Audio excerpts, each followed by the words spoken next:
zu spät. In der Woche vorher Zug ganz ausgefallen. Also das ist wirklich nicht lustig. So, ich glaube, wir sind jetzt schon online, wenn ich es richtig verstanden habe. Und gleich geht's los. Ah, okay.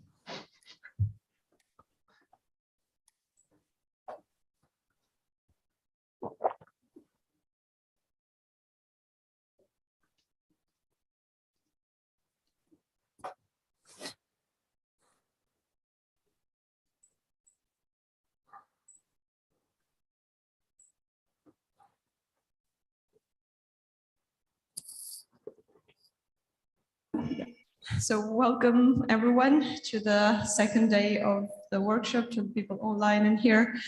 Thank you to everyone who made it to come so early with us this morning. Hopefully we'll get busier as the morning goes by. We indeed have a busy morning. We'll start right away with a session on regional disruptions with Jens Söderblom and Christian Breuer will moderate it. We'll have other guests. Then we'll go on with a shorter session on the impact of sanctions. Right after with a session on inflation, or rather how to fight inflation. And after lunch, we'll close with a session on modern climate policy. I'll give the word right away to Christian Breuer from Wirtschaftsdienst, who will moderate the session. We'll have guests online and here in place. Christian. Yeah, thank you. Hello, everybody, also from my side. This is the second day of the conference, A New World for the State, Rethinking Government at the Turning of Ages. This session is on regional disparities, a proactive government beyond redistribution. We have a paper presentation by Jens Söderblom, who will start in a minute. And in 10 minutes, we will hear first rounds of comments by Monika Schnitzer, Timo Fetzer, and Enzo Weber. And after that, we have a panel discussion. So I give the word to Jens. The screen is yours. Yeah, thank you very much. Good morning, everyone. I'll try to share my slides. Can you see them? Yes. Yes. Okay, excellent. My pleasure to talk a little bit about regional disruptions, regional policy.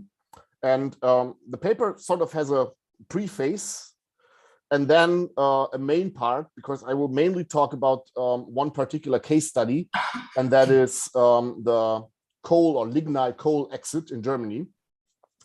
But I think the whole discussion is within a broader context about place-based policies. So if you look 15 years back or 20 years back, it's fair to say nobody really cared about regional policies. Most people didn't even know about it, didn't work on it. And if they did, they had a pretty negative impression on this whole aspect. It was basically perceived as, I would say, an inefficient form of redistribution, or maybe the outcome of a political economy game, but nobody really took it serious. And I think this is nicely summarized in a quote by Ed Glaeser from Harvard University, one of the most well-known scholars in urban and regional economics, with the slogan, subsidize people, not places. Right? So basically, if you care about redistribution, do it in a spatially neutral way and give money to people that you care about, but don't try to influence the regional resource allocation. Don't try to use subsidies to make firms or workers locate in a region that they otherwise would not have chosen. And basically the background of all this is the spatial equilibrium model, which has strongly dominated the literature, the Rosen-Roback model, which I would say is the neoclassical or the spatial version of the neoclassical model. And there basically any form of place-based policies essentially is just a distortion and decreases welfare. Now, I would say this discussion has strongly changed over the last years. And regional policies are very much higher on the agenda, I would say. And I think there are two reasons for it. One is more academic. So there has been new research in recent years. I cite a few papers by, for example, Pablo Feigelbaum and Gobert in QJE. I have a paper in AJ Policy together with Marcel Henke and Tobias Seidel, where basically the underlying model is very different. So there are all sorts of externalities playing, and there's no first welfare theorem automatically guaranteeing that a spatial equilibrium is optimal. And in these models, it can easily happen that the market delivers too much agglomeration, and actually the economy would be better off if you reduce the amount of agglomeration and have a more dispersive equilibrium, right? But I would say this is not the main reason why regional policies are perceived differently today than 15 years ago. I think the political developments mattered a lot. So when you look at what happened in UK, Brexit, Trump, Le Pen, and so on, it was always the spatial pattern that they were voted in the places that don't matter, as they have been called by now. So regional backward areas that were exposed to strong shocks. And in a sense, place-based policies were sort of an attempt to countervail these political tendencies, which may, in a sense, undermine the whole system of the market and society that we're used to, right? And I would say this has strongly changed the perception, but I think the most recent development and debate that we're having about regional policies is now that you've kind of accepted that you need them, and there's also a strong economic case. It's not only about redistribution and political economy. What exactly do you want to do? So which instruments you should use, right? And now if you think ahead in terms of transformation of the economy, digitalization, climate change, so decarbonization, demographic change, I think the debate is now, can you use regional policies in a proactive way? So not try to do it as you were used to 20 years ago. So first let all the big shocks play out, be it the China shock or new technologies or you name it. And then afterwards, policy comes along and tries to repair everything that went wrong and tries to kind of turn around regions like the Ruhr area and give them a new future in a sense. But this time, try to act in a proactive way and also focus in regions that are still doing quite well, and maybe try to prevent a downward spiral or cumulative causation in the first place, right?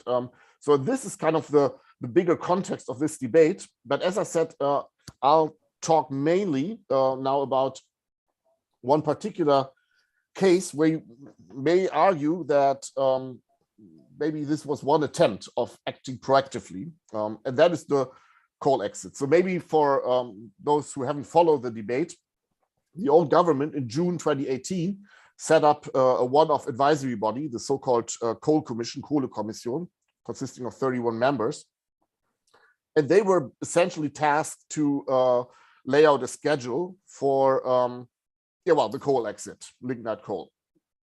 And their final report came out in January 2019. It was voted almost unanimously, their recommendations, and essentially they were also implemented by the last government.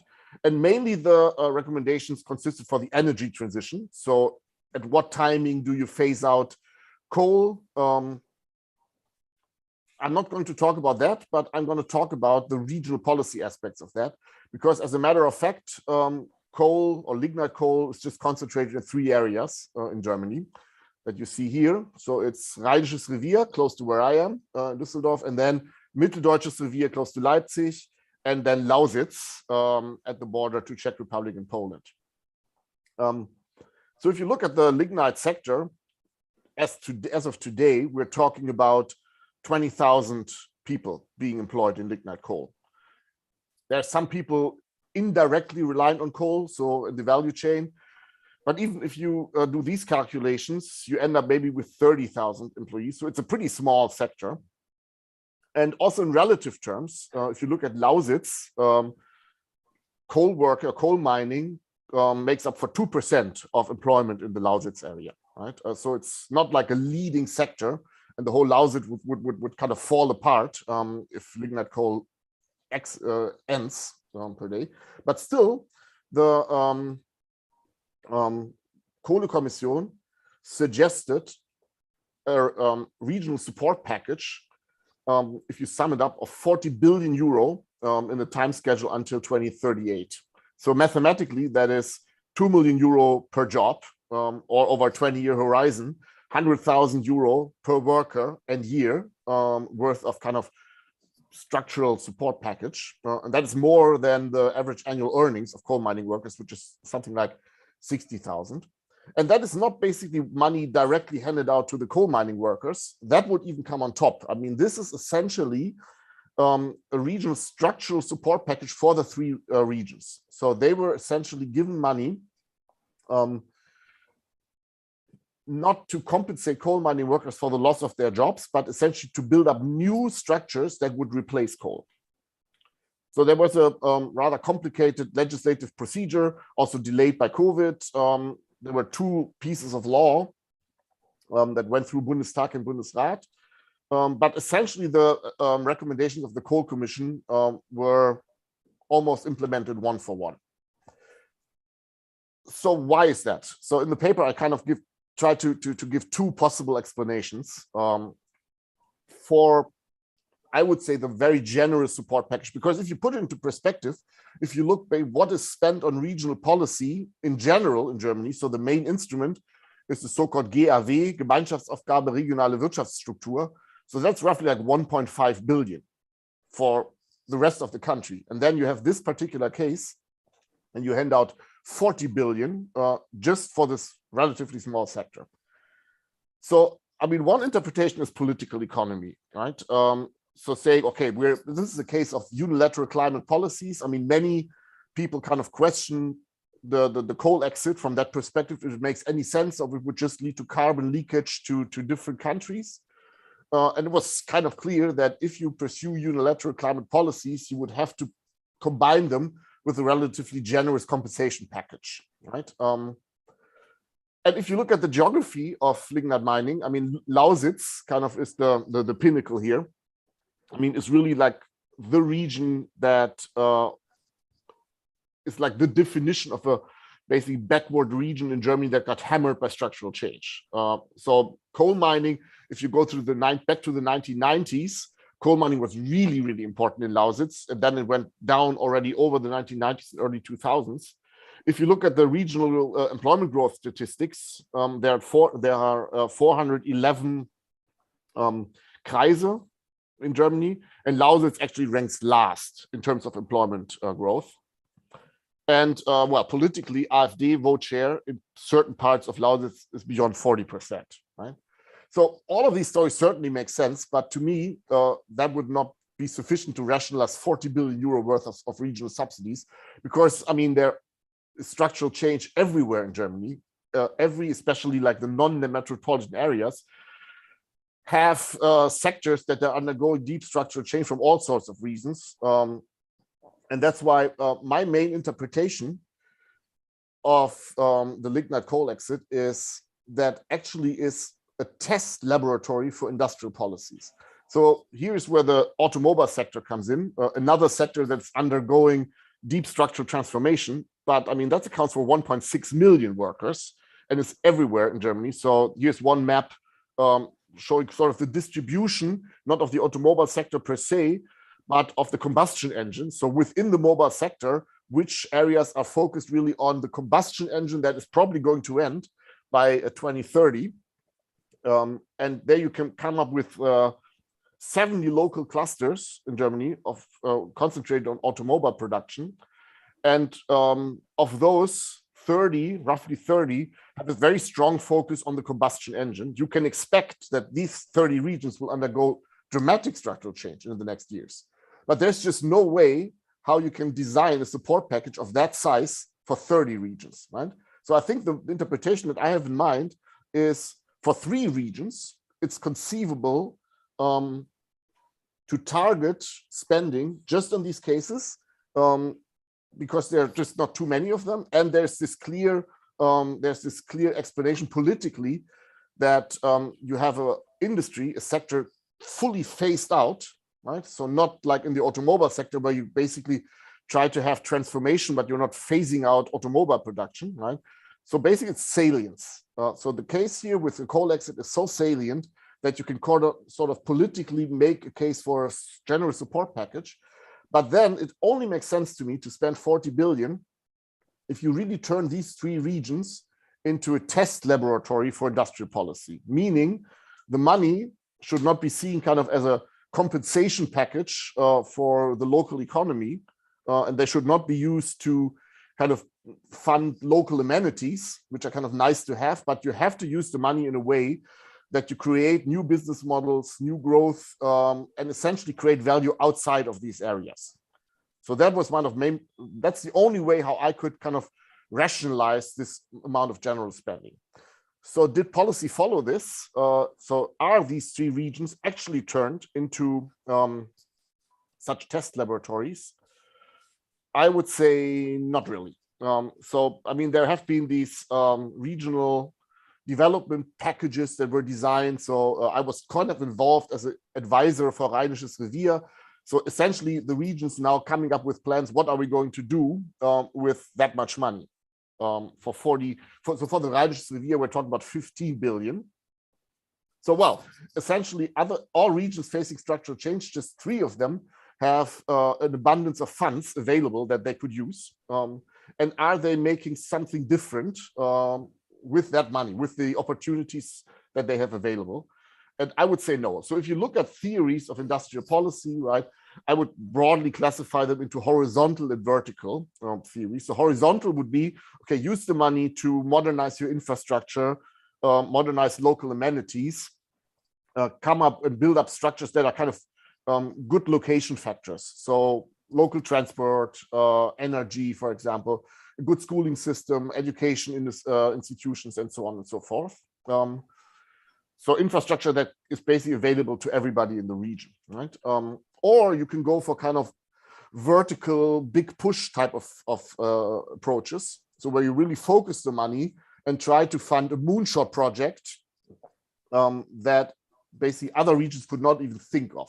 So think like a big project like Tesla, for example, right? Obviously, I mean, there are pros and cons for both approaches, right? So the horizontal approach is often claimed like, okay, that's the scattergun principle, right? Whereas the vertical approach, obviously you have the problem that you're trying to pick a winner and you may end up picking a loser. So you are funding a moonshot project that a few years down the road turns out to be a failure, right? Anyway, I mean, my interpretation is what happened in Rheinisches Revier. I mean, that's the region where basically I was most involved in. If you look at how they are planning to spend the money, I would classify they're going to spend it 75% on horizontal type of policies, following a regional package that is very similar to regional plans that you can read from everywhere else. So you read the familiar bullet points, education, infrastructure, and so on and so forth. But there's very little experimentation, very little moonshot projects where they were trying to say, okay, we have money available that other regions don't have, and we try to experiment with it and try to come up with something new. So the pros and cons, and that's my last thought, is the coal exit a role model for other countries? Certainly there's a pro argument, right? So it was a very, very consensual approach, right, to come up with this coal exit. I think it was a good mix of top-down and bottom-up elements and so on. So, and the setting up of local transformation agencies that happened in all 3 regions, I think is a good way of doing things. But on the other hand, my main critique, as I is basically this attempt to design a proactive regional policy. They were not courageous enough, I would say, right, to make something of these unique opportunities that they had. And with that, they will not be role models, I would say, because for all of that to make sense, it would have to be that other regions without this availability of funds kind of see a roadmap of policies that work to basically have this structural change ongoing. And this role model character, I don't really see in practice. So let me stop here, and I look forward to the comments and all the discussion. Yeah, thank you, Jens. So the first comment is by Monika Schnitzer. Thank you very much for inviting me and having the opportunity to discuss this paper. It was very interesting to read and a pleasure to discuss this now. Let me start by saying that we see these economies that undergo structural transformations. We see industries are often clustered in regions for good reasons. It's actually a good idea if things that are done in close vicinity. Now, what we see, Jens Südegam argue here, is that these regional policies should not be used just in reaction to a structural change, but that the policy should take a more proactive stance. And I do agree in principle. I think it's a great idea to prevent problems before they even arise, instead of solving problems once they are there. The only problem I have with this is when is the right time to intervene? How can you predict when problems will arise? And I also think it's very ambitious in the sense that typically, as long as business models are still working, there is a strong opposition to change anything. Or let's put it like that, companies typically, when they have a still running business model, by their own, on their own, they are very disinclined to change anything. So the question then is, would the government take the lead and say, okay, this is not working anymore, we have to change something? Or is it for them not also much better to count on the existing business models? And I think the automotive industry gives us an example where companies themselves did not want to change the business model, or changing from the combustion engine to electric mobility. And the government also was very reluctant, because they could have fostered it by putting more pressure on going out of the combustion engine. So in that case, I do think proactive is good, but I don't really see that the incentives are right for companies and for policy neither. Now, when it comes to this paradigm, subsidize people instead of subsidizing places, the old paradigm, as you call it, I do agree that it's not clear that this is the right approach. So the insights from the literature that you present, I find very convincing, in the sense that regional policy is in fact important, because people are not as mobile as one assumed in the previous literature, and as one would expect them or hope them to be, for a number of reasons. So there is the social reasons, they have their families, their friends there. There are the mobility costs. And as you also rightly, or as the literature also rightly says, but you also point this out, people don't want to be paid for doing nothing. They want a job that gives them meaning. So in that sense, it's really important to make sure that they have jobs in the region where they want to stay. Now, of course, policy can do something about to foster mobility, easing the transition to new housing. I mean, the taxing that we have when you buy a new house definitely prevents mobility.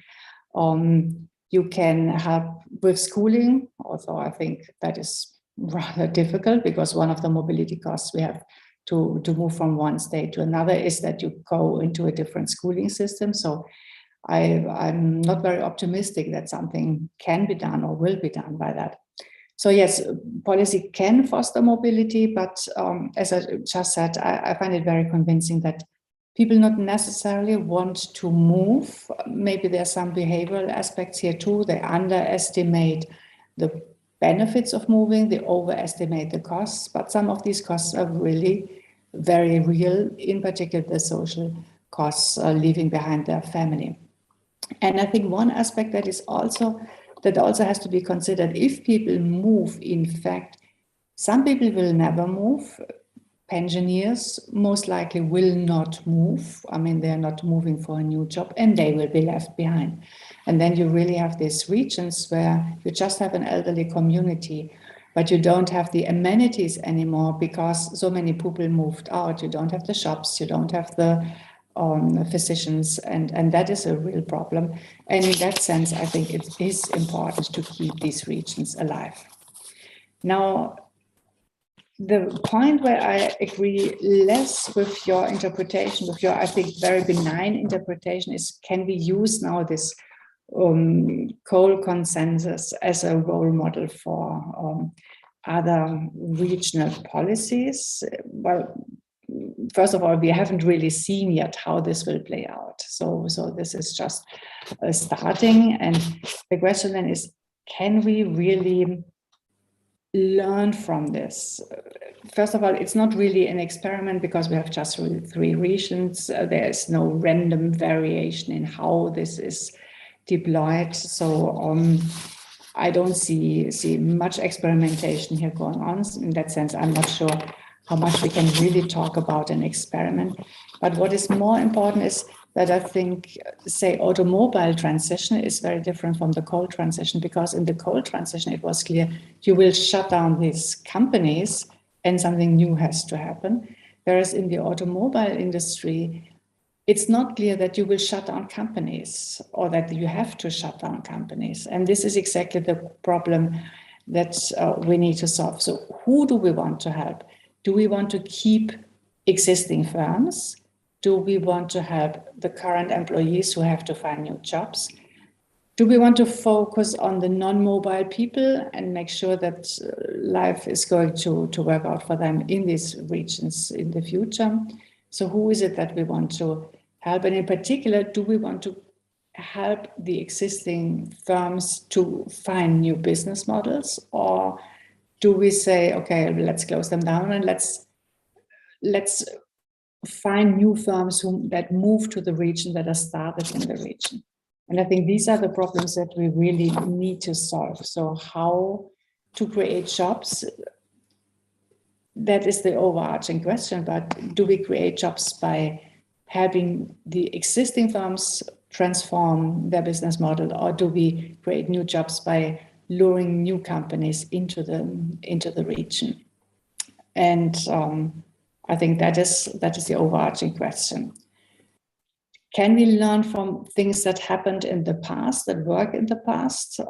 I think that's the crucial question as well, because waiting for the coal consensus and what we learn from there will take too long before we actually need action in the automobile industry. And there will be other industries as well. So for the future, then perhaps we will be able to learn something from that. But for the pressing questions, in particular in the automobile industry, I'm not sure that we can wait that long. Okay, and with that, I will conclude. Thank you. Thank you very much. Now I see that Timo Fetzer arrived, and I can immediately hand over to him for his comment. Yes, thanks a lot for having me. Sorry, I had some technical issues. I think figuring out industrial policy and how that can contribute to sort of increasing regional cohesion is really important, because as Jens's analysis has highlighted, that most public action is reactive, not proactive, and that's because most policy instruments are actually not designed to be anticipating economic changes. They're actually reactive.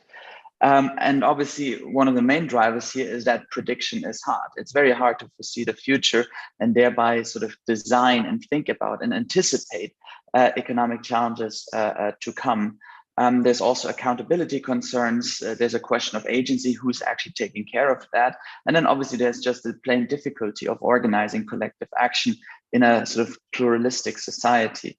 I do think that in particular here, we have to ask to what extent our political institutions can also deliver. There's a political economy side to it, whether our political institutions can actually deliver in terms of their underlying incentives. because oftentimes there appears to be a conflict between sort of electoral incentives and obviously the need for dynamic incentives to be in place so that the elected officials kind of reap their reward potentially from actually having had good foresight or forward-looking, making forward-looking policy decisions. And I think in terms of, I obviously have a UK, so German view here. There's also a very important distinction if we want to sort of draw general implications for across countries, that political cultures and institutions do not seem to be focused equally on their ability to generate win-wins. I do think that obviously in this contrast, the coal commission and sort of the coal phase out, as well as sort of climate change as a structural challenge going forward, is actually a huge opportunity, because this is actually one a context where the hardest challenge has been solved. Namely, these are transitions that are predictable, they need to happen.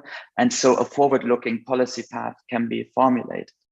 From the perspective of the UK, it's very important to highlight that Germany actually has a very strong embedded sort of regional cohesion framework, because that's, gleichwertige Lebensverhältnisse, or equal conditions of quality of life, so to say, has constitutional rank.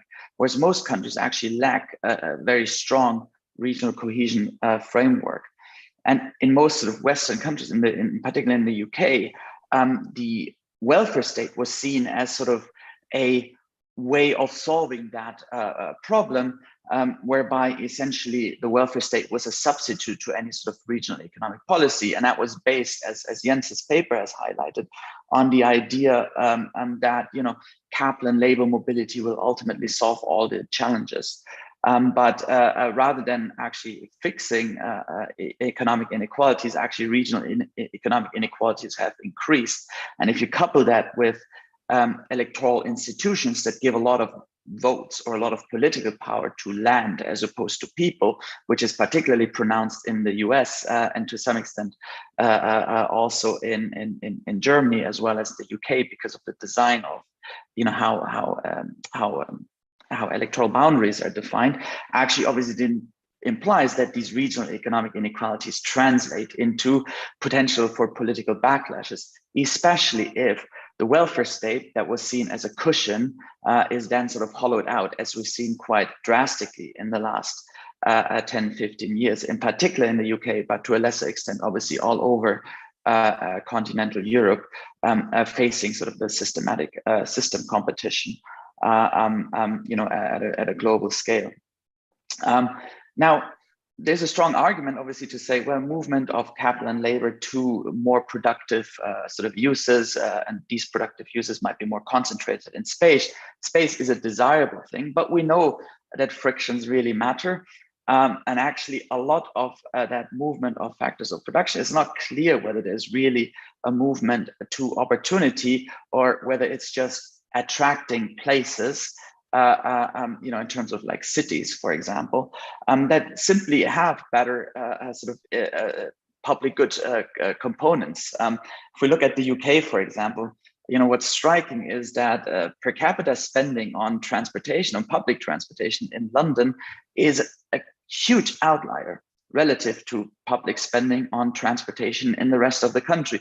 And so obviously certain ways of living and working become more feasible in a place like London than elsewhere, because a lot of the cost of transportation is actually collectively provided, which actually is sort of almost a contradiction to the idea that we should use policy instruments such as transportation subsidies to actually benefit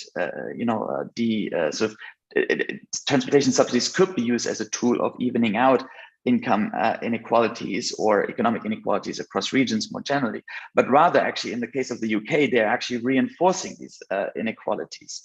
So I do think it's very important to bear in mind that the underlying political economic systems in place that obviously produce outcomes that seem to be in contrast to actually delivering sort of pathways to evening out, to reducing regional economic inequalities. Most often it appears that actually the political institutions then actually reinforce produce outcomes that reinforce the existing inequalities.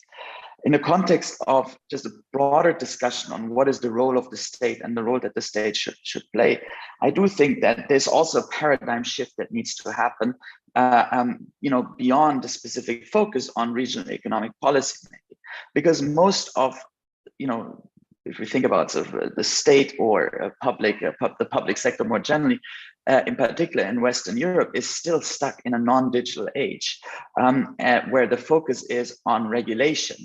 And that is sort of the primary tool of sort of shaping economic outcomes, rather than actually shifting the focus to actually thinking of the state potentially taking up a more proactive state rather than shaping regulation, is to actually create platforms around which economic activity may be organized that actually complements both public sector as well as private sector development. And I think there's some promising pathways here. Thinking about making tax digital, which is a huge initiative in the UK, will massively lower the cost of tax compliance, while at the same time encouraging a lot of entrepreneurial activity to take place in sort of the digital taxation domain. So there's a lot of startups that actually are now in the business of attracting a sort of activity away from some of the traditional gatekeepers and accountants, where pricing structures and obviously the demand for these types of occupation is almost guaranteed by virtue of regulation. In the transportation domain, there's huge benefits of having a common booking platform, such as is provided by the Deutsche Bahn in Germany. In the UK, it's a nightmare. You have hundreds of different apps for different trains, for different particular connections, which is really highlights that actually there is an obvious mandate actually for some state intervention to solve that inherent collective action problem. And obviously the pandemic has highlighted even more so that within healthcare, the state can actually provide a significant role to, in a quick and efficient manner, produce digital platforms that facilitate, for example, test and tracing operations, which has happened quite well in the UK. Which produces scientific data that, again, is useful to actually feed and foster innovation. So I think the role of the state needs to be redefined, not just in terms of thinking about how to use regulatory instruments, but there's also more proactive role that the state can play in a digital age to actually develop digital platforms or develop standards around digital platforms to ensure increased interoperability that might allow us to actually shift away from the use of prices as signals, as allocative tools in some elements of the economy, while still obviously remaining and staying an entrenched market economy. And last but not least, the focus is and should be on thinking about how we can design and redesign our political institutions to identify those win-wins that are all over and out there, where oftentimes there's just a pure failure of collective action to actually realize these win-wins. And I think in the climate domain, it's very, very easy to identify such win-wins. What's difficult is actually finding pathways on how to overcome the frictions that hinder their realization. So thanks a lot. These were just my few comments here. Thank you, Timo. Then the next comment is by Enzo Weber. Thanks a lot, Christian. I have to say, at first, I like very much the focus of Jens' paper, because indeed we don't have to discuss the details of the coal exit over and over again. But what is interesting is in how far can we learn from it? Is it really a role model? In which dimensions can it be a role model? And I would share the view that there are pros and cons. So we really have a new case, especially for Germany, which is negotiated in a consensual way, which is, I would say, quite early planned, which is quite a comprehensive approach and which also focuses on regions and not only on industries. So insofar, this is really something interesting to study and to learn from. And I think one reason not really mentioned was indeed that why so many funds were going into that is that some agents really tried to make an example of it. So it's, as you said, 20,000 jobs involved. I think the number of jobs, of job growth every month in Germany in the recent years was about 60,000 per month. So it cannot be that 20,000 is really economically important. And I think it was also, it was not about saving the Lausitz, but it was also about making an example in how far proactive state action can be a relevant tool in the transition process. Nonetheless, I see severe points on the con side, and I think the most obvious one is that this model cannot be relevant for more than one industry.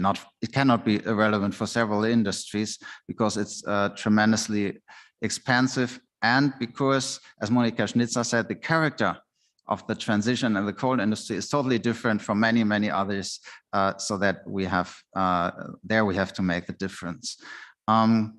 Furthermore, what we see in the coal agreement is something like adjustment payments for the workers who will lose their jobs. But these adjustment payments will generate large windfall gains for the coal industry. So the pension age is anyway low in the coal industry. The age structure is quite bad. So most of these people would have disappeared anyway. So these adjustment payments largely replace the existing early retirement programs in the coal industry that we have to consider. I think if the general idea to alleviate welfare costs is in general okay, especially if the state decides to close down an industry.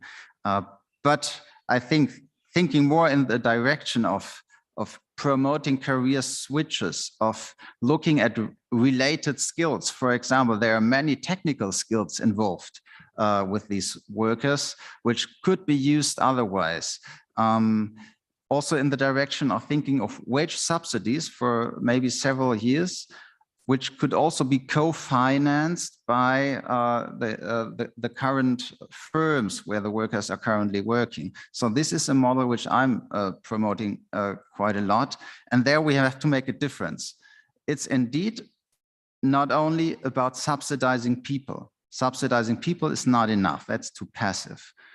But supporting people is something different than subsidizing people. So in a way of dynamic development, I think that's a component which would have to be strengthened in further agreements.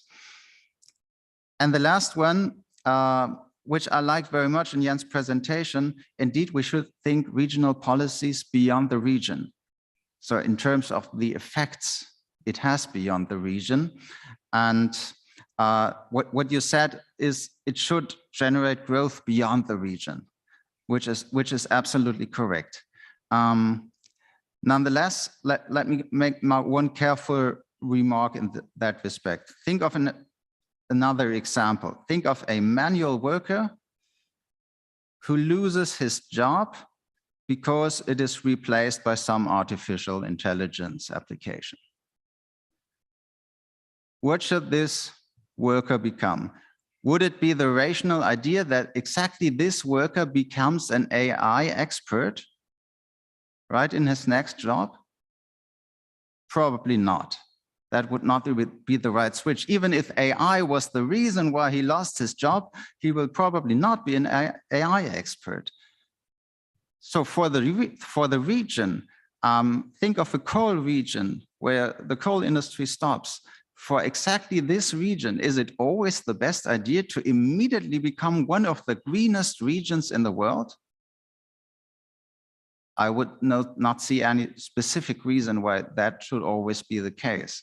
Regional development can go in that direction, but it can be absolutely broad and it can also go in other directions. Sometimes it can be adequate or sometimes not.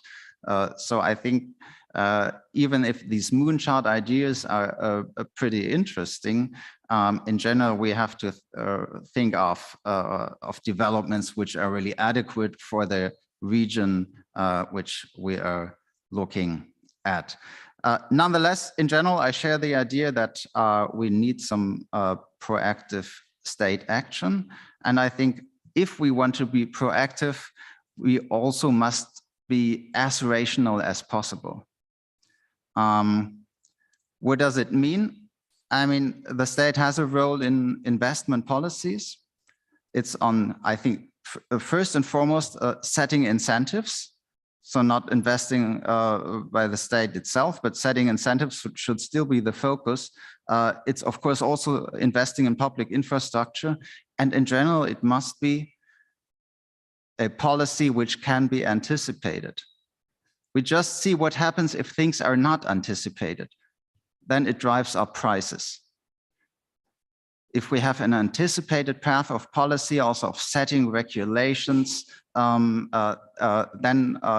capacities in the private economy can adjust to that, and we have better chances to come out of this stagflationary developments at the moment. And it is also about industrial policy. And this is my my final point for the primary remarks.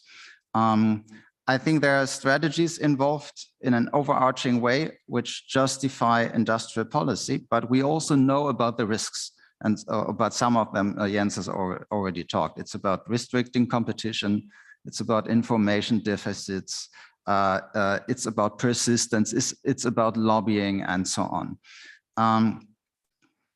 I think bolder decisions in regard of industrial policy would be valuable, but they are difficult to make. And I think bolder decisions would more likely be possible if we had a more transparent and adjustable process, which lies beyond this industrial policy decisions. So it would be a process of defining social goals, defining time horizons, evaluating the results in a systematic way, and also being able to adjust if we see that developments would have to be adjusted over time. So if we could install that, and if we could learn that from the coal agreement, then I think it would be clearly a step forward, because something like that is clearly possible on the national level. It's clearly also necessary within regions, but it's also necessary for regions being part of the whole, to come back to Jens' point. And of course, it's also necessary beyond the national level if we think about the new networks, the new production networks to be established, for example, in Europe, then it's clearly something also going beyond the national level. Okay, thanks so far. Looking forward to the discussion. Yes, great. Thank you. We can open the discussion. I guess, Jens, after so many great comments, could be worthwhile if you would reflect on that. And I would also have a question. If I got that right, you have you mentioned two reasons that could be responsible for the return of regional policy. One was the theoretical explanation that there are arguments that maybe the old Rosen-Roback framework does not hold, or the thesis do not hold, and the other were empirical or like political economy arguments, that we have problems in regions and places that don't matter. Which of them are more important? Okay, thank you. Well, first, thanks for all the great thoughts and comments. I'll try to reflect on them, but first let me answer Chris' question. Well, I mean, as an academic, I would say the theoretical models were more interesting to me, right? But I think for reality, factually, I think it was this political pattern that was just all over the place, right? It was not just the UK, not just the US, it's everywhere, right?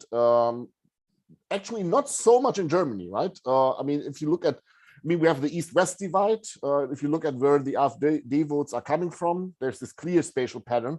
But within West Germany, is a bit of an outlier when it comes to these patterns. And you can argue that maybe the traditional West German response to regional policy, Länderfinanzausgleich, and all these things, maybe in a sense, had a long-term payoff, right, in terms of these political outcomes. Anyhow, it's a bit speculative. But I think factually, I mean, this is the reason why regional policy now is on top of the agenda, because it's sort of an attempt to save liberal democracies altogether. Because if we fail, the whole system may break apart, right? Just because the inhabitants of some regions vote populist, right? I think that danger is now very obvious.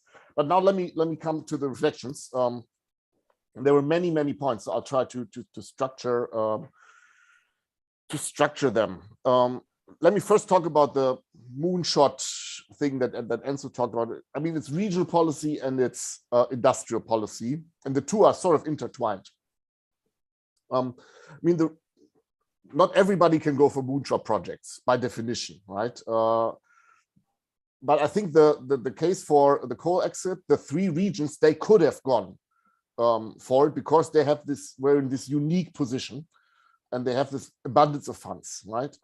And that's why I believe they should have gone for these like $1 million plant ideas that in the US, I mean, there's this literature by Enrico Moretti investigating basically the spillovers from these things, right? And I tried to push Rheinisches Revier to say, well, use the money, try to get a project like Tesla and so on and so forth. Well, the answer was, well, we cannot really plan it. We don't really have, good potential projects that we could try to lure. And well, deep down, it was always about location, Flächen. So the commercial land, that was the limiting factor. I mean, I can tell you that NRW, of course, tried to get Tesla to NRW, also too close to Rheinisches Revier. At the end, it was a failure because they didn't have proper commercial land, right? Whereas Brandenburg did have. Right, that was one aspect, right? But anyway, so I think we should go for the moonshot projects in case of these three lignite areas. And the only area that actually did it was Mitteldeutsches Revier, right? So Magdeburg with the Intel factory, I know as a matter of fact, they also use kind of the opportunities from coal exit to basically also lure Intel for the production location in Magdeburg. So of course, I mean, Timo's point, of course, it could turn out to be a failure, right? At the end, we can locate a chips factory that in the end just turns out to be a total failure. Do we really believe that this is going to happen? I mean, do we really believe that Germany, if it wants to stay a car producing economy, that we should not have battery production, not have chip production, and we should all import that from China? I mean, no way this is going to work, in my view. And I think all the geopolitical tensions that we're seeing at the global front, right, are basically showing that certain crucial components for the crucial business models you need to have close by, right? Obviously, you can always make this point, well, the state can make a mistake and you can end up funding a graveyard that makes no sense. And I agree. I mean, you have to find procedures to basically think carefully what you should subsidize and also exit projects that turn out to be a failure, right? But I mean, these sort of things like battery production, like chips production, I mean, are so obvious that the danger of making a mistake is so small, in my view, that basically these arguments are totally overblown, in my perspective. So there was the EU Chips Act. It was clear we needed to have this production because we cannot rely on just chips production from Taiwan making up for 55% of the global market, right? And if we run into geopolitical tensions with China, we face a big problem if we don't have access to 55% of chips, right? So of course there needs to be a European production. It's so obvious to my perspective. And here basically you can intertwine industrial policy with regional policy because the location in close to Magdeburg was chosen essentially for both reasons. So, but as I said, I mean, this doesn't work for all the regions, right? I mean, this just works for limited number. So you need also a recipe for the others, right? Who cannot easily go for moonshot projects. Or they could maybe, but they're not from, with big help from the federal government. So here, Monica's point, I very much agree. The difficulty is identifying when to act and how to act in this proactive approach, right?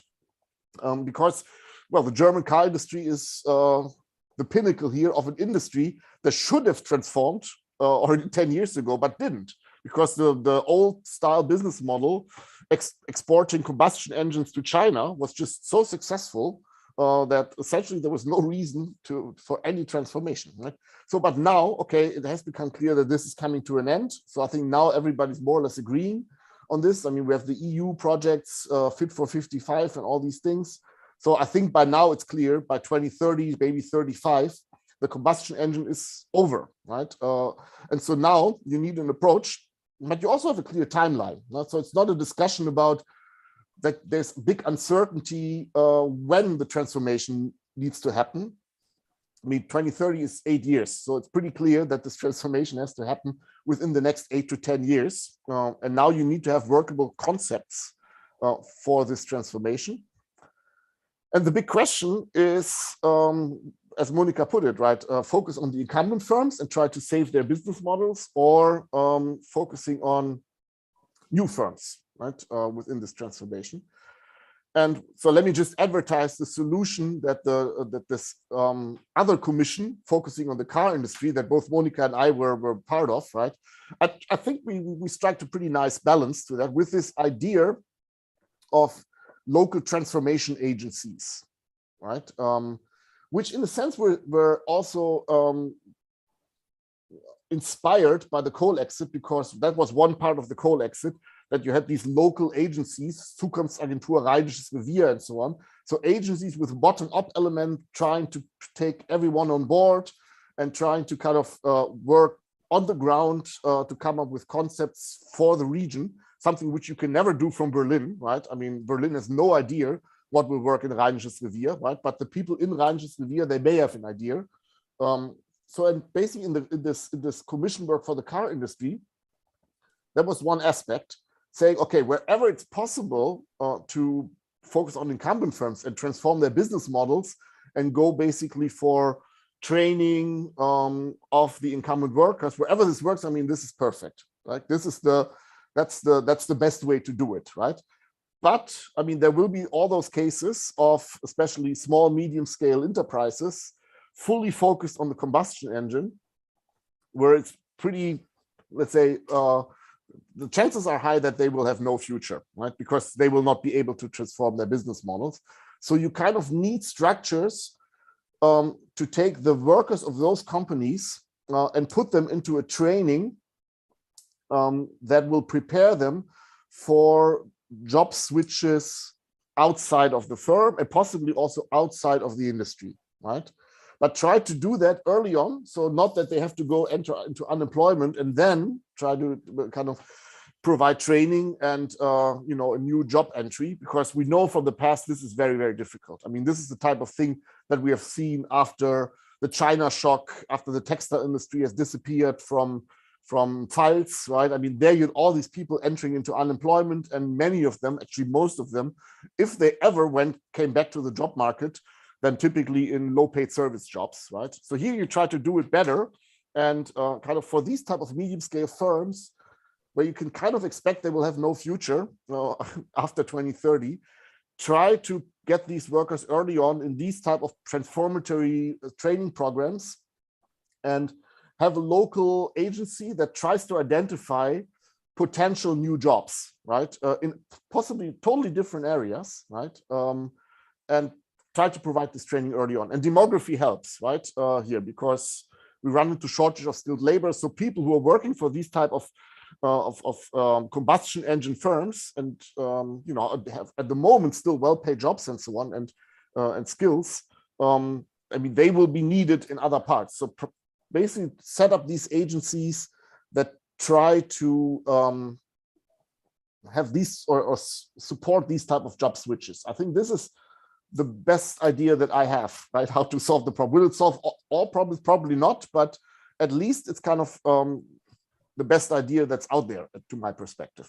And last point, Timo's point, I think this is important, like how to design political institutions that it sort of pays off for policymakers to focus on these type of things, right? Because you can imagine is more, for policymakers, more attractive to come along when, you know, there's one big firm like Siemens in Görlitz and they are threatening to close down and there are 8,000 jobs at stake, and then Sigmar Gabriel comes along and solves the problem and solves 8,000 jobs, right? I mean, this is much more attractive. So here, kind of these setting up a local transformation agency and these nitty-gritty type of things, right? In the end, where's the reward for the policymaker? I mean, I agree. I mean, this is an unsolved problem. The only thing that I can say to this is the transformation is so quick now, right? It will pay off pretty early on. So it's not, we're not talking about transformation happening at some point after 2050. We're talking about the next 8 years, right? So maybe it's within the time horizon of policymakers that it's rewarding to them to set up these proactive institutions because it will pay off pretty early on. So these are my reflections. Thank you very much. Thank you. Thank you. Anybody likes to comment on that again?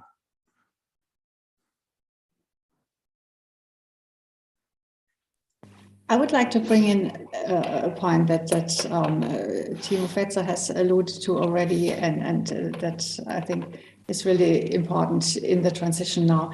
And this is digitization. I think that actually gives a real chance that regions get closer together in the sense, I mean, we used to focus very much on agglomeration effects because it was so important to be close to each other so that you can talk to each other. And that still is important. But now with the pandemic, we have realized that digital tools help us to communicate, even if we are not close together. And I think companies can use that, and that would be a chance to make use of the regions as low-cost housing provider, because one of the big issues that big companies in big agglomerations now have is to actually attract the right kind of staff, because they say, well, this is much too expensive. I cannot move. Housing is much too expensive. Now, there are maybe other ways of solving this issue, but one way is to say that big companies spread their divisions across space and communicate via these tools, and at the same time have their employees now in divisions that can be moved, live somewhere else at low cost. Now, for this, of course, it's not just low cost housing that's important, but that the communities work. So the things that I said before, you need good schooling, or you need good shops, you need physicians, all this that make a small city really nice to live at, which would also then help with this other people that I said are not mobile, the old age pensioners who are not mobile, who cannot move somewhere else. So in that sense, I think this digitization, all the tools that come with it, can be a solution or a means in any way to spread activities across regions, having also working from home, as we do it now, home office. So that would help that you to make use of the regional space, low housing costs, and at the same time use the productivity of the people that usually arises when you are in the agglomeration hub.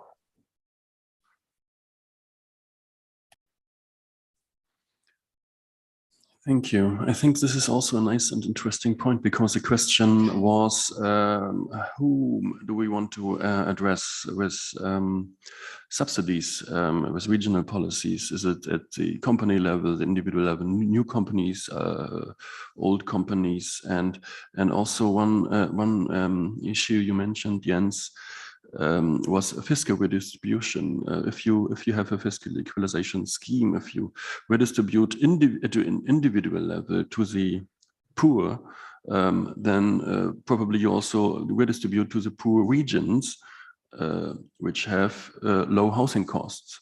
Maybe this is an easy way to tackle also regional problems. Yeah, I mean, fiscal equalization is the #1 instrument for regional policy, right? I mean, not many people are aware of that, but just to give a number, I mean, that was the most surprising thing in our AEJ paper. We calculated just the volume of fiscal transfers. We're talking about, I mean, that was for 2010.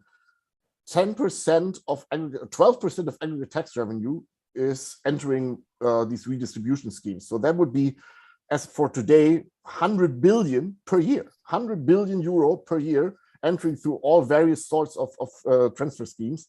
I mean, that dwarfs all the classical regional policy instruments. As I said, I mean, GAV is something like 1.5 billion. It's nothing compared to fiscal equalization. It's, I think, very important, this insurance scheme, and basically actually one reason I think why several political problems we didn't really face in West Germany so far, right? But the question is always basically what it's still not like this monetary transfers to people, right? I think that's the different thing. Like paying transfers to people from certain areas, that's just a totally wrong way to go. Providing fiscal transfers to small deprived regions and to the local governments, I think this is a different approach. Because there the question is what do they do with it, but that's their own decision. So, but that's basically, I mean, this puts them into a position, these type of fiscal transfers, to just engage in any sort of, let's say, local industrial policy, or trying to set up new firms, help the local firms. Basically, I mean, that's the fiscal transfers are the only source of government revenue that puts them in the position to help themselves, to set up clever policies at the local level. So I believe this is a very, very important instrument that's put into practice here in Germany. So one point that I just wanted to reiterate is, how do we learn, or how do we think about the political institutions that generate these outcomes, right? The Cole Commission compromise at the end of the day was a compromise that was essentially, it was an easy one to make because it just involved a lot of resources in relative terms, right? Now, I think, Jens, you've highlighted this quite nicely in your write-up, that ultimately there was no trade-off here, right? There was no weighing off costs and benefits one direction or the other. There was just about designing the emphasis of where to allocate the abundance. But in most, if I think about sort of the European context, but also the global context, which actually need to do very similar transformative efforts to tackle climate change, the underlying riches are not there to be to solve essentially the political agency problem here. And I think that's where we need to really think a step ahead of how, what is the constraint here, and how potentially the way that institutions are designed. Are we really in a trap where Germany can do it, but other countries won't be able to do it? And if that is the case, right, then we're actually likely in a very negative equilibrium, whereby it's a prisoner's dilemma, where we sort of invest and the rest of the world is institutionally not able to do the transformation that is necessary to actually solve the global commons problem. So I think we really need to think about much broader as to how the German model, so to say, would hold up if resource constraints were binding. And I think that we don't know. And so there's two elements here from the Cole Commission that I would like to highlight. First of all, is the evaluation framework that needs to be put in place. There is sort of these regular reports, but if it's anything like the Stadtumbau Ost, Stadtumbau West, this is not scientific. So actually what can be learned from this is very limited for the globe. And I think Germany really needs to think hard about actually using this sort of natural experiment, this natural laboratory, to actually generate knowledge public goods of what can work elsewhere, because this is what is needed in the narrative of helping other partners to actually potentially redesign their institutions as to how they can make that happen. But obviously then there's just a plain resourcing issue that we also need to bear in mind. Is I don't know how the German model would have held up in the context of binding resource constraints. And I would have my doubts. But maybe you're much more developed, sort of involved in these conversations. I would be very keen to hear your thoughts on this. No, so I totally agree. I mean, so far there was no problem in the design of these. You just had to ask for money and you got it, right? And well, I mean, for the coal areas, it's maybe hard to distill any lessons because they were so special.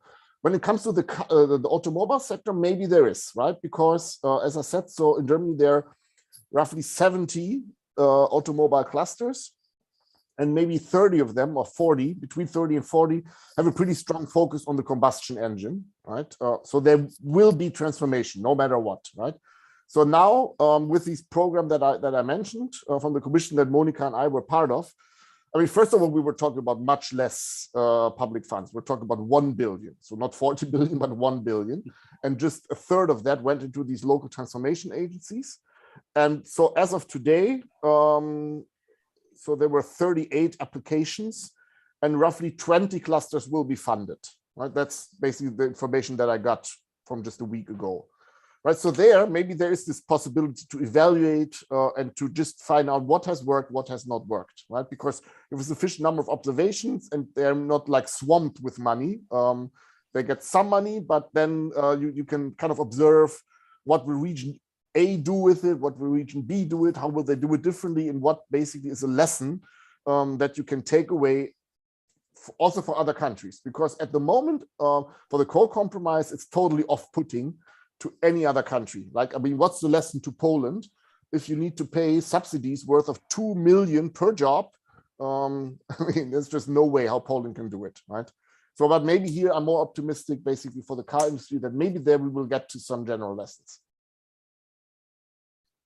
Maybe I can add to this point, because I mean, if we talk about the 20,000 from the coal industry, it's indeed about, is it a role model? It is not important as such, but it could be important as a role model. And the big shot would be the car industry, the whole mobility sector.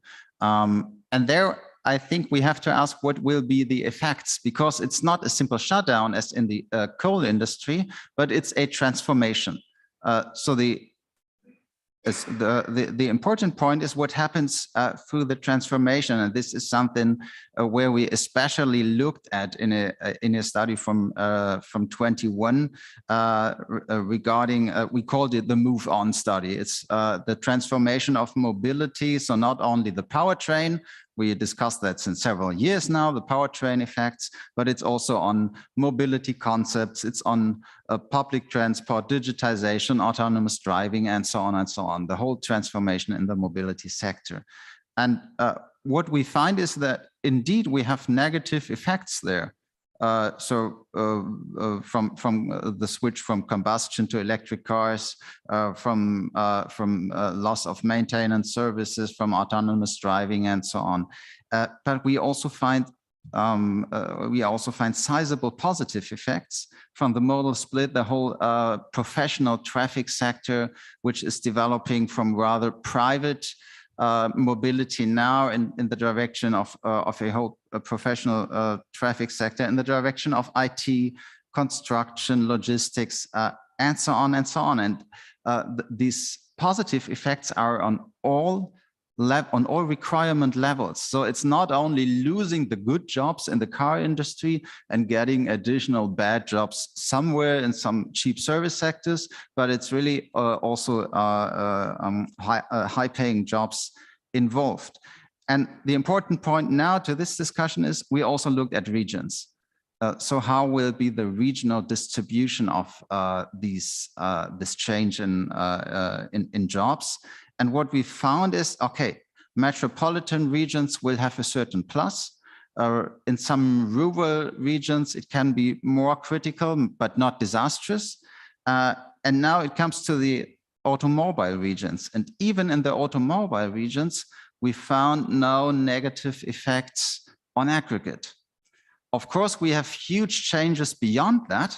That's no question, and that's the challenge. But we found no negative effects for these regions on aggregate, which shows that there are also chances involved in the whole process, even for the regions of the, so to say, old industry. So for me, the conclusion from that is that supporting the ability of these regions to adjust to the new circumstances would be an extremely important policy. So it's not only about inventing totally new industries, which can sometimes be important and correct, but in general, the ability to adjust for firms and for people, I think that is something extremely important. It would be different if we found that these regions are breaking down and are losing everything. Then we wouldn't need different policies. But the plus and minus is rather equally distributed through the regions. And therefore, the ability to adjust is important. With some specific point, maybe it's the small and medium enterprises producing parts for combustion motors. They are often not able to organically adjust to that. There we maybe need different policies, that's right. And therefore this transformation fund is also something extremely important in that regard. Can I add to that?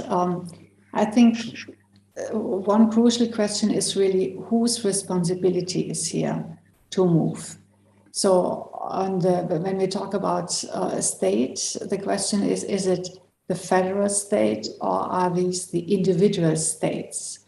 Because as we see in the automobile policy, of course, the individual states like Bavaria, like Baden-Württemberg, so they have an incentive to make sure that the regions are working. Perhaps they don't have as much funds as the federal government has, but they do. At the same time, the federal government sees itself in the position that it should be doing something. So this interaction to me is not really clear. So who should do what, when, how much should each state do and pay, and how much should the federal level do? And then when it comes to the industry, again, talking about the automobile industry, because that's the elephant in the room,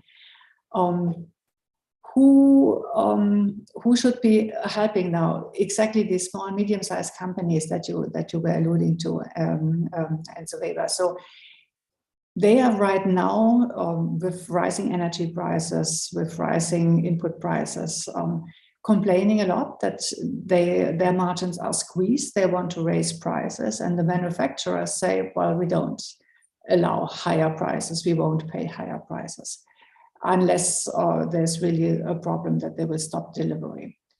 Now, that means these small, medium-sized companies cannot make any profits right now that would help them to then invest in these structural changes that are needed.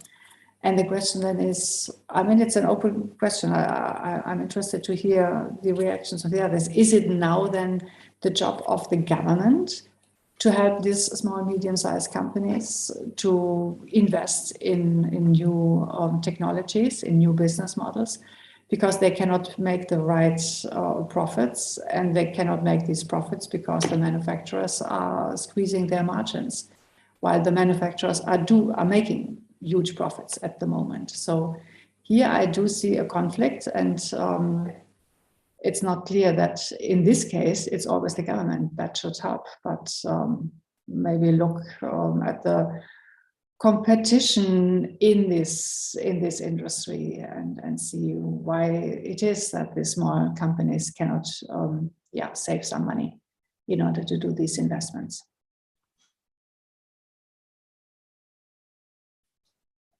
Okay, anybody wants to reply to that question, or maybe I also wanted to ask, okay, should we add an Q&A? Yes, great. Any questions? Good morning. My name is Rolf Spachtenberg, Ministry of Labour and Social Affairs. Thank you very much for this podium. And I realize that there's a big consensus for proactive regional policy, industrial policy. And there's also consensus about that there's one problem. You never know when is the best point in time to interfere. Okay.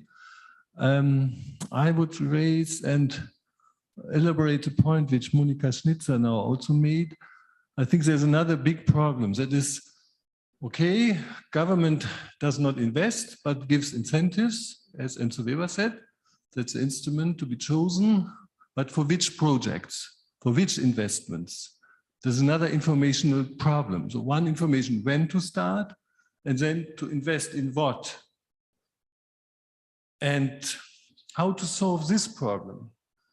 And there's also a lot of possible corruption actually behind this, for example. And that's why I'm thinking it could be interesting to combine this problem with the other problem, the Green Europe mission. Because here, for the industrial regions, we said altogether, we cannot define a mission for this region or for that region. But we have the mission to completely reinvest in our infrastructure to have a green society, not only economy, green society, which creates a lot of demand. So one could maybe balance how much incentives for investments directly versus how many subsidies for investments in infrastructure, which then creates a demand for industry. So this could be an idea to at least mitigate this problem. And just last one comment to emphasize one point which I liked a lot. It was a point made by Enzo Weber. I think it would be really good to have something like a checklist for regional industrial policy, meaning, I repeat only, set the goals, set the instruments, evaluate and adjust, and to make the policy transparent. And this should be a must, like a common census, because it's a lot of public money involved. Taxpayers give their money for private investments. So politically, that's really a little bit fishy. So more important it is to make this process transparent, and this I like very much to, and I would really just only emphasize this point. Thank you.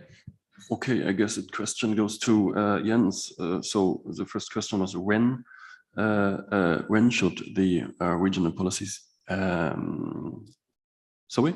So this is always the problem, that is fine. Okay, okay. I think I got the question. Okay, Maybe, sorry? No, so I mean, I think, sorry. Go ahead. No, well, I mean, thanks for the question. I mean, the when question is sort of, for many of these transformations is answer, right? It's pretty soon, right? We're talking about 2030, so it's just 8 years. But I mean, the question was, in which type of projects, right?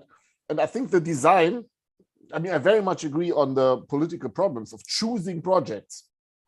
And there, I mean, the transparent way is probably, I mean, the delicate issue is how to exit projects that have turned out to be a failure. This is politically so difficult, right? To kind of admit that a certain project has not worked and the public sector pulls out and withdraws from the funding. So I think this is where we should think about proper rules and the transparent process, and probably also like who is conducting these type of project finances. I think public banks like KfW are in a much better position to provide a transparent process where they can enter projects and pull out if it doesn't work. It's much more difficult if elected politicians, the federal government is involved directly. So I think this was one suggestion, but I mean, this is basically beyond the scope of this panel here, right? I think this is a discussion that needs to be had with many actors from the public sector. Okay. Any other questions?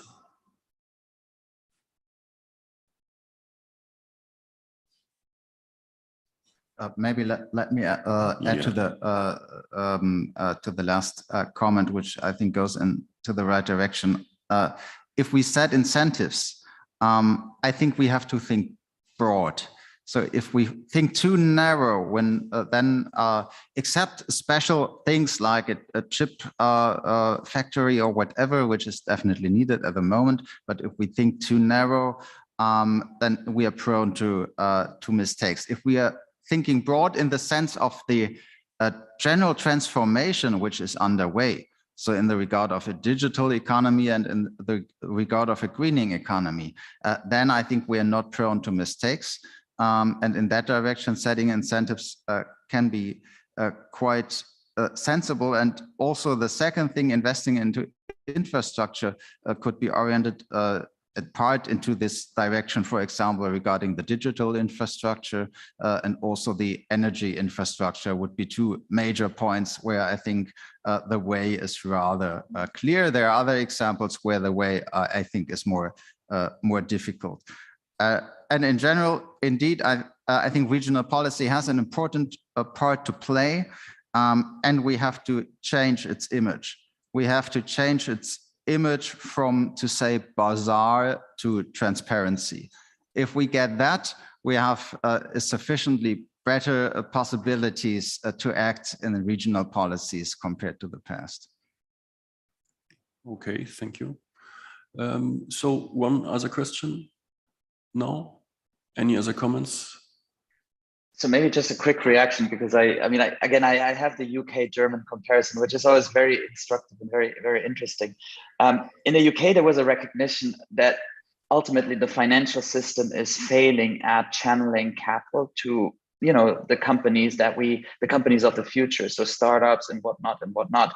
And I do think that there's a very similar issue in Germany, pretty much all over the world, because the financial institutions have become mostly administrators of, or sort of administrating resources, not necessarily deploying them.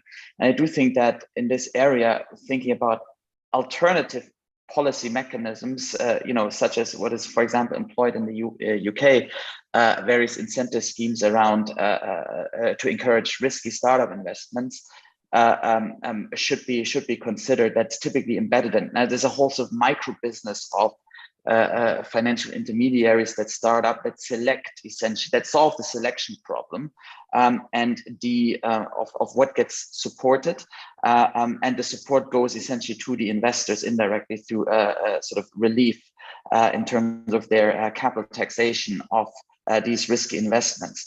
So I do think that this is sort of both feeding into financial intermediation, recognizing that there's a failure of that transmission into the real economy, while at the same time overcoming the selection problem, where obviously the concerns around transparency and accountability are important. And the ideal scenario is not just doing the moonshots, because this is where the political backlash and the concerns around can we withdraw from a failure and what is the political cost of withdrawing from a failure is less severe if you have millions of small-scale projects that are selected by essentially financial intermediaries whose incentives are aligned with the investors, and whose investors get a reward for actually doing that type of risk investment. I do think that could be something as a policy path, something that could be taken. But of course, all of that needs to be supported by an umbrella of transparency and sort of oversight as well.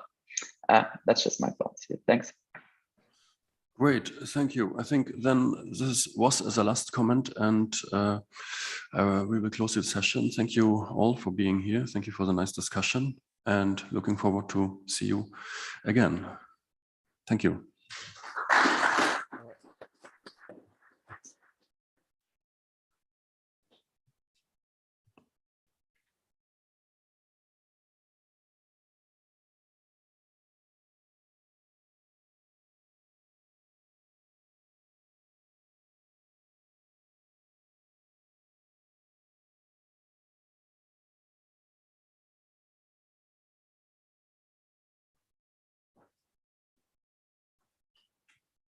Dank.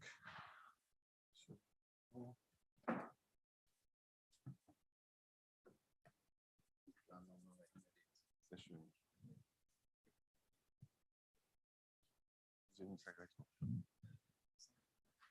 Ja. Ich muss leider ziemlich schnell.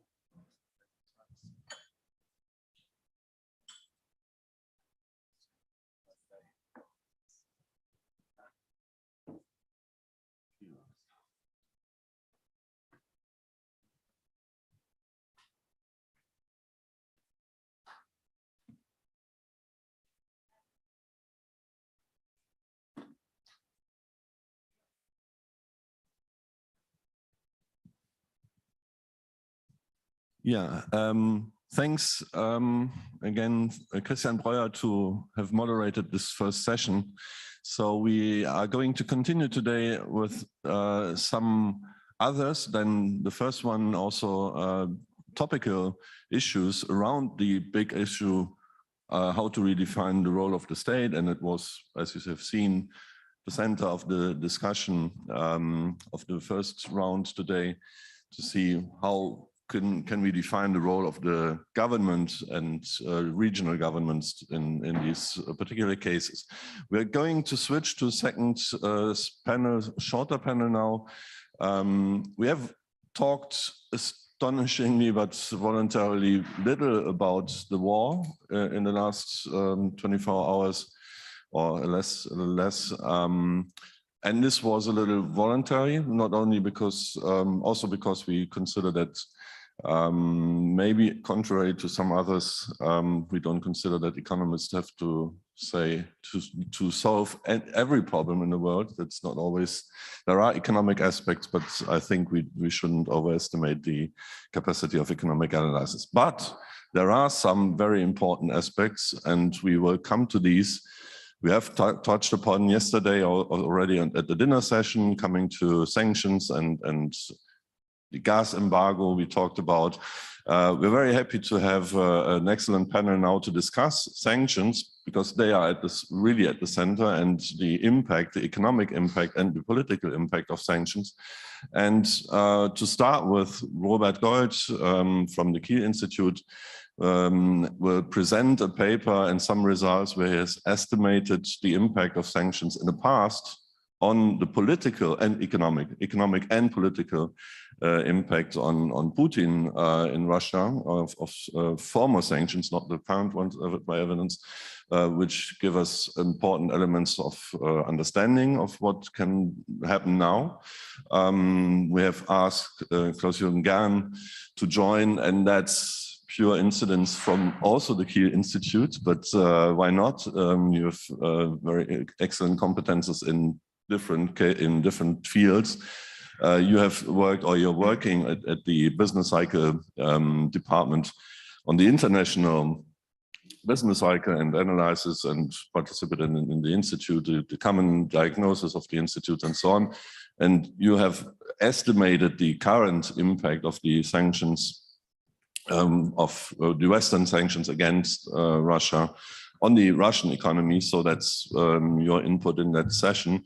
And we will, there will be, I hope he's online, yes, Erdal Yalcin, who's professor of economics at the HTWG in Konstanz, and who's also an expert on sanctions, who will comment on the input of Robert. So very happy to have you all, and Robert, go ahead. Happy to. Yeah, thanks a lot, Thomas and his team, for putting up this great workshop, and thanks for the invitation. It's a great opportunity for me to present some current results from an ongoing project together with Julian Hinz and Michele Valsecchi, where we do exactly that. We investigate the impact of the sanctions imposed in 2014 on Russia on electoral support of the Russian government. And of course, currently, everybody is interested in Russian sanctions. Nevertheless, I want to make a more general point here.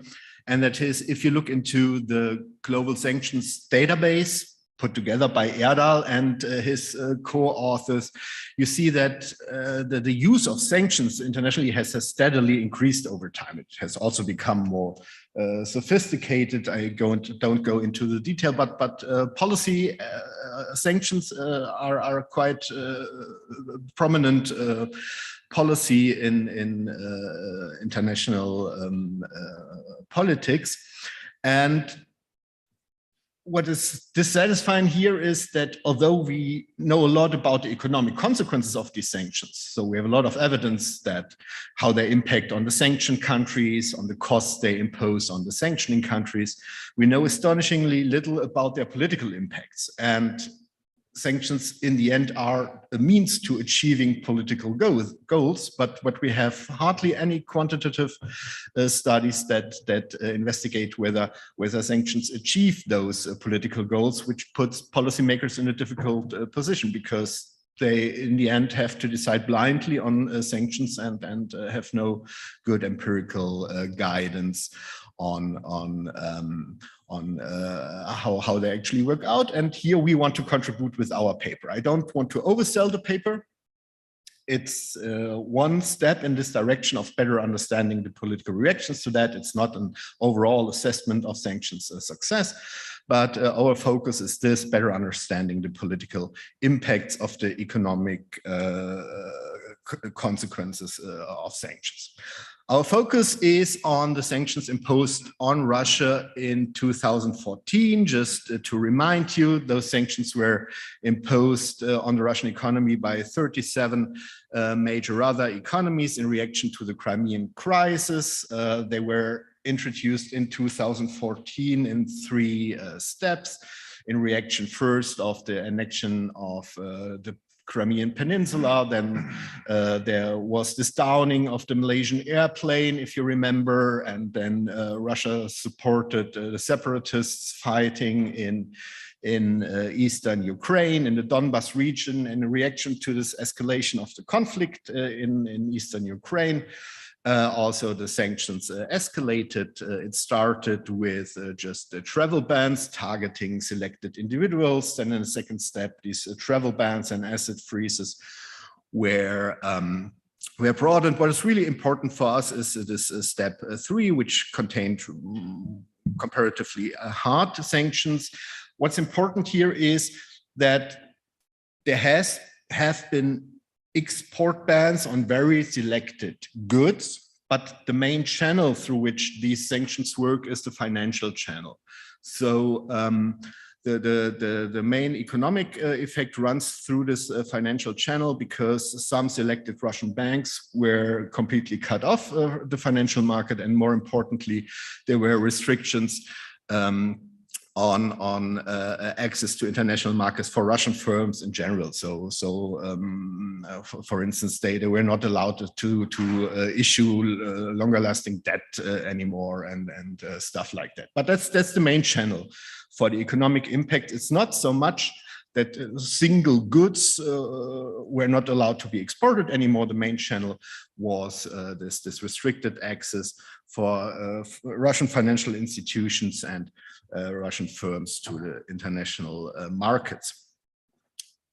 And we want to investigate how this impacted on support for the Russian government. And when to assess support, we concentrate on election results, that is the vote shares received by Putin, his substitute Medvedev, and their party United Russia. This is what I call regime support. So we observe election outcomes on a very fine-grained regional level. In the end, the analysis runs on what you could call district level. This is in Russia, it's called rayons. So for each and every Russian rayon, we observe the vote shares for all the parties and candidates that participate in these elections. To assess sanction exposure, so sanctions, of course, have affect the economy in very different ways. We focus on trade losses caused by sanctions because it is observable for us and because it's known to be a major channel for major economic channel affected by sanctions. What is important is, although we observe trade losses caused by the sanctions, it is an assessment of the overall sanction effect. So we cannot isolate the effect of sanctions on trade independent from all the other repercussions, impacts on the labor market and so on and so forth. So it's our proxy for the sanction effect is trade losses caused by the sanction. And I'll explain later how exactly we do this. But we can calculate regional differences in exposure to sanctions. So different Russian regions, depending on the industry structure and stuff like that, are differentially affected by these sanctions, which means that they lose different amounts of exports or imports. And with this, we can run an empirical model that exploits this fact. So we observe elections just before the sanctions were imposed in 2011, 2012. We observe election results just after the sanctions were imposed. in 2016 and 18, and can relate these changes here between those 2 points in time to the sanctions. And to check the validity of our results, we can compare it to elections that happened much earlier in time. And we should see no differences related to the exposure to the sanctions for this pre-sanction period when the sanctions were not in place, and we want to see sanction effects only here. And to give you a preview on our main results, this is exactly what we have. So this is a map where the vote shares of Putin and his party are regressed on our measure of sanction exposure for a point in time after the sanctions were imposed. This is here normalized to 0 for the election just before. And this is the previous election. You see that those regions that are more or less affected by the sanctions do not differ in voting support for Putin before the sanctions are imposed, but once the sanctions are imposed, the regime gains from that. So we have a significant positive effect of sanction exposure on support for President Putin and his party. And I'll come back to that. But to the main point, really, the main takeaway is that sanctions strengthen the regime support, and they do when they are expected to do after the sanctions were imposed, but not before, which gives us quite some confidence in our empirical assessment. Just one word on Russian data, because I'm asked this quite frequently. The data quality per se is pretty good, but we have good reason to assume that the data generating process specifically for the election might be a little bit skewed. Yeah?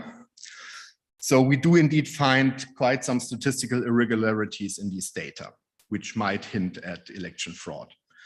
This would be a problem for our analysis only if election fraud would increase with sanction exposure. So we see that election fraud or the statistical irregularities are centered on certain regions, and they are quite time consistent, and our model accounts for that. Yeah. So there's no major impact on of these irregularities on our results. Would only be a problem if it was correlated with the sanction exposure, and as far as we can check it, it is not. Just to give you a quick overview, what I mean is, so one example is just if you plot election results of Putin or turnover on a scale, you see very unusual spikes at even numbers and specifically at meaningful dates. For instance, 50%. That's just an indication. This is one of these indications for somebody intermingling with the data, but we account for that. So, as I said, and I just quickly explain a little bit how we reach our results, then I look into the results in more detail, and then I'll finish. We see over this period of time, this is just the observed loss in exports for the Russian regions. This is the data we observe. The darker red here indicates larger reductions in international export. This observed export loss is of course driven by many things. This may be affected by the sanctions, but this is also due to decreasing oil prices and dollar appreciations and other simultaneous developments. So the challenge for us to really identify the sanction effect is to extract from the observed trade losses the loss that is really caused by the sanctions. And this is what we do by relying on a structural model, and this is how the trade loss caused by the sanctions looks like.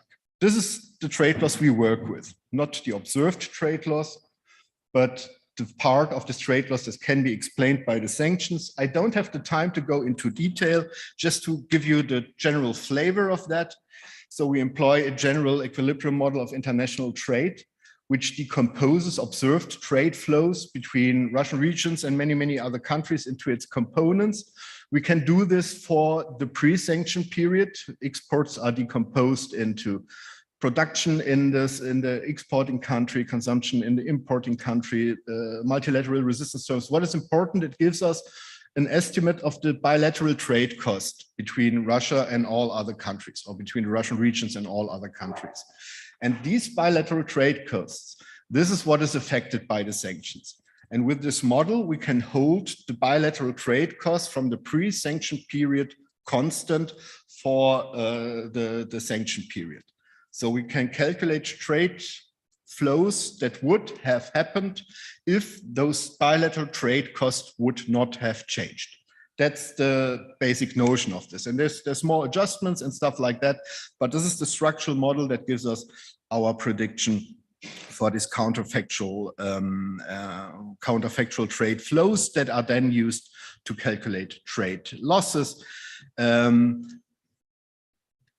This is how it works in the very end. So the observed, the observed line is observed trade, and the dashed line is predicted trade. And you see here for Turkey, which was not a sanctioning country, that the model in the pre-sanction period and the post-sanction period very nicely predicts the actual trade flows. And there's not much change in the pre-sanction period. For Poland, it's differently. That's a sanctioning country. You have pretty good predictions for the pre-sanction period, but not afterwards. There you have the deviations between the observed flows and the predicted flows. And this is what we use for identification. This is the basis of our results, just 2 tables, and then I'm done. So we can regress not only the vote share of Putin and his party, but of all other parties on this specific measure of sanction exposure. This is what comes out of it. What you see is the positive impact on regime support we have already seen. Of course, if one party wins, some other party has to lose. And it turns out that the losses are very much centered on the Communist Party in Russia. So we can differentiate what we call loyal opposition and nationalist parties and the true liberal opposition. Loyal opposition is parties that participate in elections are closely aligned with the Kremlin, and liberal opposition is parties that really want to form a new government. The whole effect is very much centered on regime support and on communist parties. So the regime wins at the expense of Communist Party. Our understanding of politics in Russia is that the Communist Party does not campaign so much on the basis of Marxist ideology, but much more on a platform that stresses the strength of the former Soviet Union and the glory of the old empire. So if this understanding is correct, it might make sense that people who feel attracted by this old grandeza of the Soviet Union turn to supporting Putin in relation to this bad foreigners imposing sanctions. But this is just a suggestion that this might be behind the effect. You can measure the same thing for imports, but we trust for different reasons the exports more. They are more exogenous. We see no pre-trends, which gives us confidence in the reliability of our results. Just to mention, we also checked for effect heterogeneities, but there are not many. So the effect is a little bit stronger in cities. It's somewhat more pronounced in the oil exporting regions than in the non-oil exporting regions. And as expected, it is somewhat stronger in the regions that are specialized in exporting to the sanctioning countries. But overall, the effect is pretty stable, and there's not really very meaningful heterogeneity in there. To conclude, so we reconfirm that economic sanctions work economically. They are effective in reducing Russia's foreign trade. However, this translates into increasing support for the ruling regime. And this is probably not what you want as a sanctioning country. So to a certain degree, sanctions that are economically effective backfire politically. And the question, of course, is how to address this, what is in the literature often called rally around the flag effect. So if outsiders harm my home country, then I support the government. This seems to be behind this effect.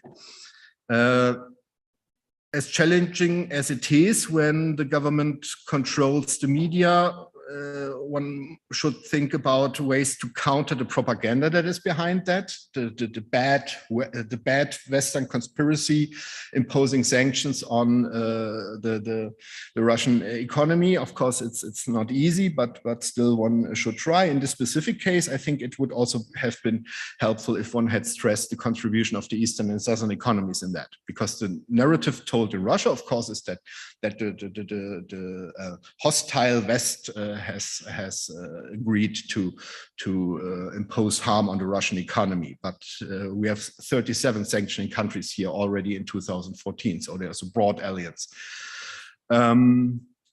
One seems to have missed to support the liberal opposition. I thought would have expected that they might gain, and some provocative last statement also for the discussion. I think one should think about how to whether it makes sense to more directly target private consumption to make the sanctions directly to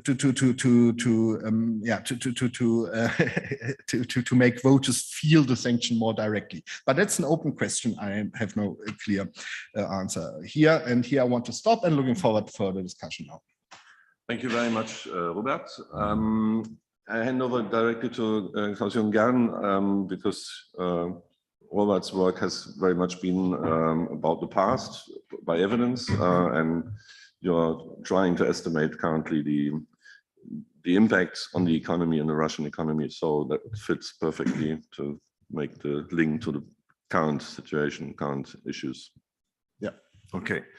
So I think that the paper of Robert and co-authors is, as could be expected, if you know the authors, is very very clever and well crafted, and it's an interesting contribution in the current context, as it fits to the current observation of rising support for Putin in opinion polls recently.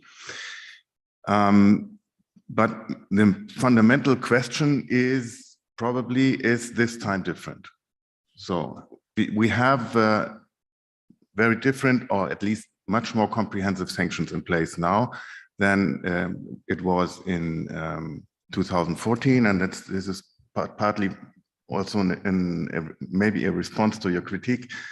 In the current with the current sanctions, we can expect that the private consumption is much more affected, as, for example, a lot of Western companies have discontinued their trade, or not only because of the sanctions, but also on a voluntary basis. And this is something which is already very much visible in the Russian shops. In 2014, the impact on the Russian economy was relatively small. It was a 2.5% decline of GDP in 2014-15. And this is also probably to a large extent just due to the drop in oil prices, which was happening at that time. So we usually see a recession in Russia when the oil price slumps.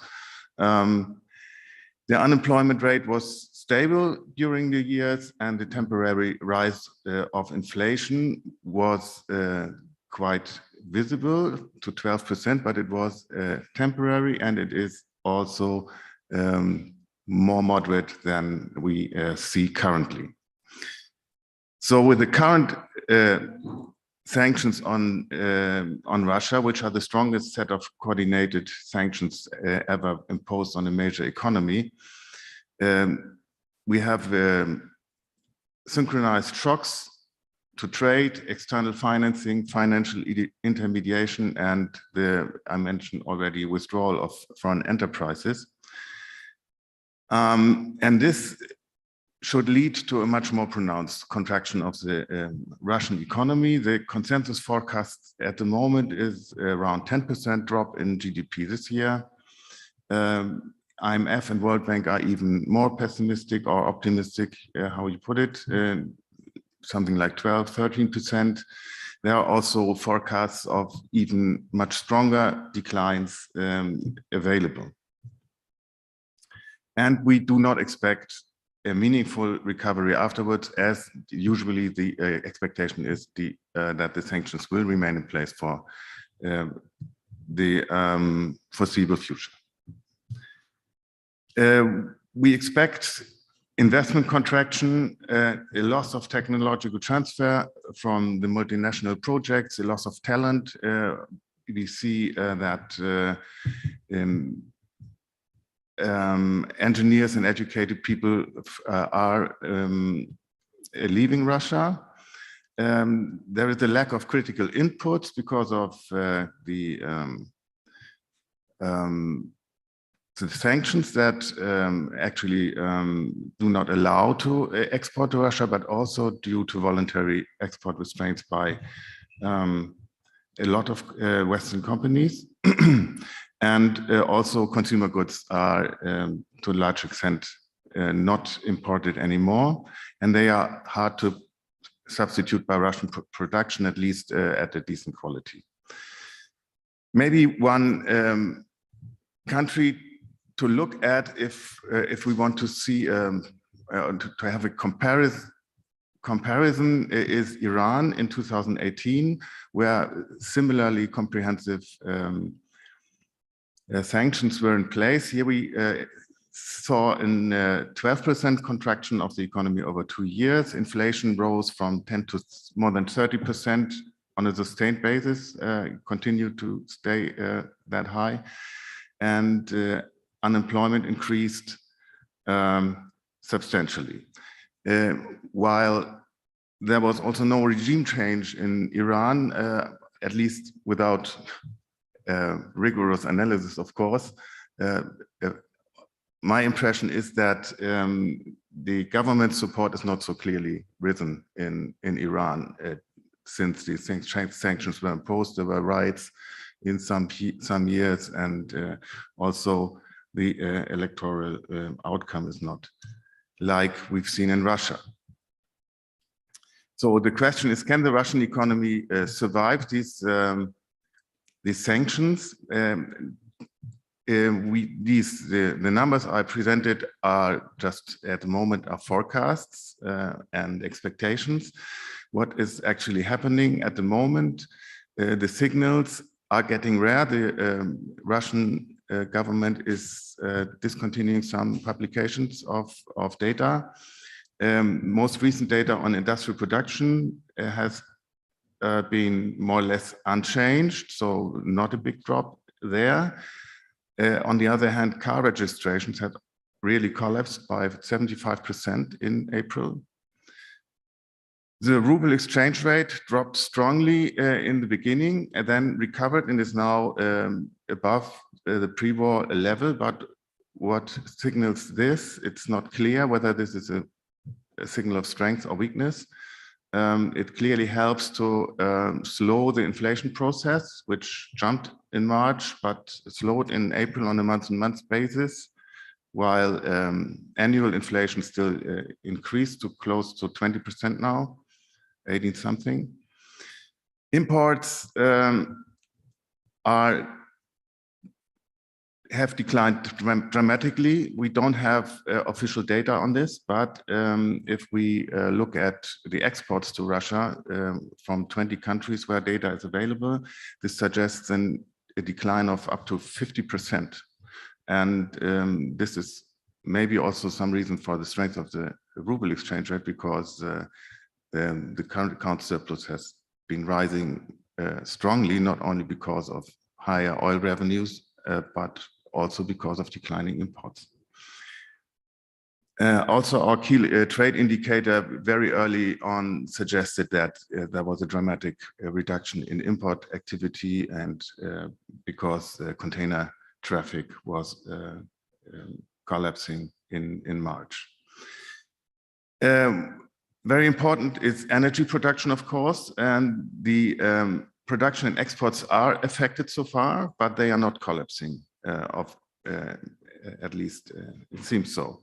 We've seen a significant decline in oil exports to Europe already, which is 50% of the Russian markets. The oil output has been declining by 1 million barrels per day in April, which is around 10%. The production is now slightly above 9 million barrels, which compares to a production quota of the OPEC Plus cartel of 10.5. So it's producing very much below its capacity and also its ambitions already. But in May, there seems to be a stabilization of output. Redirection of trade is already taking place. Initially, India was much the focus was Indian companies that were increasing imports from Russia. And now China seems also to increase imports substantially. By comparison, in the case of Iran, the exports reduced by 80% in 2018. So that was really a big, it was a big success in terms of restraining export activity of Iran in that case.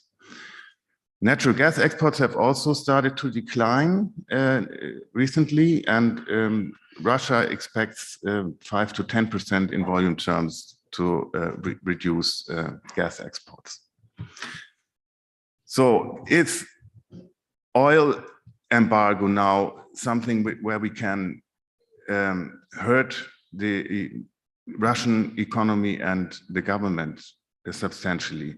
The Russian government depends on revenues from gas and oil. Almost 50% of revenues came from that source in 2021. But although we have seen lower oil output in April, and we've seen huge discounts on the Russian oil with respect to the international oil prices other than Russia, like Brent or WTO, the government revenue has actually increased in March, in April, and it is way above what is necessary to support the Russian expenditure. So an immediate European embargo on oil would probably cut into Russian volumes, because redirection of oil exports would be next to impossible, at least to substantial degree. But this would also raise prices for non-Russian oil further, and would also then allow Russian oil to fetch higher prices, and the outcome on the revenue is not actually clear. A gradual phase out of oil is probably already priced in the current international oil prices, and this gradual phase out will give Russia more time to redirect exports to a more complete extent. So the Russian budget will probably continue to receive sufficient revenues in both cases.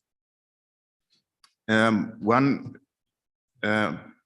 possibility to strengthen the sanctions and to actually try to hurt Russia more would be a complementary sanction, which would include strict limits on shipping insurance, which is not being taken so far, where Greece plays a major role and is at the moment not willing to agree on this. This would make things more difficult to Russia to ship supply to other places, but the risk is that in that case we would lock in a substantial share of global oil supply. This would drive up global oil prices higher, and this would not only hurt us, but also, and more probably more even more harmful, lower income energy importers. And if I see the current discussion around Russia preventing wheat exports from the Ukraine, which is a big problem in the global food market and is threatening to produce a food crisis, this would have a similar effect, in my view. So what's left in my imports are probably the key to really hurt Russian economy and produce a protracted slowdown in the Russian economy. Sourcing critical imports is currently the major problem for Russia. Value chains are struggling to survive. The resourcing of imports is difficult. Consumers are missing products, prices are rising for imported products particularly. And despite this huge current account surplus, this doesn't help Russia if it cannot use the proceeds from commodity exports for imports. The economy will then continue to suffer.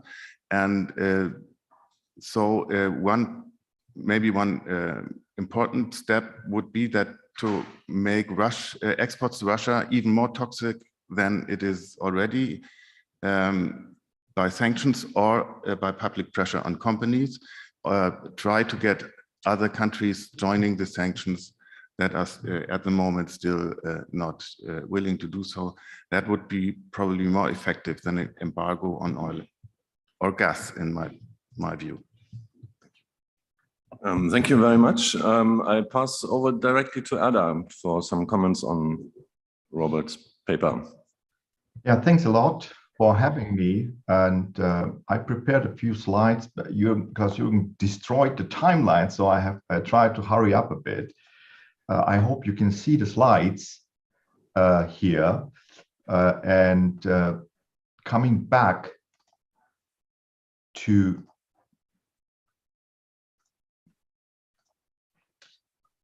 Robert's presentation, I really appreciate it. I remember we met with Robert a couple of years ago where the sanction issue on the economic arena was not so prominent. I want to point on two very specific aspects. First of all, this has been also, mentioned earlier. As economists, we can measure the economic effects pretty well now. Robert does this now for a case. We did this for the last 70 years for all sanctions in the world, together with Jutta Jotov, Gabriel Felbermayr, and Kostas Siriopoulos, for example. And what we can show is that if there are comprehensive sanctions, which is not the case in Russia until today, there is still gas, for example, flowing, trade on average goes down by more than 80%. So in that case, sanctions are effective. And now Robert's contribution is on a second line here. It's a question of success. And here I'm a bit more critical. The reason is he is linking political changes measured by vote shares with an assessment of the success of economic sanctions. And why am I critical here? Because there are some conceptual problems, not only from a measurement and academic view, also the way how the whole discussion is conducted on the political arena. So just very briefly, Robert, I expect generally what, these are I call this the cheap criticism in the analysis. Yeah, people will come and say like, are you serious measuring success via election results in a country like Russia? Yeah, this is the country with very weak institutions. The law system doesn't work. I just want to mention Navalny, weak press freedom. It's among the worst in the world. And as you mentioned, elections are manipulated. Honestly, I mean, these are all valid arguments and you will hear them. I have no problems with them because even so, we have a measurement problem, and you alluded to it. The worst dictator still has to account for the sentiments, and that's the reason why there is a huge value in this analysis. However, there is a big problem, not only in the paper as such, but also in the political debate. And the reason is the following: the way how at the moment people talk about sanctions is we have a political conflict. Ukraine, annexation and war. Then we have imposed sanctions. and there will be negative economic effects. So far, everything is fine. But then people have a very simplistic argumentation. They say if there is no political support in the country, like we see at the moment for the changes, no pressure on Putin, then basically there can be a kind of a re-election or something like that. End of conflict is realistic. The alternative is people just don't, change the political party, the ruling party, and it's an ongoing conflict. And in this case, we assess sanctions to be not successful. And you call this, Robert, sanctions can backfire. And I would say this is, for some types of sanctions, this simplistic line of reasoning is true. But we need to maybe come back to the definition of sanctions to see where there is a gap in the line of reasoning. Sanctions basically are restrictive measures that are imposed in case of violation of norms. The problem here is, however, that we always argue from our own, the Western norms often. But there are also the norms and objectives, for example, in Russia. And we believe that by sanctions, we somehow will achieve our norms. But the big question is that the views in Russia are significantly different. Maybe, I don't want to postulate that, but maybe they are different. And we cannot find overlap of norms via sanctions. There is no cooperation. There is no political solution. We see war and escalation anyway. So the fundamental question is, what about countries like Russia, where we have simply in the population, not only in the political elite, where norms are deviating from Western standards? And that's my main argument here. You taking your statement, sanctions backfire, and you base this argument on the mechanism that also politicians often advocate, namely, if norms are violated, pain will force society to rational behavior. But in case of Russia, in case of other countries, like Cuba is a very good example. It's one of the longest sanctions in the world, more than 50 years. Sanctions can basically multiply the confrontation on the normative level if the society itself does not want to change. This is something we can discuss about, of course, but we need to at least account for it if we analyze it. And the argument which I bring in here into the debate is, given the fact that in countries like Iran, Cuba, North Korea, Syria, and I can show you a much longer list, where there is no political change taking place, confirms that we need to be a bit more precise about the likeliness of finding common norms if they are so different. So what I suggest is, if we want to assess the sanctions success, then we should focus on the primary sanction objectives. And I will show you in my last slide what I mean with it. Sanction-induced political support for dictators, for example, is not, in my opinion, necessarily a backfire.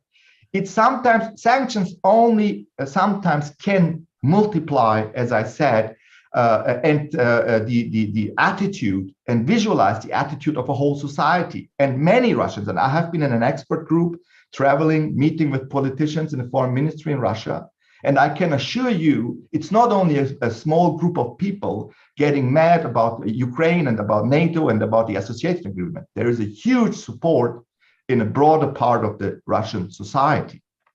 So, and Russia seems to be such a case where norms are not coinciding with ours.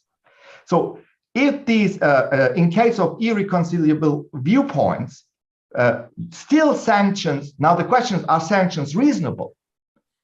In my view, we have to open the discussion still in such a way to say sanctions are part of isolating a country. It's not about political change. Yeah? And the reason is the following. I don't expect by sanctions a political change in Moscow.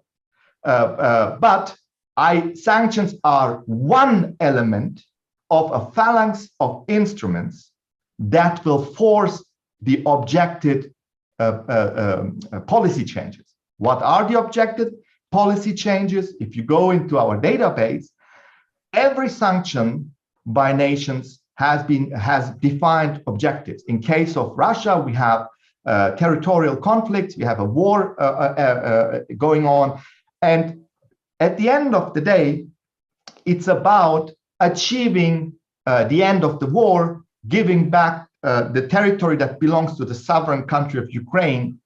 And besides the economic damage that sanctions create to achieve this goal, we need additional elements.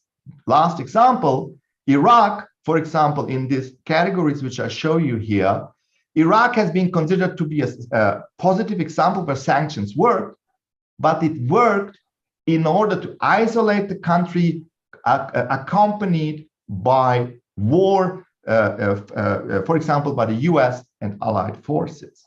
So in that sense, what I'm propagating here is that we need to discuss about success. I would say in a more reluctant way, Robert, I wouldn't link it to the observed changes in a country, because Iran was mentioned as well. People sometimes don't want a specific change. Yeah, Russians, to close it with the Russians' attitude, which I have experienced, there are many Russians, they have a different view on Ukraine than we Europeans. Excellent. Are very clear points, and maybe we don't have so much time to discuss, and we should continue that at another occasion. But Robert, could you comment on the comments? Yeah, thanks a lot for the great comments.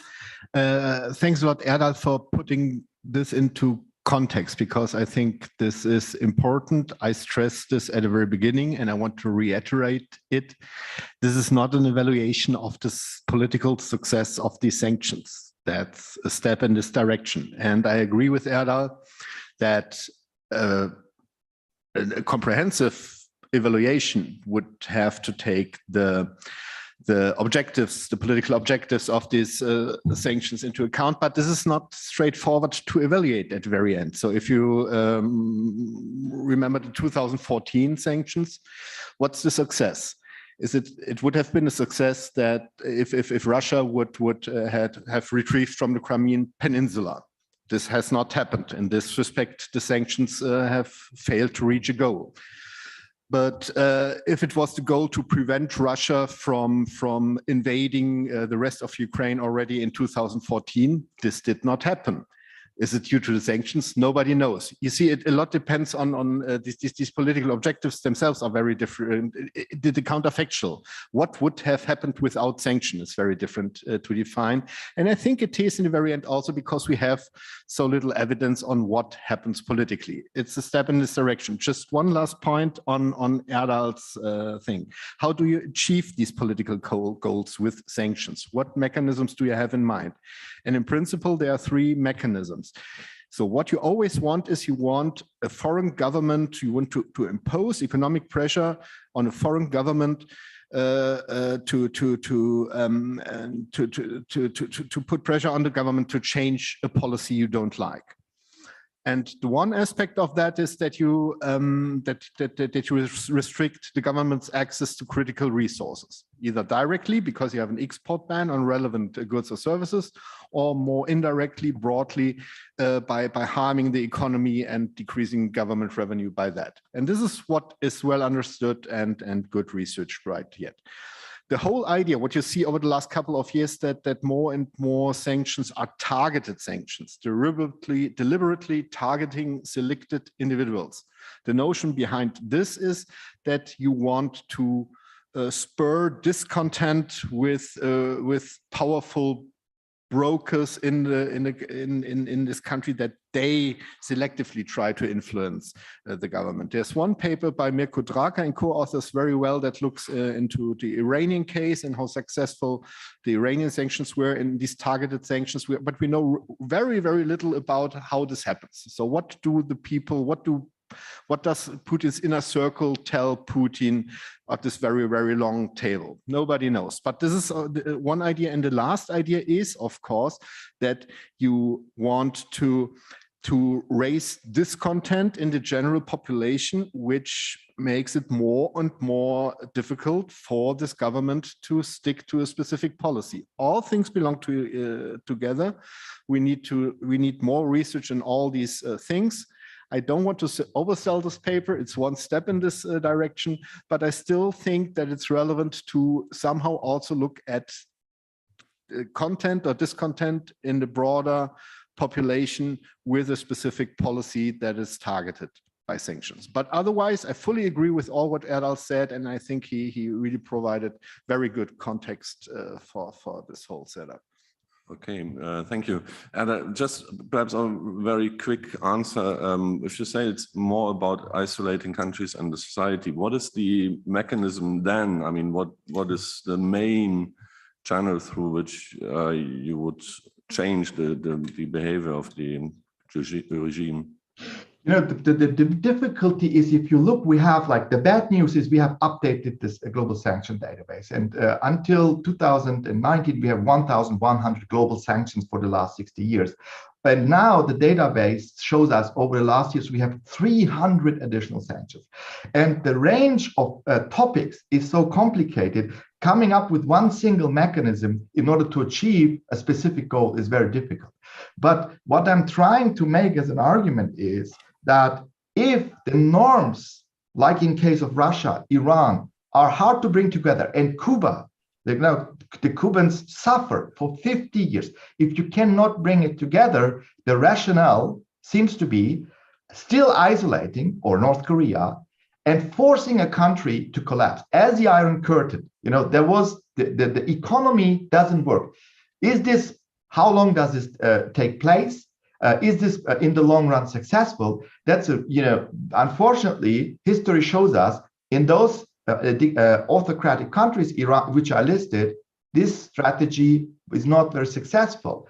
The other extreme has been, allow me this last example, the German foreign policy doctrine change through economic integration is the other extreme. You know, we tried to build exactly in these kind of countries. Even in Iran, remember, after 2016, the idea was sanctions, isolation did not work. Let's try to bring them in. Maybe the civil society can catch up and we can change something. So we're talking about two extremes. And I would not go so far and say, these are Russia and Iran are the role models. There are many cases where sanctions clearly work. In Africa, we have cases. And Thomas, another important point. Robert mentioned targeted sanctions are now accelerating in the last years. And that's the reason why we observe also this huge increase in sanctions, even in the last 2 years.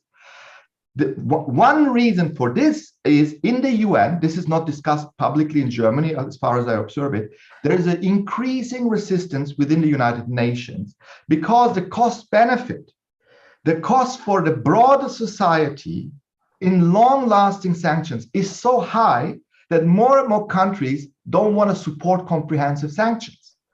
And that, and on the other hand, with all what we have discussed so far, makes it very difficult. We know that if we reduce sanctions in terms of comprehensive sanctions, the economic effect will be small and you hit less of the society. So things will become more complicated. That was mentioned. India is not joining, for example, comprehensive sanctions and so forth. So it's complicated, but I don't misunderstand me, Robert. This is a great work and we are on the same page. But I wanted to bring in this argument, which I'm missing also in the political debate. We should not expect in countries like Russia and Iran political changes through sanctions. I don't expect that. Many thanks, Erdal. Many thanks, Robert, Klaus-Jürgen, for this very interesting discussion. I think we had too little time, but we should continue. And I mean, hope very sadly this topic will be around for a couple of weeks and months, hopefully not. But then we may reconvene and have another discussion on that. So I invite you to take a breath and 10 minutes to come back around 11:35, 37 to continue. And then we have a discussion about the other side of the Putin war, which is inflation in our country. Thanks a lot. Thank you.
Are we ready to start?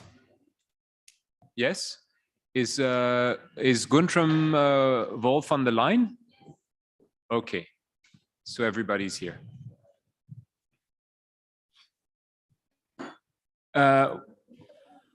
Welcome to this session on fighting inflation and the case for action by the government rather than or maybe in addition to or alongside action by the central bank.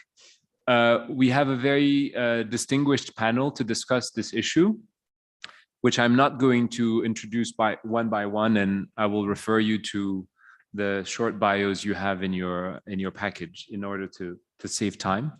And I'm very pleased to start this conversation with Isabella Weber, who has been notorious in recent months for having agitated the conversation about price controls. She committed an op-ed in January, which has taken the econ Twittersphere by storm and has, at least in the US, provoked a very vivid conversation about the use of targeted price controls to fight inflation. I was just telling her that I was surprised that even though the conversation was global, it seemed that it was focusing mostly on the US, as though this conversation was not to take place in Europe. And that reminded me of also a very interesting historical parallel whereby the US was introducing or extending price controls after World War II, when in Europe, in particular in Germany, under the guise of Ludwig Erhard, Germany was actually doing the opposite and liberalizing prices. And Isabella's scholarship was precisely working on the history of price controls globally and in particular in China. So without further ado, I will leave the floor to her to start this conversation. She has a presentation to guide our presentation, and then I will give the floor in turn to Sebastian, to Peter, and to conclude with Guntram before opening the floor to you. Thank you. Thanks so much for this generous introduction, and thank you so much for having me. It's a great pleasure to discuss this notorious question with such a distinguished audience, and hopefully in a more polite way than we might do on Twitter. The title of my presentation is Pre-War and Wartime Inflation in Times of Overlapping Emergencies. And this idea of overlapping emergencies, I think, is really an important one, because in times of overlapping emergencies, price mechanisms do not function in the ways in which we think of them to function, which means that we are facing all sorts of very much real barriers to the adjustment of supply, which means that the simple mechanism of prices increasing and supply adjusting is broken as a result of barriers that are non-economic or that are to some extent external to the standard dynamics in the ways in which prices are behaving. The first question that emerges if we want to talk about the increase in profits and the increase in prices in the context of the pre-war and post-shutdown, at least post-shutdown for the US and EU economies, is the question of why can corporations increase prices in ways in which they did not increase prices before this transition from a shutdown to a post-shutdown kind of situation.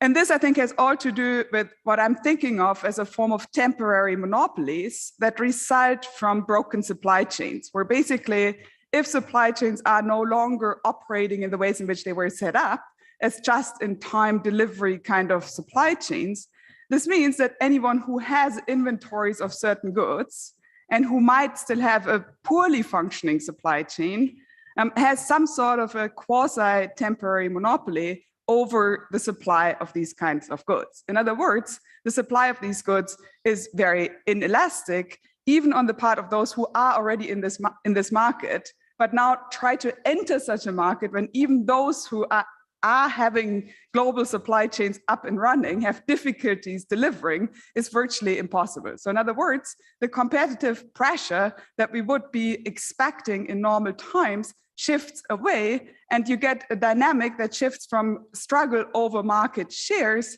to a race over increasing prices, basically kind of auctioning off the supply that is available. This means that in such a situation, prices can increase sharply, which if they are increasing more than costs, means that profits tend to go up. Now, this is being enabled by a relatively strong demand in the context of very large rescue packages, where specifically in the US, certain groups of the population for the first time had relatively low, but nevertheless savings that they could spend. So in that sense, the demand side could absorb these price increases, but the driver of these price increases really comes from the supply side dynamic. This was an argument that was in the background of the article that I wrote in December 2021.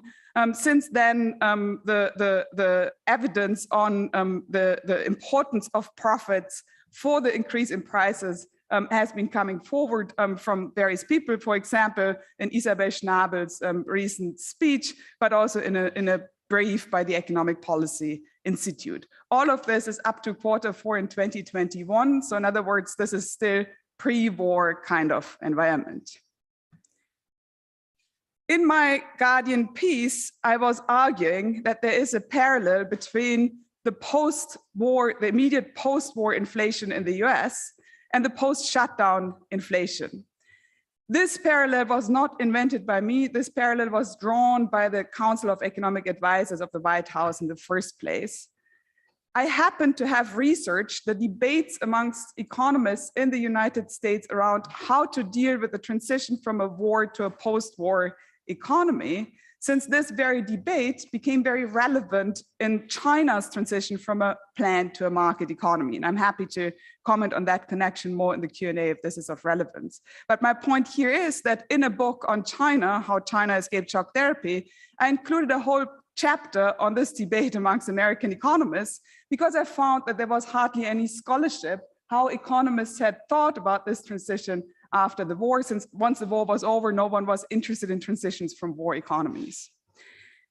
Then economists from Irving Fisher, Paul Samuelson, Frank Knight, all the way to Paul Sweezy shared the opinion that in a transition from a war to a post-war economy, one would need to continue selective price controls, since there was inelastic supply and relatively strong demand, which would lead to the kind of dynamic that I have just outlined to you.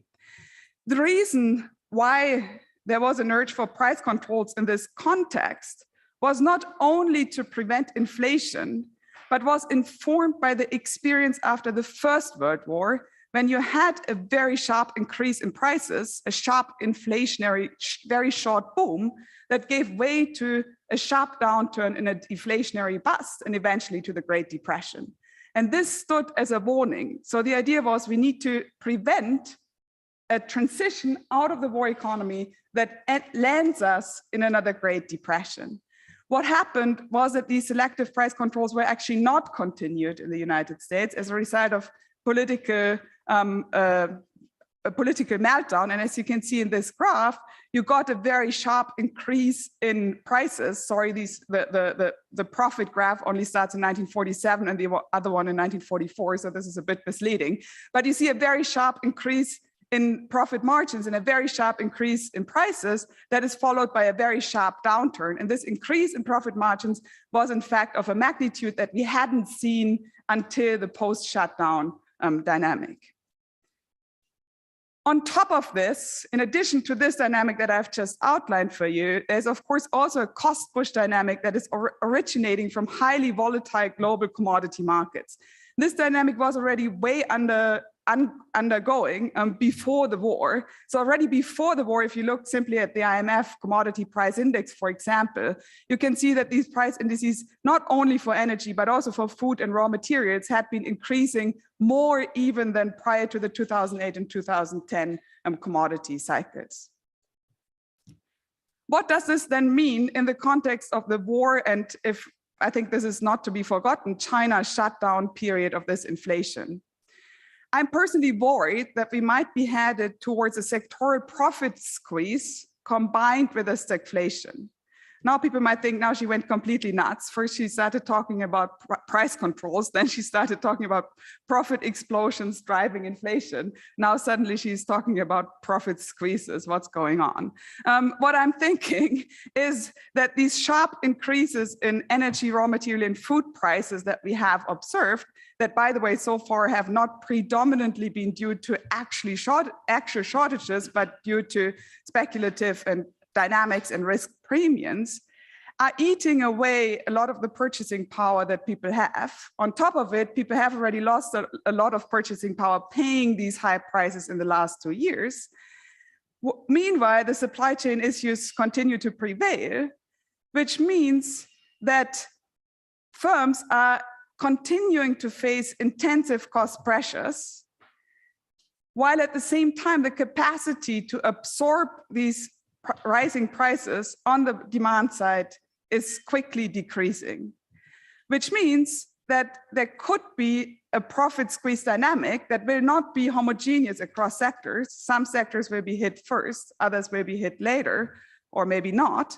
But we already see this happening in the first sector, the low-cost retailers. Walmart and Target that had their best years now have switched to much lower forecasts and even declining profit margins, have had the worst days on the stock market in decades. So maybe these low-cost retailers are some sort of a canary in the coal mine, in the sense that these are the retailers that are focused on low-income groups, and this is the space where the purchasing power is squeezed first.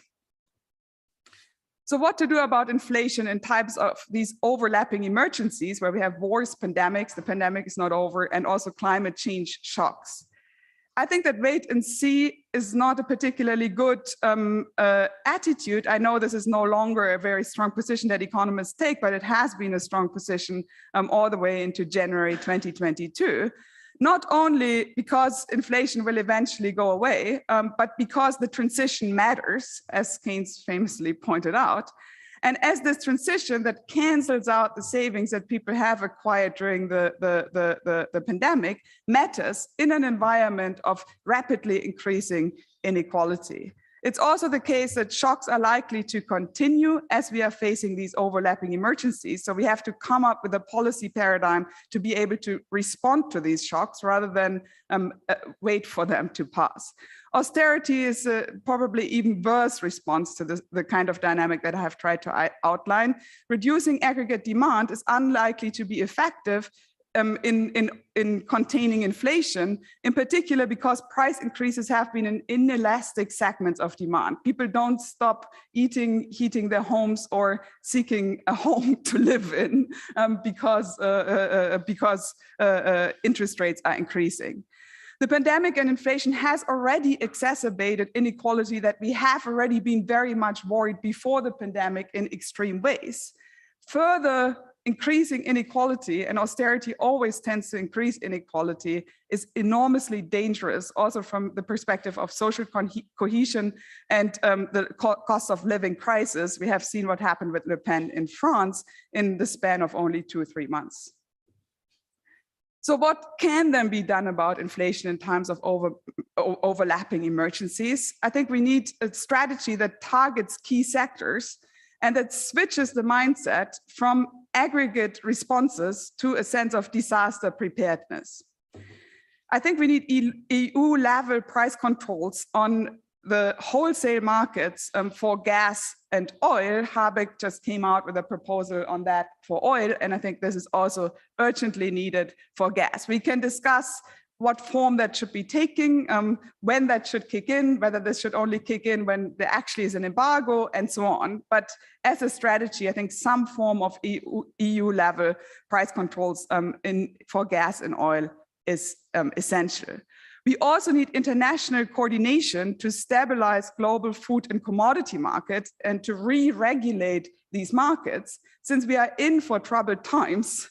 And if these markets continue to behave in the ways in which they have behaved, then take a climate shock that hits a whole sector in a monoculture kind of environment. And you will get these kind of dynamics repeatedly. So it's high time to re-regulate these markets.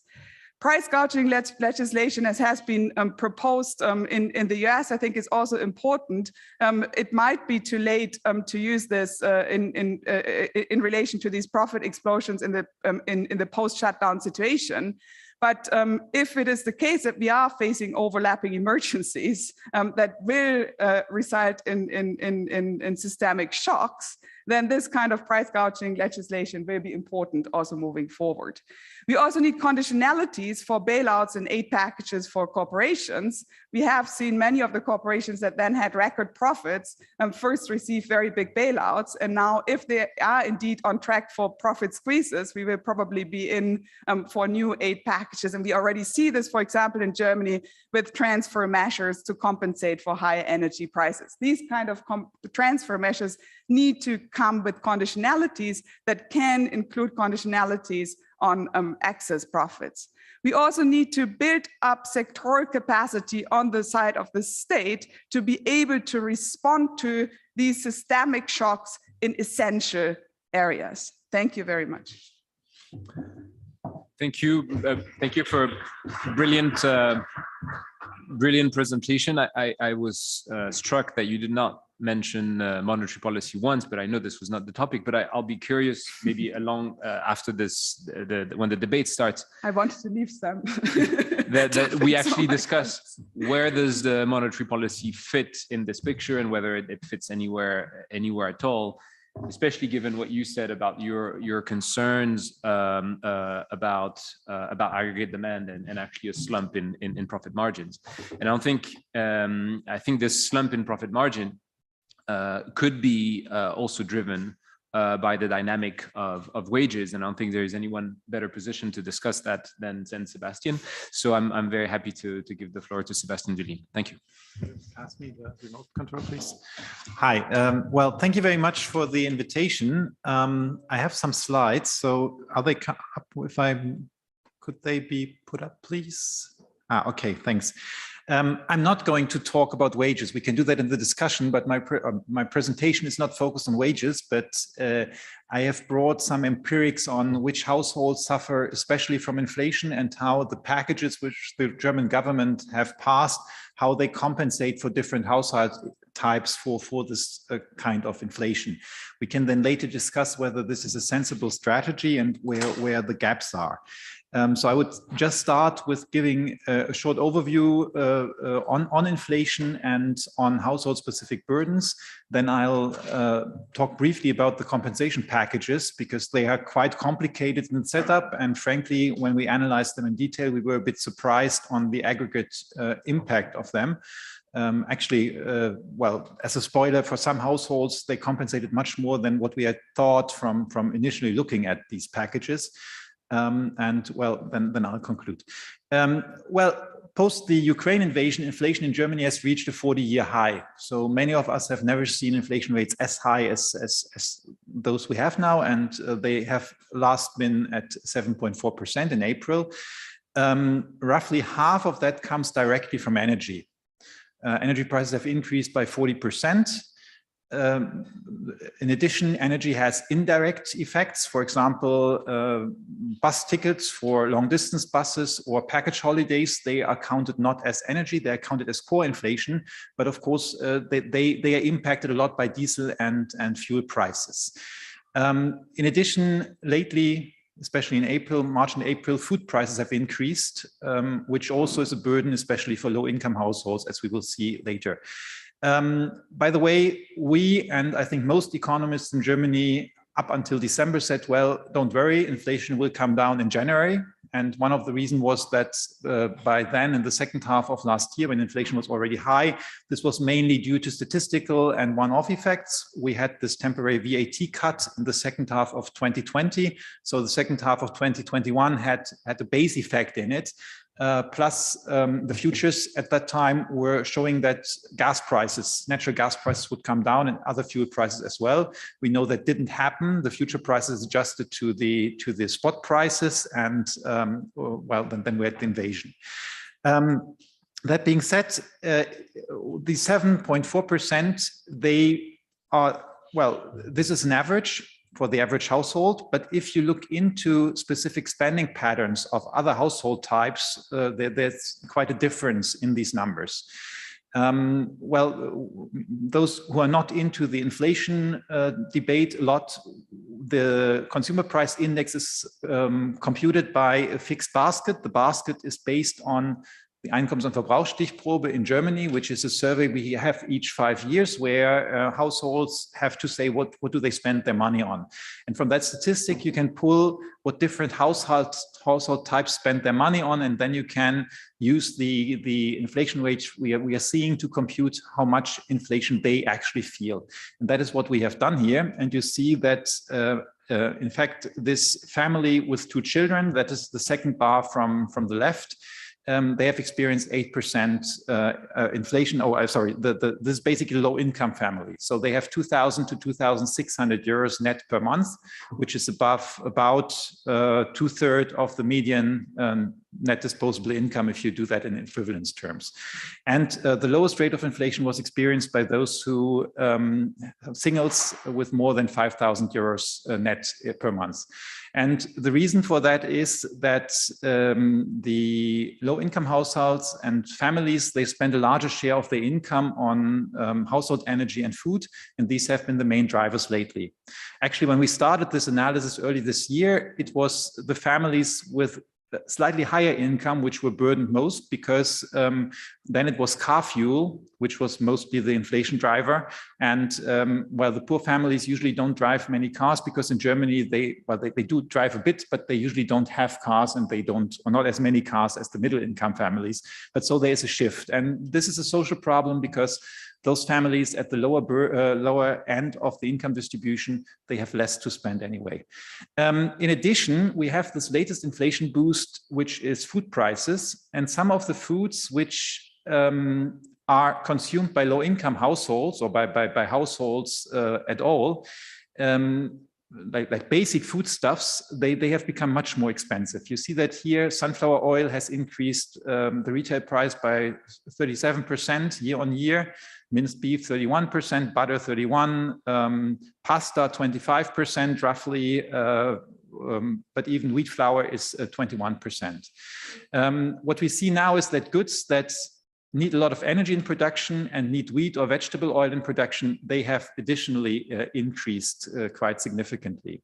Of course, this is linked to the Ukraine war, because Ukraine and Russia are some of the world's important grain exporters, and grains, as they are used as animal feed, they feed into these other things. What our analysis does not take into account, you could do that, but we haven't done so far, is that different income groups consume different foodstuffs. What you see here is that frozen seafood, sparkling wine, champagne, they are actually cheaper than 1 year ago. And but we have just the basket for whole food, for the whole food. We haven't gone more into detail, but my guess would be that if you do that, you will see that the poor, the low-income households, that they actually experience even more inflation. Okay, then 2 compensation packages have been passed in May. I say they have been passed now, but they have been proposed by the government first in February and then in March. And now you don't see the colors very well. I have in black those things which apply to those to the general population, and especially the working population. Then I have in blue things which impact on prices directly, and in green measures which are aimed at transfer recipients. And the first thing is that, sorry, that should read, tax allowance for employees is increased by 200 euros. That means that is something you can subtract from your pre-tax income before the tax schedule is applied, basically, for those who are non-Germans. Then the basic tax allowance is increased by 363 euros.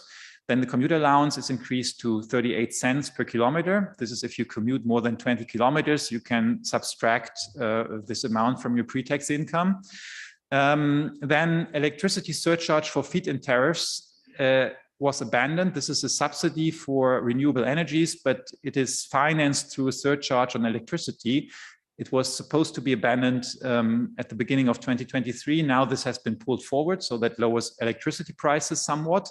And then there's a lump sum payment for heating of 270 euros for recipients of rent subsidies. So these are people who are above the general transfer system, but below, well, in a range where they get rent subsidies.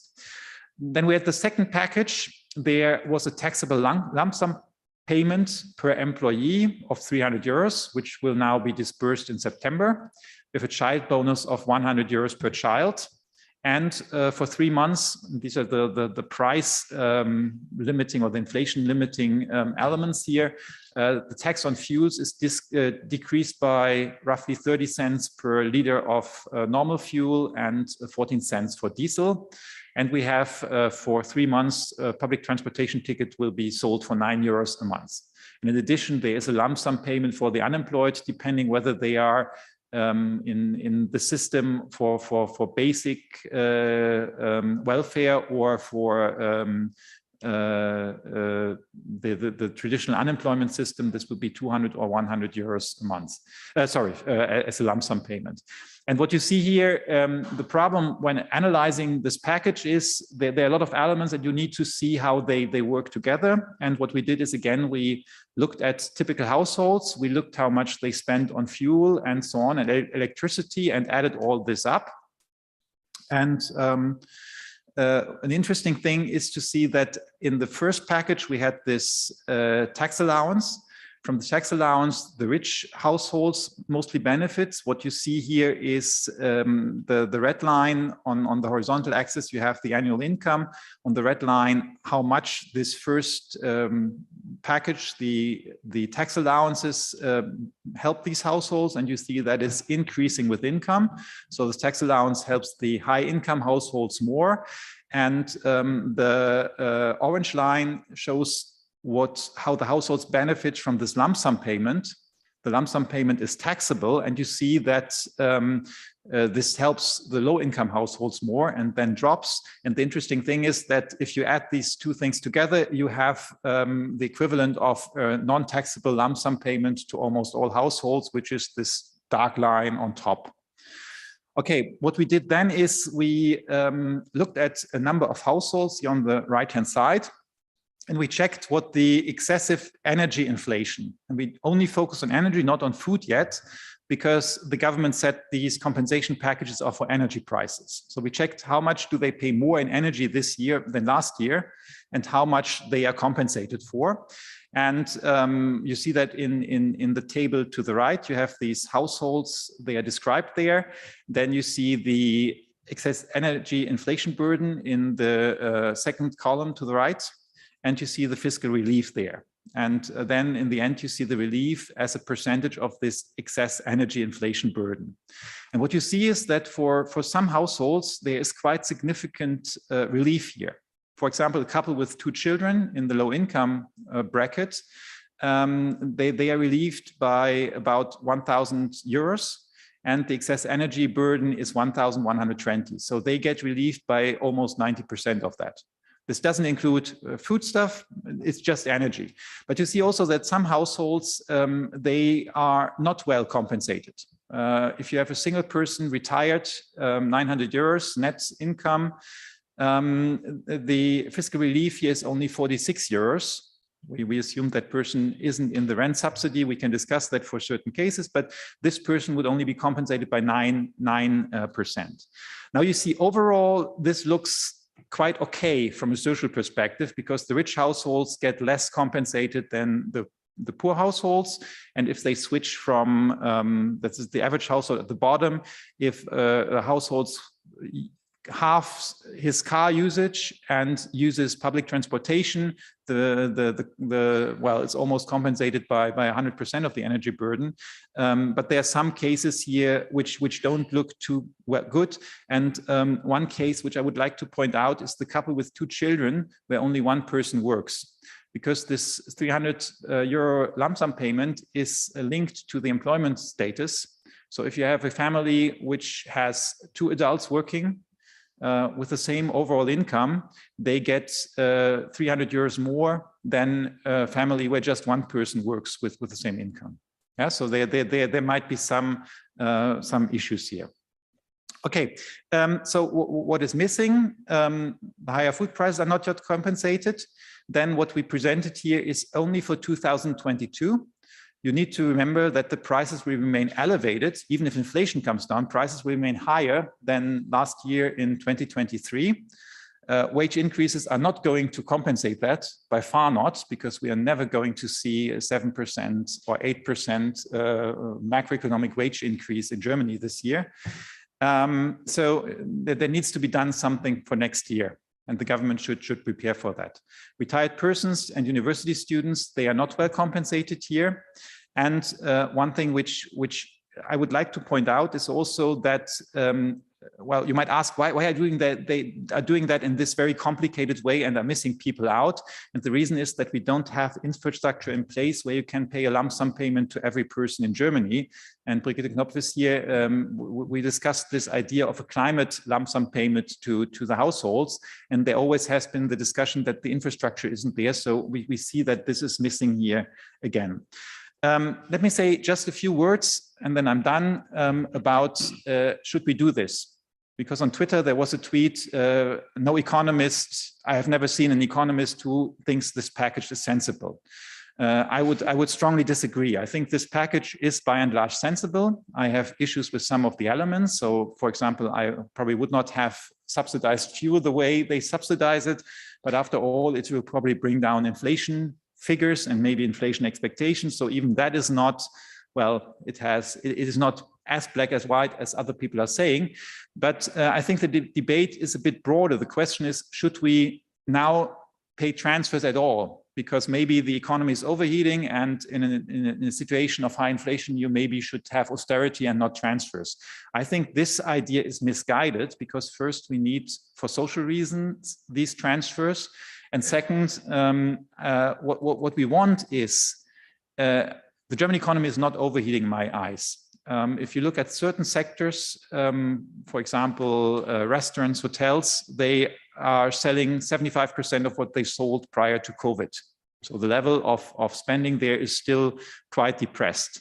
We have done some surveys, and the people are saying now they will be cutting back on these spendings because of the high energy prices. And what you want is that these sectors, that they continue to work as they are working at least. You don't want austerity increasing unemployment in these sectors, because they are not the inflation drivers. And the food and the energy prices, they are exogenous, and Germany is too small that by casting the German economy into recession, you will bring down food and energy prices. And it really doesn't make sense to try to compensate a 40% energy price increase by deflation in the domestic economy.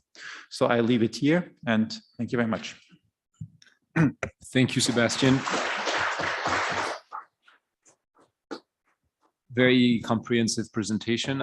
I take away that the sum of a number of complex measures amounts to a simple one, which is a lump sum payment to everyone, and that for a rather left-leaning government, we have basically not a redistributive policy. These are my two conclusions, but we'll have the chance to discuss it. Peter. Yeah, you need the clicker.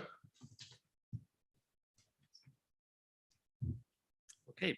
Yeah, thank you very much for inviting me.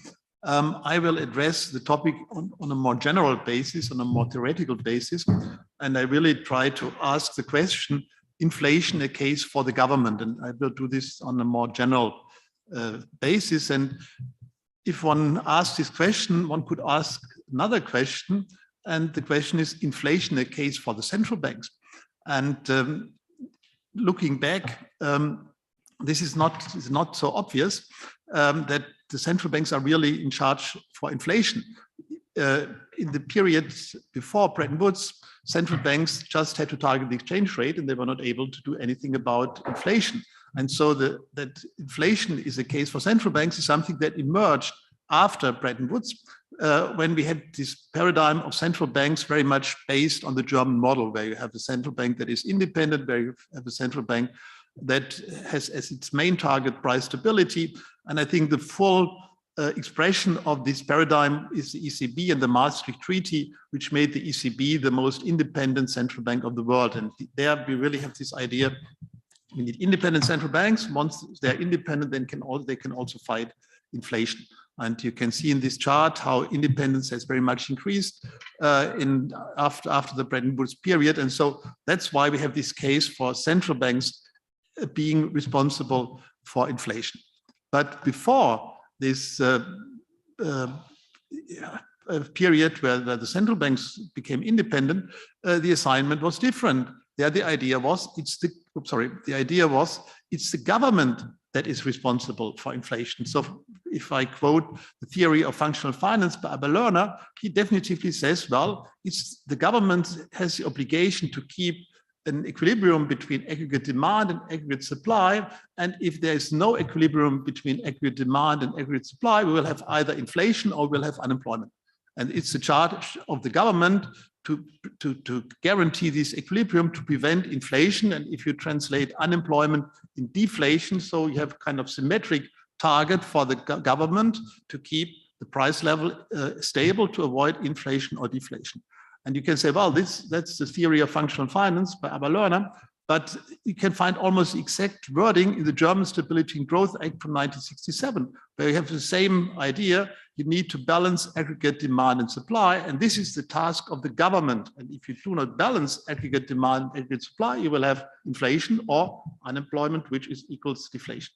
So the idea that the government is in charge for price stability is something which is deeply embedded in theory, and also I would say here in the German Stability and Growth Act. And now, if you have the central bank in charge for inflation and you have the government in charge of inflation, you have an assignment problem.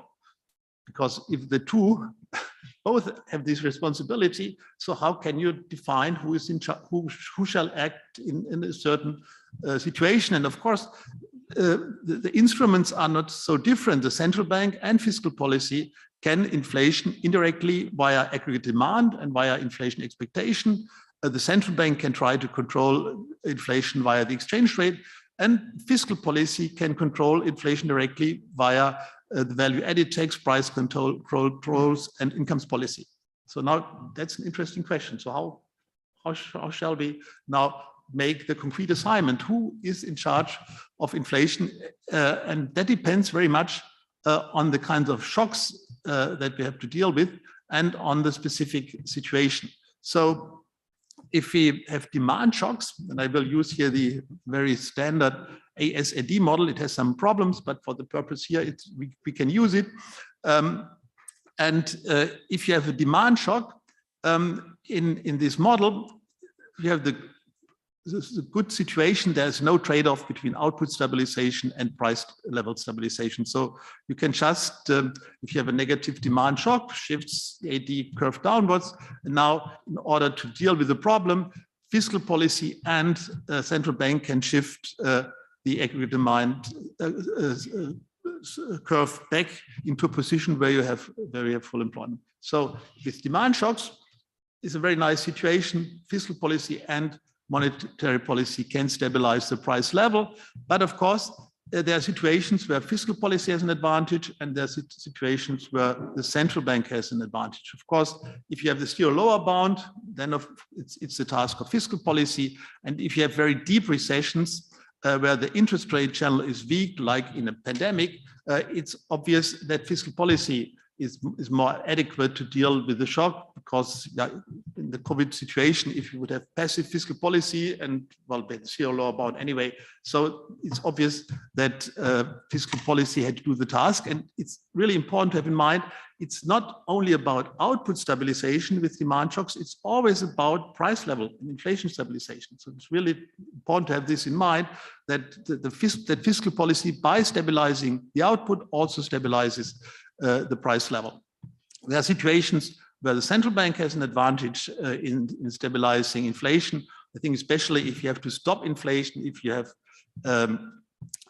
have very heated economy, it's politically easier for an independent central bank to stop inflation than for the government, who has to increase taxes, which is difficult to implement. And of course, we can also say if you have a negative demand shock, it might be easier if the central bank does it. If you have governments, fiscal policy, which has relatively high debt levels, then it might be easier if the central bank does it. So this is a situation in demand shocks, but that's not our situation today. And I think it's also really important to have in mind that the German economy is not overheated. It's important to see that in 2021, private consumption relative to GDP was at the lowest historical level ever. So if some people say we have inflation in Germany because the ECB has printed so much money and the people have so much money in their pockets and that's why they spend so much, it's demand. It has nothing to do with demand. It's extremely low value of private consumption GDP, below 50%. So I think that's really just want to add that. So we have definitively not a problem of too much demand. So the interesting case are the supply shocks. And that's what we have now because of the high energy prices. And supply shock means that the AS curve shifts upwards. And now how to deal with it. And here we can see that these shocks are difficult for the central bank because they pose a trade-off. Because if the central bank wants to reach P star, which is so to say the equilibrium price level, the only thing it can do, it has to shift the aggregate demand downwards, which means that fighting inflation is associated with output costs. The supply shock itself creates an output problem, but if the central bank wants to stabilize output in that situation, the output shock is increased. So here you can see we have a problem with the central bank dealing with price stability. And here, I think, at least from a theoretical standpoint, the more attractive solution is if fiscal policy is able to shift the AS curve backwards, the supply curve backwards, then you can stabilize the price level without output costs. I think that's all the rationale behind the ideas that in situations with supply shocks, it's a good idea if the government can somehow influence the price level. Because for the central bank, it's a very costly endeavor. And I think the German economy, if you look at GDP figures, is already in a kind of close to recession, and now restrictive monetary policy would increase. So I think here is a very important point that supply shocks are a situation where the government should be responsible for the price level. And I want to just add something which is also interesting. When you are in a monetary union, there's also a case for fiscal policy to target the inflation rate. If you look at the German inflation rate, especially in 2010s, but also in the early 2000s, the German inflation rate was much too low compared to the price level target of the ECB. And in this situation, the responsibility of the German government for inflation would have implied a more expansionary fiscal policy, not to have surpluses, maybe have tax cuts and to stimulate the economy, and he would have avoided lots of problems with which the ECB was confronted, because the low inflation in the euro area with the ECB tried to tackle was, of course, also due to low inflation in Germany. And so I think price level responsibility is quite interesting for the government, is a quite interesting concept, which would have avoided lots of problems. Okay, let's come to the end. So what do we do with inflation today? So from this approach, of course, the best thing would be to do something with the aggregate supply curve, to shift it, and that from the perspective of inflation control would definitely be better than transfers. I think transfers are nice from a kind of distributive approach, but from the idea of how to control inflation, it's, if you can somehow shift the aggregate supply curve, that's the better solution. And we have this abolition of the, I don't know, it's in English, EEG-Umlage, the reduction of the taxes on gasoline.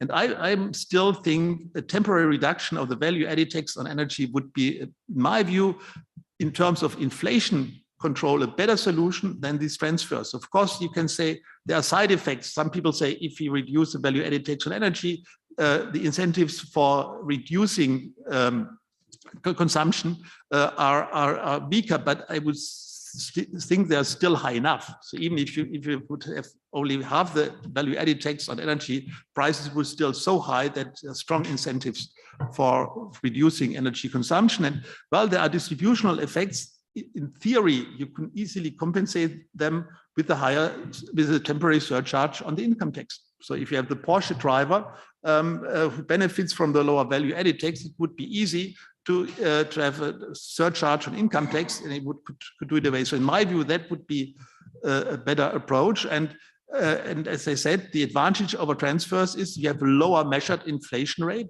And so the trade-off for the central bank is reduced. And also second round effects can be mitigated. I'm not sure whether the average household calculates all the things that you have in mind and says, well, my inflation rate is now lower. And there will be a huge problem for the trade unions when we have trade negotiations to have increases in wages that are significantly below the inflation rate. And therefore, I still think, so I know it's not ideal, I still would think a temporary reduction of value-added taxes would be a better solution than transfers. Thank you.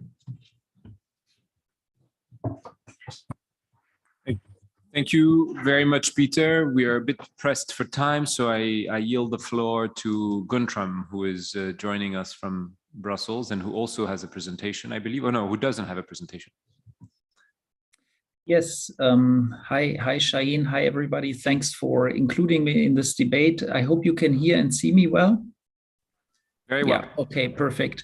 Okay, so thank you so much for including me in this important debate, and my congratulations really also to Isabella for triggering this very important debate and for the great discussion we've had so far. I think it's really important to discuss these things very, very openly and without dogmatic approaches.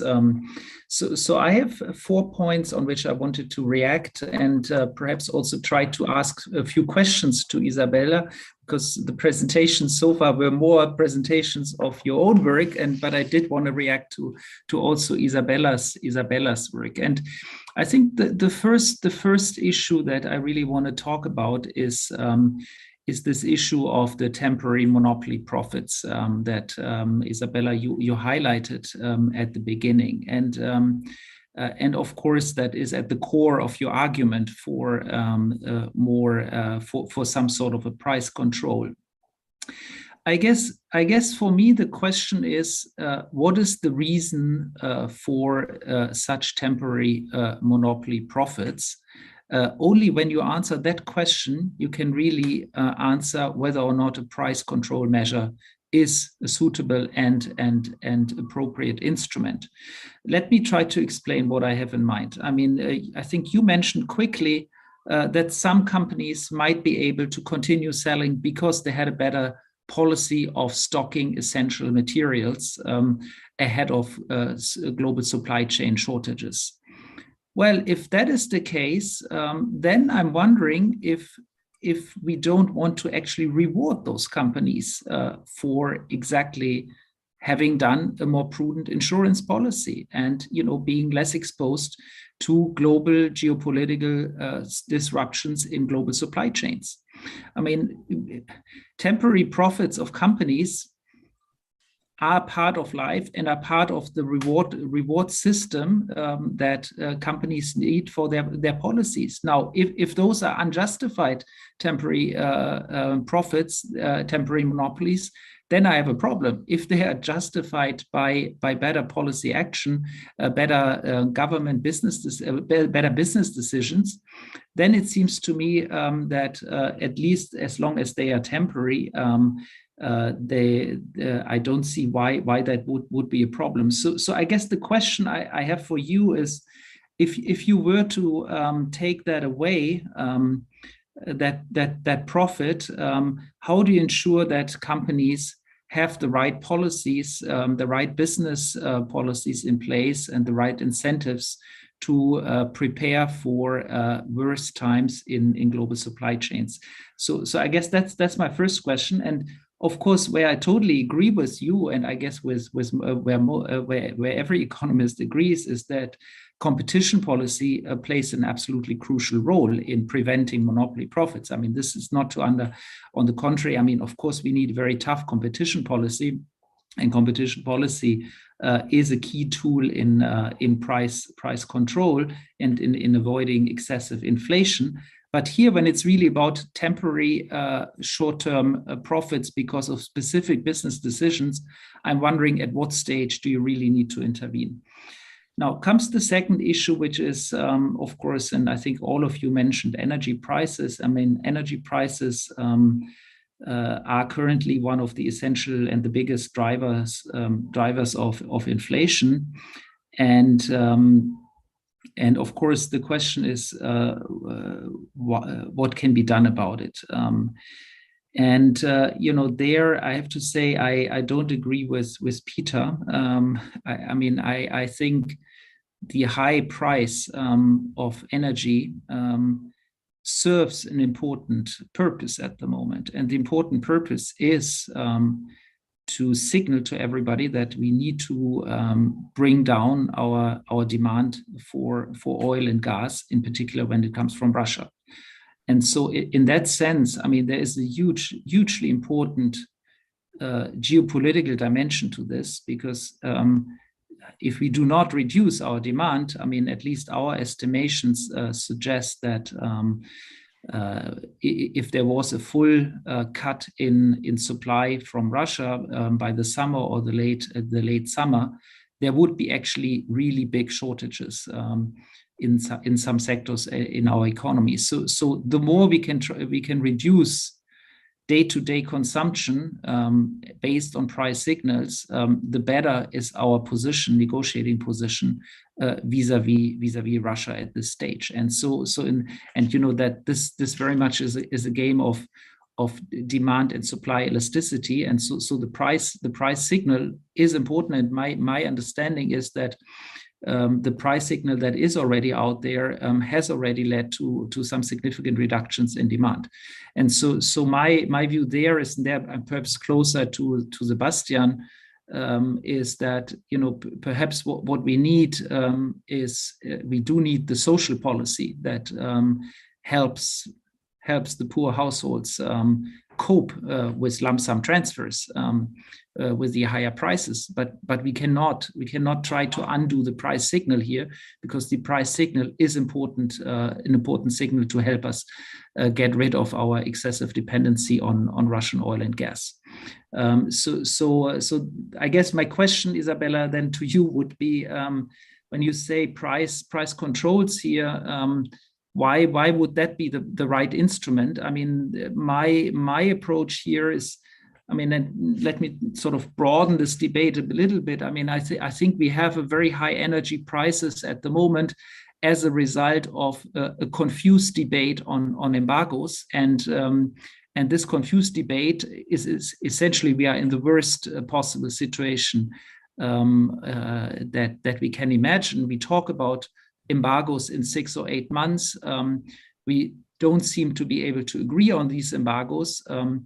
And of course, that has huge implications for global energy markets, right? Because nobody knows whether or not in 6 months Russian oil and gas will be embargoed or not. That means prices are up now, and since Russia is the global supplier number 1 of gas and the global supplier number 2 of oil, this uncertainty drives up prices. So I think we need to come to a clear, and there's government action needed. We need to come to a clear policy on how to deal with Russian oil and gas, and that policy, to my mind, should consist of a tariff on Russian oil and gas, and a tariff on Russian oil and gas. Given that we have a demand reaction, and given that Russia finds it actually quite difficult in the short term to supply their oil and gas elsewhere, would be a tariff that is mostly borne by Russia and not by European consumers. And in that sense, I think it would allow us to cut profits of Vladimir Putin significantly, thereby cut the funding of the war, while at the same time bringing down energy prices through the increased certainty in global energy markets. So that would be my approach in that field. Now, the third quick point is, I will be quick on my third and my fourth point. The third quick point is the ECB. What do we do? What does the ECB do, and how should we think of that issue? And my feeling there is, and there, Peter, I would want to push a bit also back against you. We do have an issue in housing markets. Housing markets are going up like crazy. There is some overheating in these construction markets, And I do think a tightening of financial conditions is needed in housing markets, but also in some other asset markets. So I mean, I see your macro argument sort of on the ISLM, I mean, on the basic model that you presented. But there is an issue here in asset markets. And so in that sense, I do think a gradual tightening of ECB monetary policy is necessary at this stage. So this is perhaps up for debate. And my last point is sort of the best of all worlds. And I think Peter and we all agree on that is let's operate on the supply side as much as possible. And what can governments do on the supply side? Well, I think the one thing that wasn't mentioned yet is of course global trade. I mean, we do see all this discussion on reshoring, friendshoring, and all of that. Well, that is basically cost push inflation, right? Because it reduces global division of labor gains, and so some of that might be needed for geopolitical reasons. But can we then not think of other trade arrangements and trade deals that would help us compensate partly, at least, for these kind of disruptions in global supply chains? Let me stop here. Thank you. Thank you. Thank you, Guntram. We are a bit pressed for time, so I propose that we don't give the floor back to the panel right away. We take a couple of questions so that they can answer everything at once. Are there any questions from the audience? I see one from Eric, and I already have received a couple from online participants. Eric Lonergan, please. Thank you very much. That's an extremely interesting discussion. I've learned an awful lot. Just a very quick question for Isabella first is, how would we construct an international arrangement for the regulation of food prices, just in terms of whether we have precedent and how we do that practically? Because it seems, again, very difficult to do that at a national level. And just on monetary policy, I wonder if there's scope for the application of dual interest rates. So I think the big question for me is, why aren't TLTROs being redesigned to target sustainable and renewable energy investments? Because you could actually affect the supply side. If we look, this is simply not true that monetary policy has no impact on energy prices. If we look at the shale boom in America, was largely a big beneficiary of QE. So we could actually simultaneously raise the interest rate on reserves and actually cut or maintain very easy interest rates on TLTROs, as long as that lending is specifically targeted at areas of the supply side which are sources of inflationary pressure. Thank you, but I respond right away. That would be basically going against the green mandate, so to speak, of the central bank, right? So the central bank would be basically providing lower cost of financing to the energy sector, potentially to the oil sector. To renewables only. Okay, apologies. Thank you. And so I've received two questions online. One is, I think, directed to Peter, which is basically, if we go by what you're saying, we turn the ECB's mandate on its head. So is this, going in the direction that you are advising? So should we revise the ECB mandate? And another question, which I think is directed to Isabella, which is, if we basically try to suppress temporary monopoly profits, we potentially punish companies that have actually put themselves in a situation to create these monopoly profits by very wise investment decisions. So should we punish BioNTech for having created the vaccine and created a monopoly profit during that time? Should we punish the smart supermarket who has hoarded toilet paper, knowing that that will create a temporary monopoly profit? So I'll give the floor back to you all, maybe in the order that you have spoken first. And thank you very much. Yeah, thank you for great questions. Let me start out by saying that I think the problem with inflation is that it's a really difficult problem. So I'm not suggesting that I have somehow the magic bullet and that if we do price controls, everything will be fine. And ideally, let's just control the whole economy and the problem will go away, or something like that, which is a line of reasoning that has been attributed to me, which I have never stated in that way in any place, in any format. So just to get that out of the way. So I think we are really facing a conundrum here where it's clear that transfers can compensate to some degree for rising prices, but they are not actually doing something about rising prices. We can rely on taxation, but then with taxation too, we have the issue that if tax incomes are falling and at the same time speculative and profit incomes are rising drastically in a context of already extreme inequalities of wealth and income, we again have another kind of problem. So I'm not saying that the things that I'm proposing are without problems. I think each of these sets of tools has their very specific kinds of problems. So just to be sure on the kind of level at which I'm intervening here. To the more specific question that I understand has been raised twice, which is, isn't it the case that people who, firms that have somehow had higher inventories had the wisdom of preparing for bad times, and if we now take away their windfall profits, we somehow punish them for smart business strategies? I think that this is not exactly what we have seen. Take the example of the lumber prices, where you have seen a total explosion in lumber prices. Why did these prices explode? Because when the pandemic first hit, many sawmills actually stopped working. Foresters who could have worked at home, outside, who weren't at risk of exposure to COVID, were sent home and the whole industry shut down. Then people started to do all their home remodeling and they all wanted to have lumber and the prices of lumber went through the roof. And people paid enormous extra windfall profits in the lumber sector. So this is one example, which I know is a very specific example, but one that has been quite prevalent in various countries. Furthermore, I think that what we have seen in terms of the sectoral dynamic, also even beyond lumber, has been extremely erratic. I think it's not the case that there have been wise business managers who foresaw the pandemic and who prepared for this and therefore somehow reaped some sort of legitimate kind of profits. But more substantially, I think this is actually the critical point, and this is a point that has been made by the Bank of International Settlement in a study of November 2021.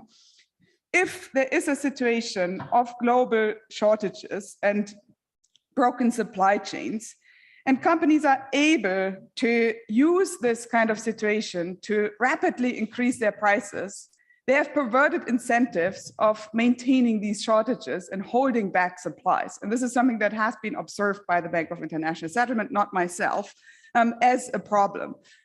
If you take the other case where you have a price limit that is not a very low price limit, that is not a pre-pandemic kind of price limit, but let's say in the case of lumber, where the price at some points has multiplied by 8, it's a price that is maybe only 20% higher than before the pandemic. You still have a very large price increase. You still have a very large reward for being able to supply these things.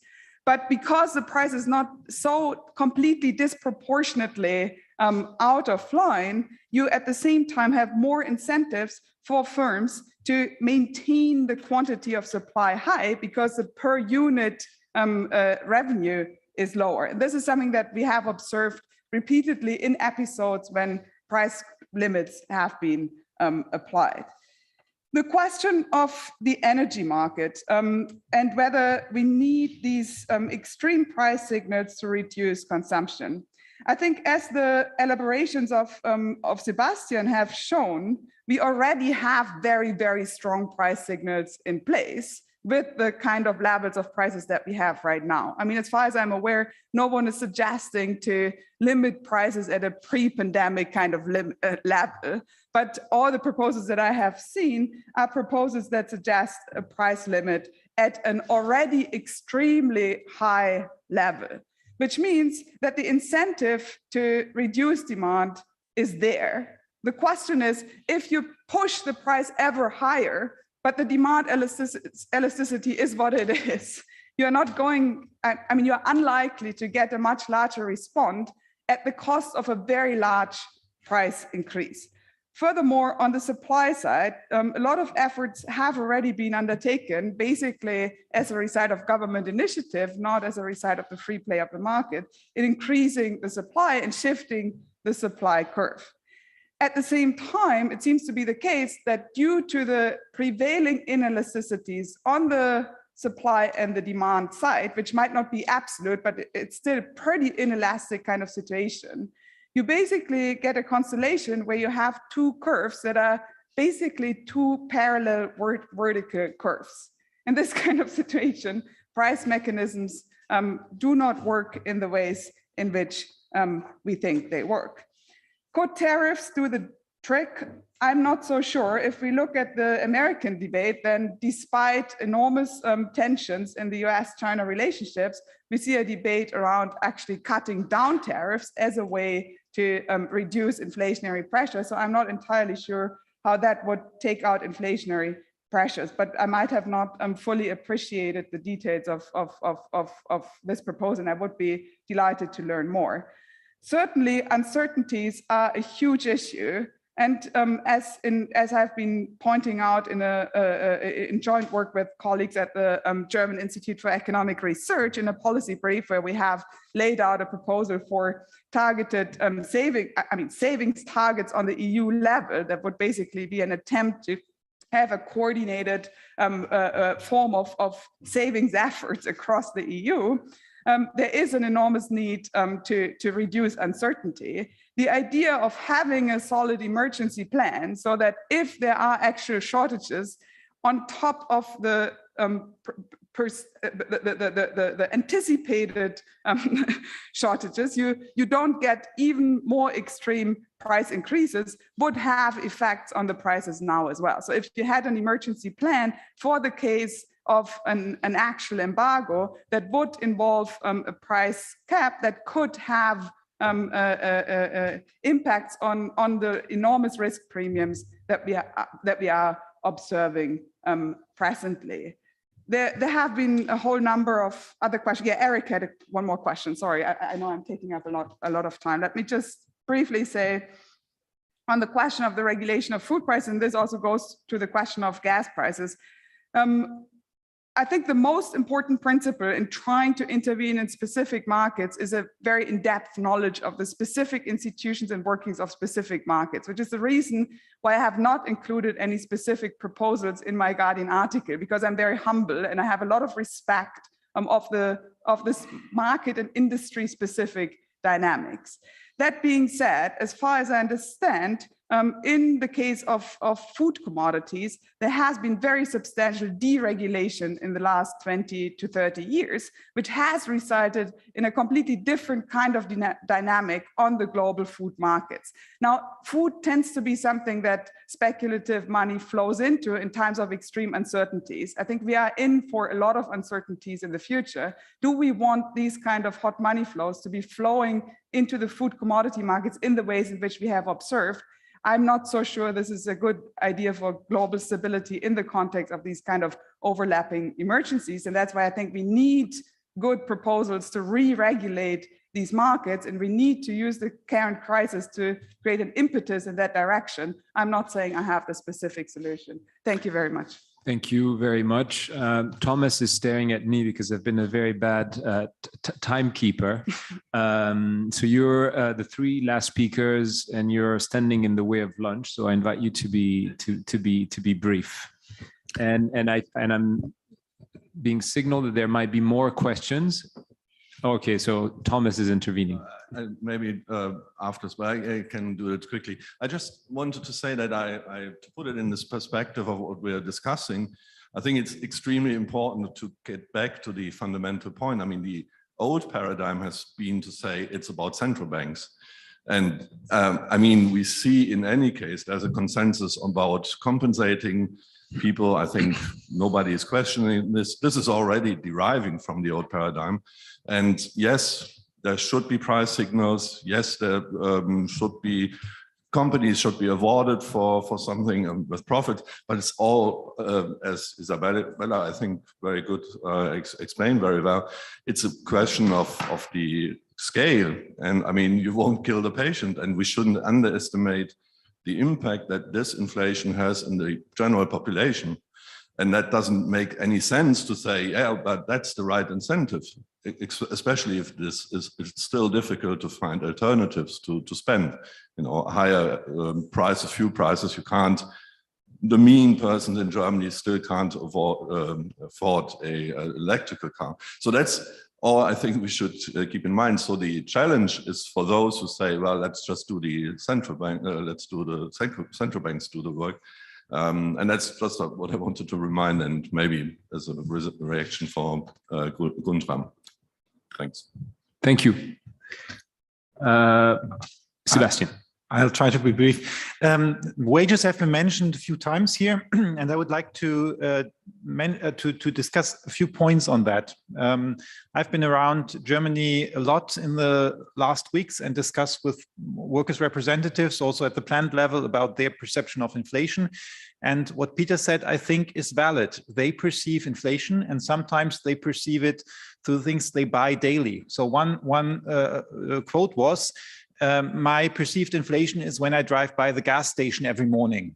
Yeah, and so they really see this is a very important price signal for their perceived inflation and inflation expectation. And therefore, I think it is, if we would find instruments which manage to bring down these the prices, measured inflation plus perceived inflation, and at the same time keeps the incentives in place, that would be ideal. And Isabella and we proposed something like that for natural gas for heating purposes, where we said, well, why don't we, I mean, we call this price cap, but in fact, it's a subsidy for a basic, for basic use of gas. So each household would get maybe 8,000 kilowatt hours a year at a capped price.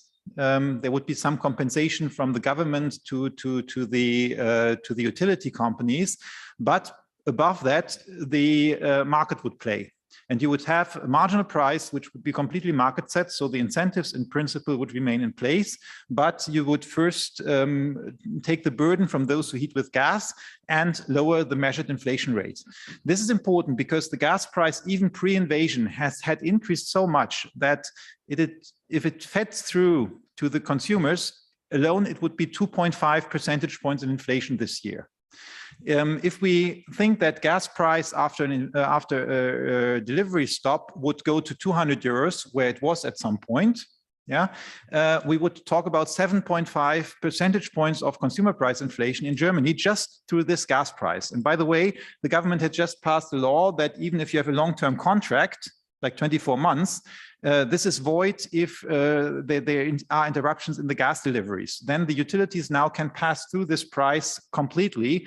And this means we are talking here about an additional 200, maybe 300 euros for an average family per month in heating bill, but only for those who have a gas heating. And here, I think lump sums are a limit. You cannot, I mean, of course, you could pay everyone, but not everyone would then be affected. So I think some of these hybrid instruments would be a good thing. One word on Guntram on the housing market. You said this is hot. Yes, but I think it will be up for a nasty surprise because in Germany, 10-year interest rates on mortgages have tripled since last year. That is significant, and my prediction is that you will see that in housing starts relatively soon.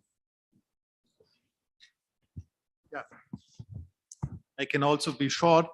First, when you say you have to reduce the price increase on energy by reducing the value-added tax, it does not mean that you undo the price incentive. So, if, for instance, if gas price is now 100% higher and you reduce the value-added tax so that the increase is only 90%, this is still a huge incentive. So it's the argument saying you undo the incentive. That's simply not true. If you have excessive increases, you somehow take a little bit away of the excess. And I think it's important, that's what Sebastian said, there is a trade-off. There's a trade-off. On the one hand, of course, we have to try to reduce our energy dependence from Russia as fast as possible, but we have also the need to somehow have in mind the macroeconomic consequences of very high inflation rates and of second round effects. And the experience shows once inflation is no longer under control, the only solution is a recession. So if you look back in the 1970s or 80s or whatever, whenever inflation gets out of control, somehow the central banks have to do a lot about it, and then you get a recession. And so I think this is a trade-off one has to have in mind. So I think this kind of one-dimensional approach, energy must be as expensive as possible, is not, in my view, really taking into account these trade-offs. And the question on the ECB mandate, that it is turning on its head, I don't see that. I think the ECB needs support. I think we overestimate the ability of a central bank to perfectly control inflation. And this is obvious in a situation where we have an excessive demand shock like COVID. So without the support of the governments, functional finance in the sense of Lerner, we would have had a deflation. What could the ECB have done? Nothing. In that situation. So it needs the support of governments, and in addition, the government support is needed as we have a monetary union. And you can see it without the German support to do something about the very low inflation in Germany, the ECB was unable to bring back inflation to 2%. And we could have easily done it, just reducing taxes, income tax in 2016 or something, not having the surplus would have stimulated demand in Germany and would have been much easier and also much better for the financial system than the ECB trying somehow with the low interest rate, zero interest rate to deal with it. And so I think one needs this broader view and get away from this one-dimensional approach, also one-dimensional approach that only the central bank is responsible for inflation. Thank you. Trump? Yeah, just three very quick reactions. I mean, the first, Sebastian, on the housing market, I think we agree. I mean, so mortgage rates have gone up because of the tightening cycle that is setting in, right? So in that sense, I think it's I don't think there's a disagreement here. On the price ceiling for gas or for fossil fuels, I mean, thanks Isabella for clarifying. So you didn't mean a price ceiling at the level of pre-invasion or some level of last year. So I think this is really important. I mean, at what stage do you set a price ceiling, and how do you set it? And I would say I would probably agree with you at the stage when there was a full embargo and there would be actual shortages. I mean, really shortages leading to rationing. I mean, then in a market with rationing, I guess the price signal is not enough to really allocate efficiently. I mean, there will have to be political decisions be taken at that stage, and then it becomes very complicated. But I totally agree at that stage, we also need some price ceiling. So in between, my point was on the tariff, really. And on the tariff, just to explain again my point, I think the key problem now in the energy market, in the global energy market, is that we have a very confused debate on an embargo. We have no political agreement on the embargo at the moment at the European level, but everybody talks about it. And they will talk again in the European Council on Monday and Tuesday about it. And of course, in such a situation, markets react and anticipate the future embargo, right? And the volatility and the uncertainty drives up prices. And so that's why I'm saying we should move away from that uncertainty and move ideally towards something where the supply is the supply is still there, and at the same time profits get taxed, and that's what a tariff does. A tariff does ensure that there remains an incentive for Russia to supply oil and gas, but it can be set at a level so that profits get reduced significantly, and Russia pays for a significant part of those tariffs. And yes, the tariff would lead to some increases, but it would remove the uncertainty coming from sort of the cut in global, I mean, the uncertainty and the prospect of a complete cut of a major global supplier of fossil fuels. And so in that sense, you operate also on the supply side, right? So you operate on the supply side by ensuring that oil and gas continues to flow, but you do increase prices through the tariff. But given the demand and supply elasticities, the incidence, the tax incidence, would be more on Russia than on Europe. But I have a little piece on this with Ricardo Hausmann and others in Science. I'd be happy to share it with you afterwards. Thank you. Thank you. Thank you all for this great panel. Two words of conclusion. One on substance. I don't think we have concluded on price controls and what kind of price controls, but we've made some progress. There seems to be an emerging consensus, though, that a blanket monetary policy tightening in the current circumstances may not be the best thing. Even Guntram, who was still advocating for some central bank action, you could argue that the targeted action that he has described could be well achieved by macroprudential measures rather than by monetary policy itself. And a point on form, I thought we had a very cordial discussion, which was in stark contrast with the discussion that Isabella started on Twitter a few months ago. I think that says something about the forum, but also says something about the profession, which needs to learn to have cordial debates, even on very sensitive and political issues, and which also needs to learn to be maybe a bit less aggressive and less sexist, which it tends to be sometimes. Thank you all, and see you soon.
Hallo, hallo.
Michael Sauger.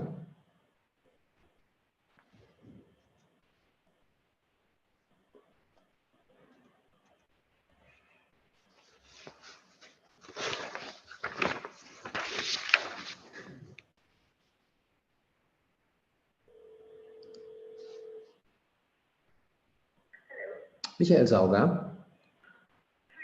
Hi.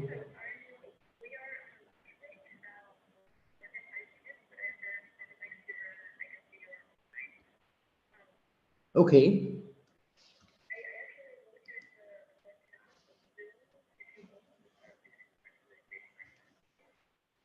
One moment, the chat.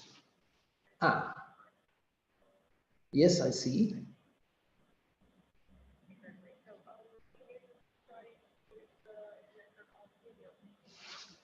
One moment, I have to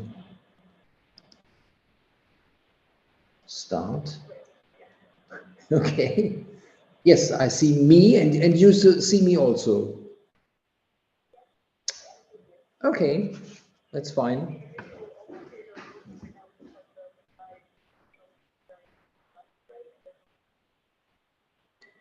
I see.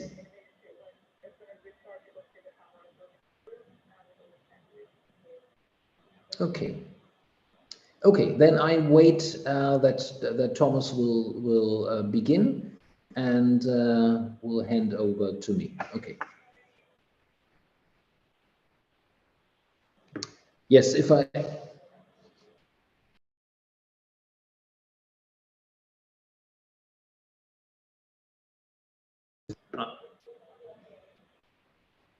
If I don't speak, I switch off. Okay.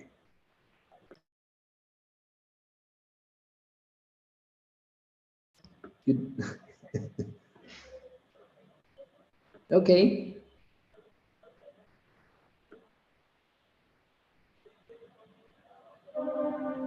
That's fine.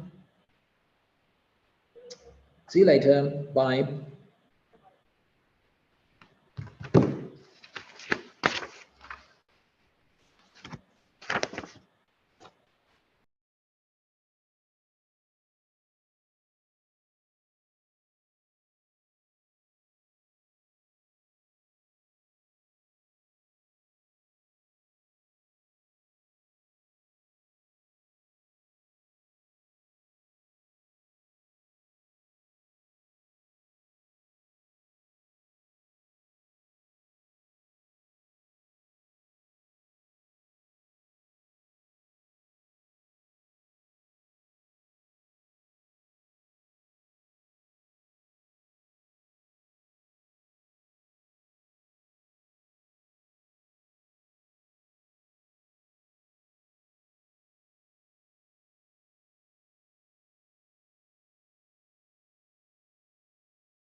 which is on another very important fundamental topic, touching also the general question of how to define the new roles of the state and how to define what states and markets can do. And I just briefly say that this is something that we at the forum have developed, and Tom Krebs is working about on this, what he calls, what we call modern climate policy. So that's rethinking, in a way, climate policies starting from the orthodoxy. So that's just to say before, but I hand over to Michael Sauger, who's in Brussels, long-term colleague and now correspondent journalist working in Brussels on EU subjects, but who's also very interested in these climate issues and the social aspects. Michael, and to you. Yes, thank you very much, Thomas. Thank you for the opportunity to join the interesting discussions. And the topic for this afternoon is also very interesting because in these days, climate policy has taken on a double meaning, I think, because if we free ourselves from fossil energy, we also free ourselves from Russian energy. And seen in this light, a modern climate policy also is a contribution against Russia's war of aggression, and therefore, I think, all the more important. And to go what a modern climate policy consists of, we have, and the new forum has organized this discussion with some top-class experts, as we have Tom Krebs. He's professor of macroeconomics and economic policy at the University of Mannheim and academic director at the Forum New Economy. In 2019 and 2020, he was the first visiting professor at the German Ministry of Finance. He will give us a presentation and an introduction in the topic, and then afterwards we will have some comments of experts, and I will introduce them later when we will have their comments. After this, we will have again Tom commenting on the commentators, and then we will open the discussion to the audience and to the floor.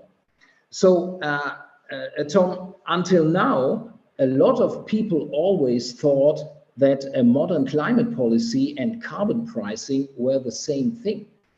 And Tom, I think, has a little bit a different opinion. And the headline of his presentation is Modern Climate Policy Beyond Carbon Pricing. And that makes it all the more exciting, I think. And therefore, no long preface. Tom, you have the floor. Okay, thank you. Thank you for the introduction. And let me, if I can show some slides. Yeah, excellent. Yes, beyond carbon pricing. So let me begin with a few obvious things. The fight against climate change has become consensus in world politics. And we are about to, or we are in the process maybe of a fundamental transformation of the economy and society, maybe a great transformation, but clearly a green transformation. And this is probably the largest transformation we have witnessed since the Industrial Revolution. And so it's a big project. And this transformation process is complex. That doesn't say much. Complexity is always a nice word. What I want to point out is that there are large adjustment costs at the individual level. So individual companies will face a large cost of switching to the green production of steel, for example. Individual households might face large cost of switching or buying an e-car, electric car.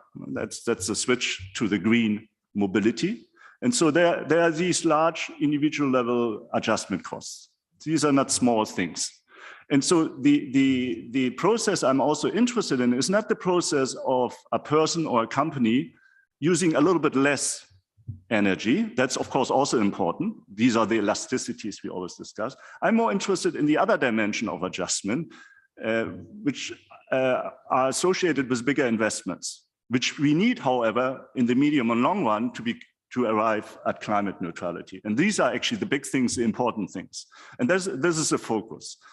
And so my point is that the analysis of this complex transformation process with large adjustment costs and uncertainty, I should throw in as well, also an important topic, is analyzed by some economists sometimes in a somewhat simplistic way, neglecting these large adjustment costs. So I should say in advance before I continue, there's a difference between what economists discuss sort of in private settings or in workshops like this and what they say in public. Not so much that they contradict themselves, but the way they phrase things. And so the public discussion, at least also of economists, is very often, from my point of view, too simplistic, and I don't think it's a good thing. And so I want to point out what are the issues and the dimensions we neglect once in a while. And importantly, because this analysis in the public discussion often is a little bit too simplistic, our policy conclusions we discuss are also a little bit too simplistic. In terms of the climate policy, we talk a lot about carbon pricing, one instrument of climate policy, but we often neglect the other instruments of climate policies. So what we do basically is to reduce a 5-dimensional policy problem to a 1-dimensional problem. And that doesn't give you an optimal solution. And so that's my point. But it is 5-dimensional, the policy problem, because we have adjustment costs and other frictions in labor markets. So there's a link between the economic theory that is a little bit more complex and the policy implication. And that's my point. Actually, the first slide is my point, and now I try to convince you a little bit why I have a point, and then I also will say a little bit why I might not have a point, and I'm quite sure the panelists will also tell me why I'm exaggerating. Okay, so rephrasing these problems, what are the problems? Oh, actually, I think I want to go back. So what's in terms of more, in specific terms, what is what I call now traditional climate policy? I apologize for the framing. There's a traditional climate policy in the modern. I know this is a little bit too simplistic, but no, I'm being a little bit simplistic. Anyway, so there's a traditional approach, and the idea is carbon emission is a negative externality. Put a price on carbon emission through a carbon tax or carbon permits. We can have an additional discussion, which is not of interest to me for today. Right, so, and let the market take care of other things. Traditional climate policy means that carbon pricing is a central instrument of climate policy. There might be other instruments, but they are somewhere in the back, and they're supporting instruments somehow. And traditional climate policy, I'd like to point out, and most of us know this, is actually basically Econ 101. And that's why we like it so much, right? It's easy to teach. And indeed, the original contribution by Nordhaus, even though he considered a much more complex macroeconomic model, in the end, the optimal policy in that model was one carbon price with the assumptions he made, right? Even though the model was, of course, more complex. And these are the models that are used to derive quantitative conclusions, to compute the optimal carbon price, which we use in policymaking. Okay. In the end, it boils down, by the way, to the question from a policy point of view: does a more ambitious climate policy necessarily require a higher carbon price? By the way, if the policy problem is multidimensional, I can be also a very ambitious climate politicians by using other instruments and keeping the carbon price low. Would be a possibility, could be optimal in my more complex world. And that's a little bit the point.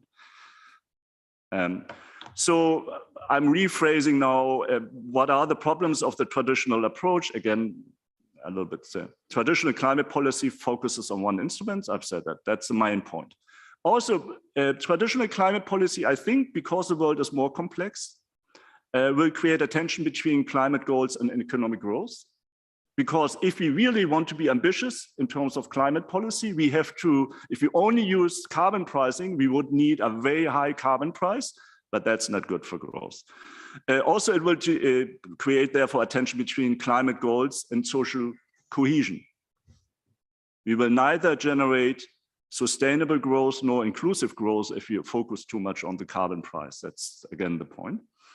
And by the way, it's basically a bad story. We only punish people, right? And so I don't think it's great to always punish. I mean, to have a basic story, if you want to make it sound more sophisticated, a narrative, but it's a story that only says, well, those guys who are bad for the environment and who act in a way that's bad for the environment, those have to pay a price. And by the way, I think this is my second remark. That's the reason why in the US, which is a very practical country, carbon pricing plays no role. And my prediction is it will not play a role. There's no way any American US president can introduce serious carbon pricing in the US. Good. Criticism is not new. I've mentioned a few, of course, so there is something out there. I'm not the first to say it. What is therefore required? I call it modern climate policy. It would consist of carbon pricing, public infrastructure policy, so public investment is important, industrial policy, and labor market policy. So we have those plus transfer policies maybe. So we would have a 5-dimensional policy problem. And only those, if we do it right, of course, only if we do it right, can actually generate in principle green and inclusive growth. And it has a good story to tell, right? We use public infrastructure investment to help people make the switch. We need the infrastructure to help people to make the switch. It becomes less costly. I'm reducing the adjustment cost of individuals when I'm expanding the public infrastructure. So that's the economic way of thinking about it. And so don't keep the elasticities constant, by the way, in your models. They're changing with the public infrastructure investment. As an example, this is sort of my pet example, green hydrogen. Why do I always like green hydrogen? Because it's sort of a future technology. We already have it, but we need to scale it. And so if you think, where should the green growth come from? I think you end up with green hydrogen because we know we will need it in many areas, and you don't have to start a discussion about the mobility sector. Even if we don't need green hydrogen at all, we have the steel industry, et cetera, we will need it in the energy sector. Just by the way, you don't have to get stuck in this discussion. Do we need hydrogen cars that are based on hydrogen? Right? So anyway, what could the government do? First of all, it should have a plan. So you need a 5-dimensional plan, at least. Labor market policy, infrastructure policy, and industrial policy. In Germany, sometimes a bad and dirty word, need to play together. By the way, by industrial policy, I do not mean necessarily tariffs. I just mean that we subsidize, but use subsidies to help some companies in the transition. We do that anyway, by the way. These subsidies are given out, but would be nice to have an overall plan, how much we want to give to which countries. Okay, and if you think about those plans, in own work, I've tried to do that for green hydrogen, but let me skip that. So why does it matter? So now I come to my second point of the talk. The common reply to my criticism is, this is a straw man. You're just making it up. Nobody denies that we need additional instruments, and there's some truth to it, you know, for successful green transformation. And this reply is correct in one sense and incorrect in another sense. So in my personal discussions, academic discussion, yes, it's true. Usually, I think when I put it this way, people would say, well, of course, public investment we talk about. But in public discussion, we focus too often on carbon pricing because it's an easy way for some of us to convey economics, plus transfer payments, I should say. So the policy would be carbon pricing plus transfer payments for the losers, which is already a bad word, right? And reminds us a little bit about our approach to globalization, transfer policies, etc. Okay. Importance of adjustment costs are then often understated. So let me give you 2 examples. I'm not sure whether they're convincing. So that's not correct, as I was just pointed out, but in the German, so my first line Supreme Court decision was in 2021. There was a discussion, but the same discussion we had in 2019. So I could have chosen 2019 or 2021. Let me go back to 2019. but delete the Supreme Court decision. But we had lots of those episodes. So it's not only one. In Germany, I'm focusing now on Germany because I was sort of following that discussion pretty closely. In 2019, the government put forward its first climate package. Right, so not the first, but the first. And there was a big discussion. And the package, by the way, had two pillars, elements. The one was for the first time, the introduction of carbon pricing in two sectors where we didn't have it before: transportation and housing. And the second part of this climate package was a large number of policy measures meant to increase green public and private investment. Indeed, many of these policy measures were completely new. The volume was pretty small, and we could have debated that, actually, far too small. 2 years later, we made it much bigger, then we made it bigger again, so now the volume is there. But the measures actually were all there, most of them. Good. But in the public discussion, there was no mentioning of part two, the public investment program, just silence.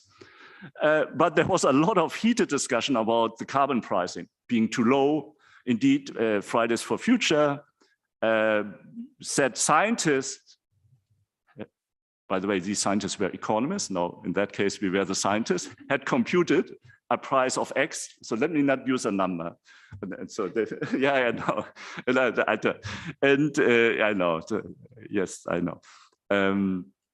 And this price, the entry price, by the way, it was a price pass, which I actually liked. And indeed, for me, it's actually much more important how high in the end the long run price is. But anyway, so scientists had so the claim, not the claim, the critique was that scientists, therefore economists, had computed a price 50, and the government had a much lower price, initially 15, then we increased it to 35. But the entry price, anyway, or even the government wanted to increase it, but we started very low.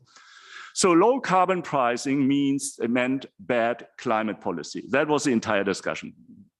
I thought that's strange. I won't criticize now the computations too much, but by the way, the computations of the 50, of course, made certain assumptions. And one of the assumptions was that we used elasticities that were constant.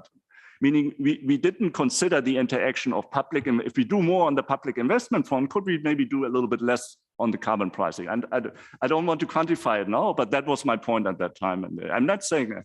Anyway, but it was really interesting that we had no discussion of public investment. So I have to speed up, but let me always reply to a reply I'll probably hear. And in the media and the public discussion, of course, always a negative discussion is always more interesting. So the government was criticized, and so that could explain why we only talked about carbon pricing and not about the public infrastructure. But we could have, because you could have criticized the government also for part two, even though they made a good effort, I thought, at least. I'm probably biased maybe then. No, I thought in introducing lots of new measures, the volume of the infrastructure package was far too small. And of course, we see that it was far too small.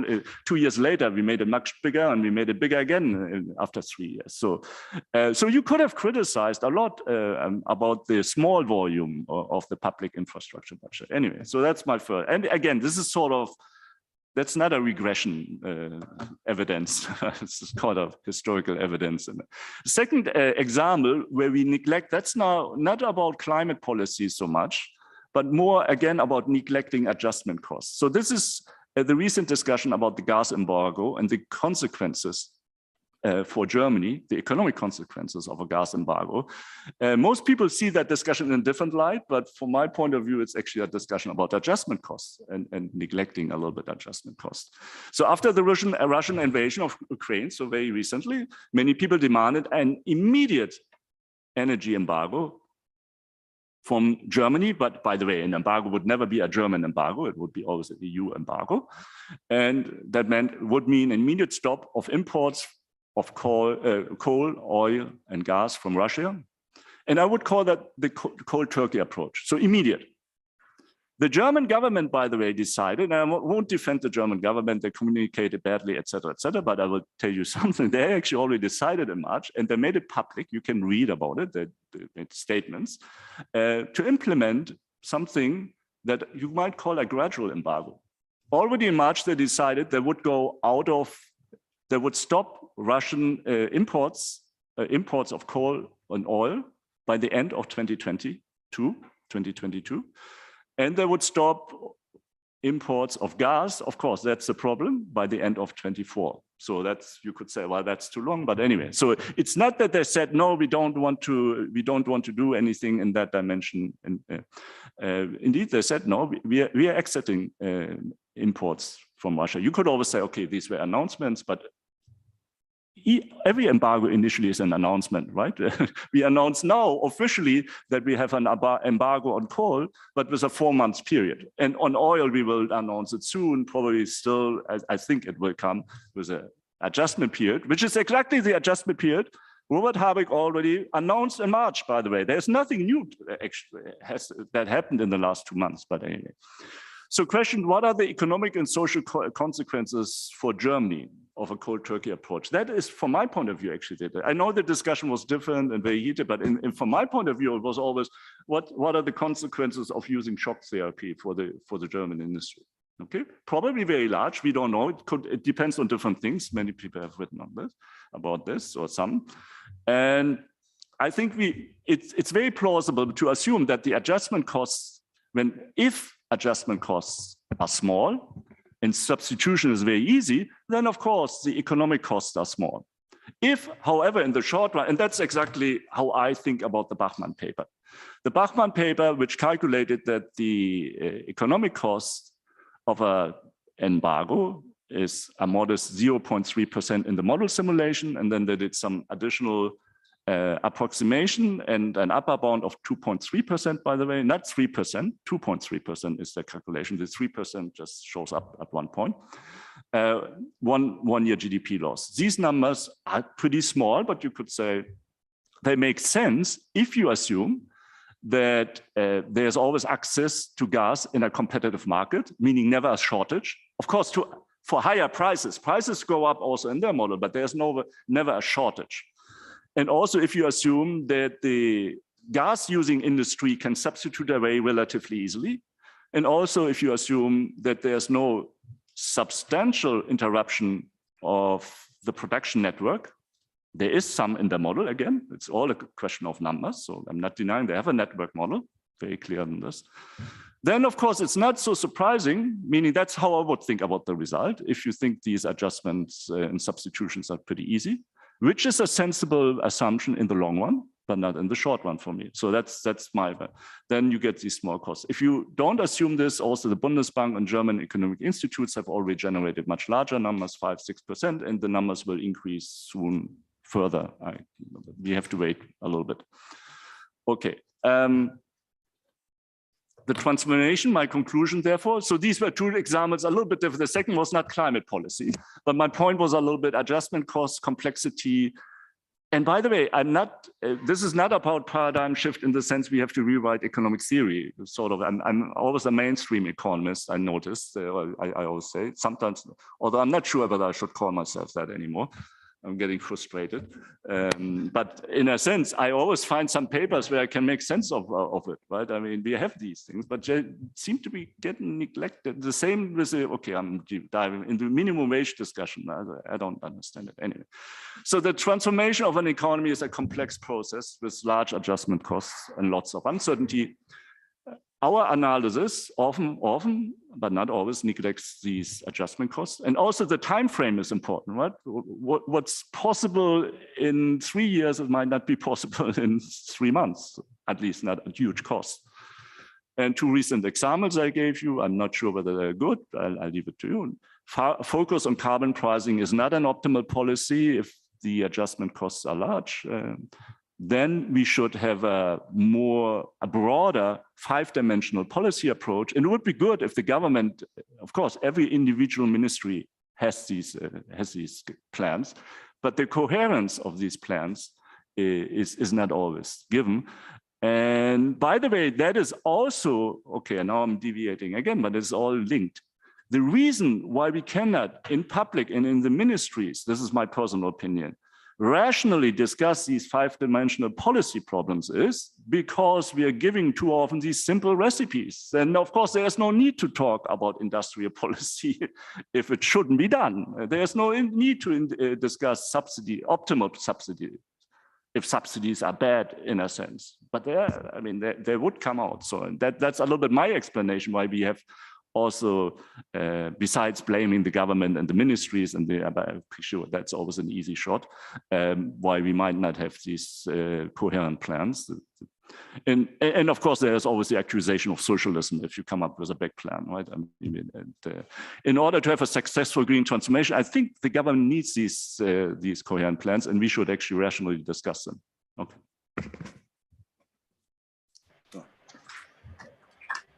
So, thank you very much, Tom, for this impressive introduction. And let me say, as a journalist, I'm very in line with your the importance you give to the point of storytelling.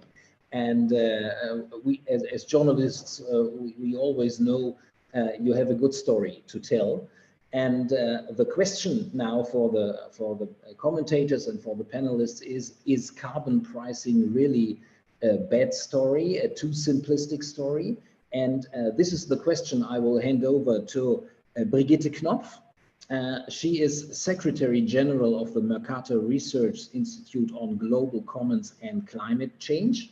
Very complex name, sorry. Since September 2020, she's a member and deputy chairperson of the new Council of Experts on Climate Change appointed by the German government. And so, as I have understood, the MCC is very in favor of carbon pricing. So let me hand over the question to you. Is this really a too simplistic and a too bad story to tell? Yeah, thank you very much for the introduction. I will start, and Tom, I would say I don't buy your storytelling about what happened in 2019 around introducing carbon pricing, but I'm not going to comment it here because it might be boring for the international people, but we can later on talk over this by a coffee.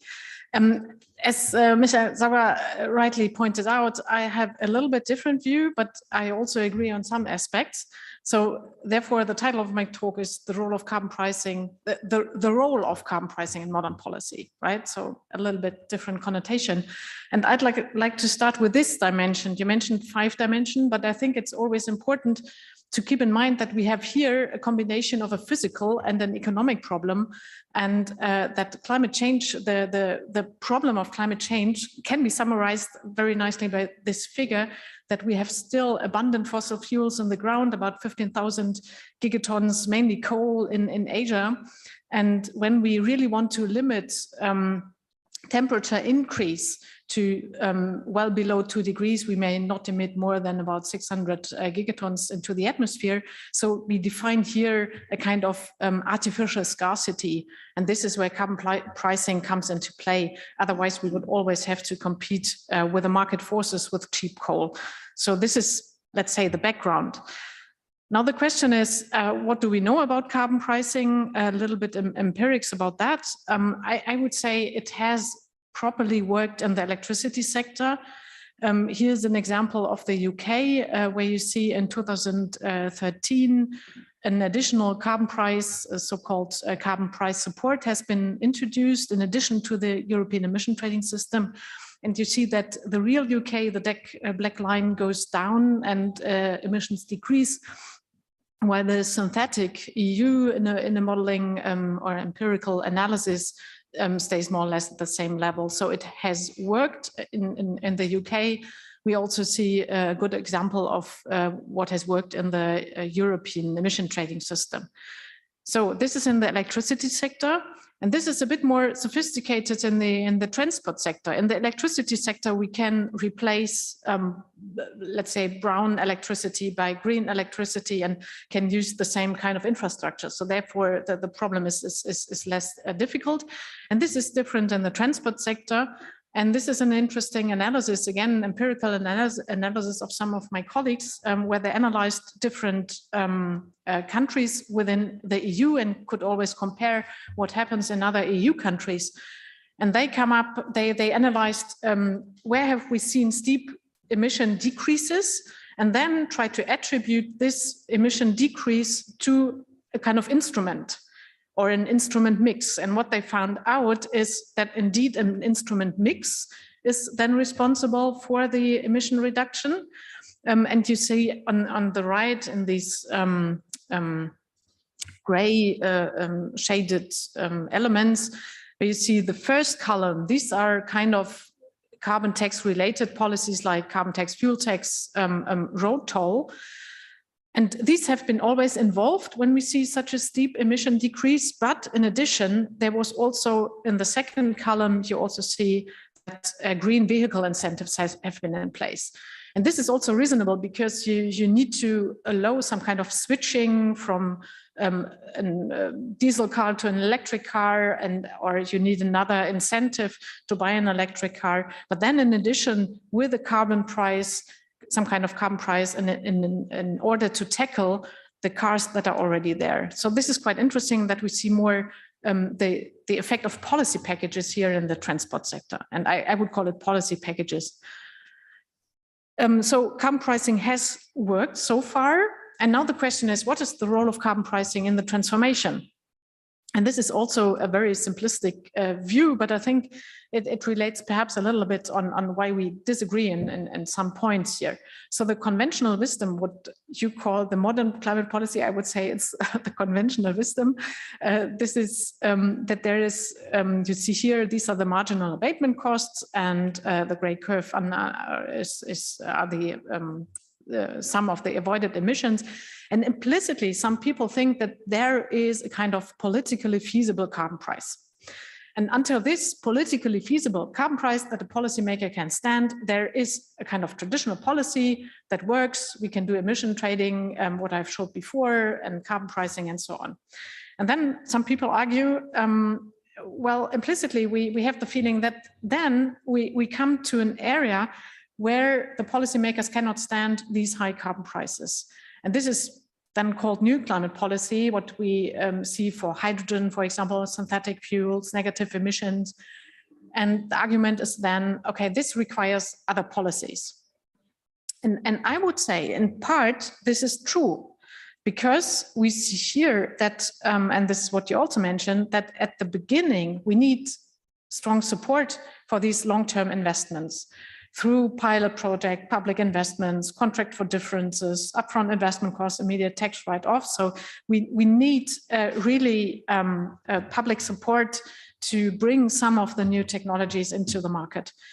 But what you see on the right-hand side, this is the switching price. The blue line is the carbon price, the switching price from gas to hydrogen. And the green line is the development of a potential carbon pricing. And I would argue that at the beginning, we need these additional support, but then there should be also a sunset clause for subsidies, because otherwise it will get too expensive. And if we have subsidies forever, this won't work out. So we need, in principle, a rising carbon price that takes then over the kind of burden and the duty. My analysis is that what is the real problem with carbon pricing lies at another dimension, I would say, and this is the distributional problem, and related to that, the commitment problem. So the distributional question, you mentioned it briefly. I would say all of these instruments, be it pricing instruments, technology standards, subsidies, and so on, they all have a distributional effect, and sometimes it's explicit and sometimes it's implicit. And I would argue pricing instrument has it depends very much on the redistribution. You can do it in different ways. For example, a per capita redistribution is really progressive. While, for example, in Germany, we now have a very strong subsidy for electric cars, like 9,000 euro for a car. And this is clearly highly regressive, because only the richer people benefit from that, because the poorer can't afford it. So we really have to keep an eye on the distributional effects. And what is the problem that for the policymakers, the price is always so obvious. And it's sometimes easier to give subsidies or set a standard, but they have implicit distributional effects as well. And my argument would be that if some people say, well, we cannot afford these high carbon prices of 300 euros, I would say with other instruments, it won't get cheaper, right? It's sometimes more hidden. But what we really need is a credible commitment, and we need to assist politics and policymakers to have this credible commitment. And I'm thinking here in 3 dimensions. So one is, what is the proper architecture of carbon pricing? I'm very much in favor of a minimum price, could be also a maximum price in order that the commitment is quite clear. That would also help to have a stable investments or a stable expectations for investments. And that helps policymakers also to agree on some kind of carbon pricing. We also need something like climate protection laws. We have it in Germany, we have it at the EU level in many other member states. This is important as a government instrument to control and the self-bindingness of politics. We can also think of institutions like the cabinet or expert councils. So my conclusion would be that carbon pricing is important and has been important, but it will also play an important role in the future for modern climate policy. Where I would agree is that that we need clever sectoral policy packages, and I think the sectoral aspects is often well neglected or not seen. But I think, for example, the transport sector is very much different from the building sector, and we need clever policy packages for that, but including a carbon price. Then, of course, a just transition is needed. This is related to what I said about the distributional question. And we also need institutions to tackle the commitment problem and to assist the policymakers to stay on the pathway towards climate neutrality. Thank you. Thank you very much, Brigitte, especially in this overview of some examples and some case studies of carbon prices. And both speakers up to now have emphasized the importance of the reactions of the public and of the public debate on carbon prices. But we have a special public in this whole discussion, and that's the public of financial markets, because they have a special role to play in the transformation towards climate neutrality, as we know from the discussion on the taxonomy of the European Union. Therefore, it would be very interesting to know something about how the financial markets are reacting to this discussion and to the problems of carbon pricing. And maybe that we will hear a little bit of this from Eric Lonergan, our next commentator. He is a macro fund manager at M&G Investments, and he's also a policy economist and author of some interesting books. Most recently, he has, together with Corinne Soers, written Supercharge Me Net Zero Faster, a manual on how to accelerate the green transition.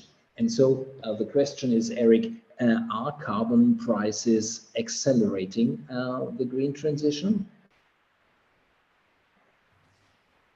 Right. Well, thank you very much. And thank you very much for the 2 previous speakers. I found them both extremely interesting. I want to try and present an alternative to carbon pricing. It's not that I don't think, I think there's a huge amount of agreement, but I think framing matters.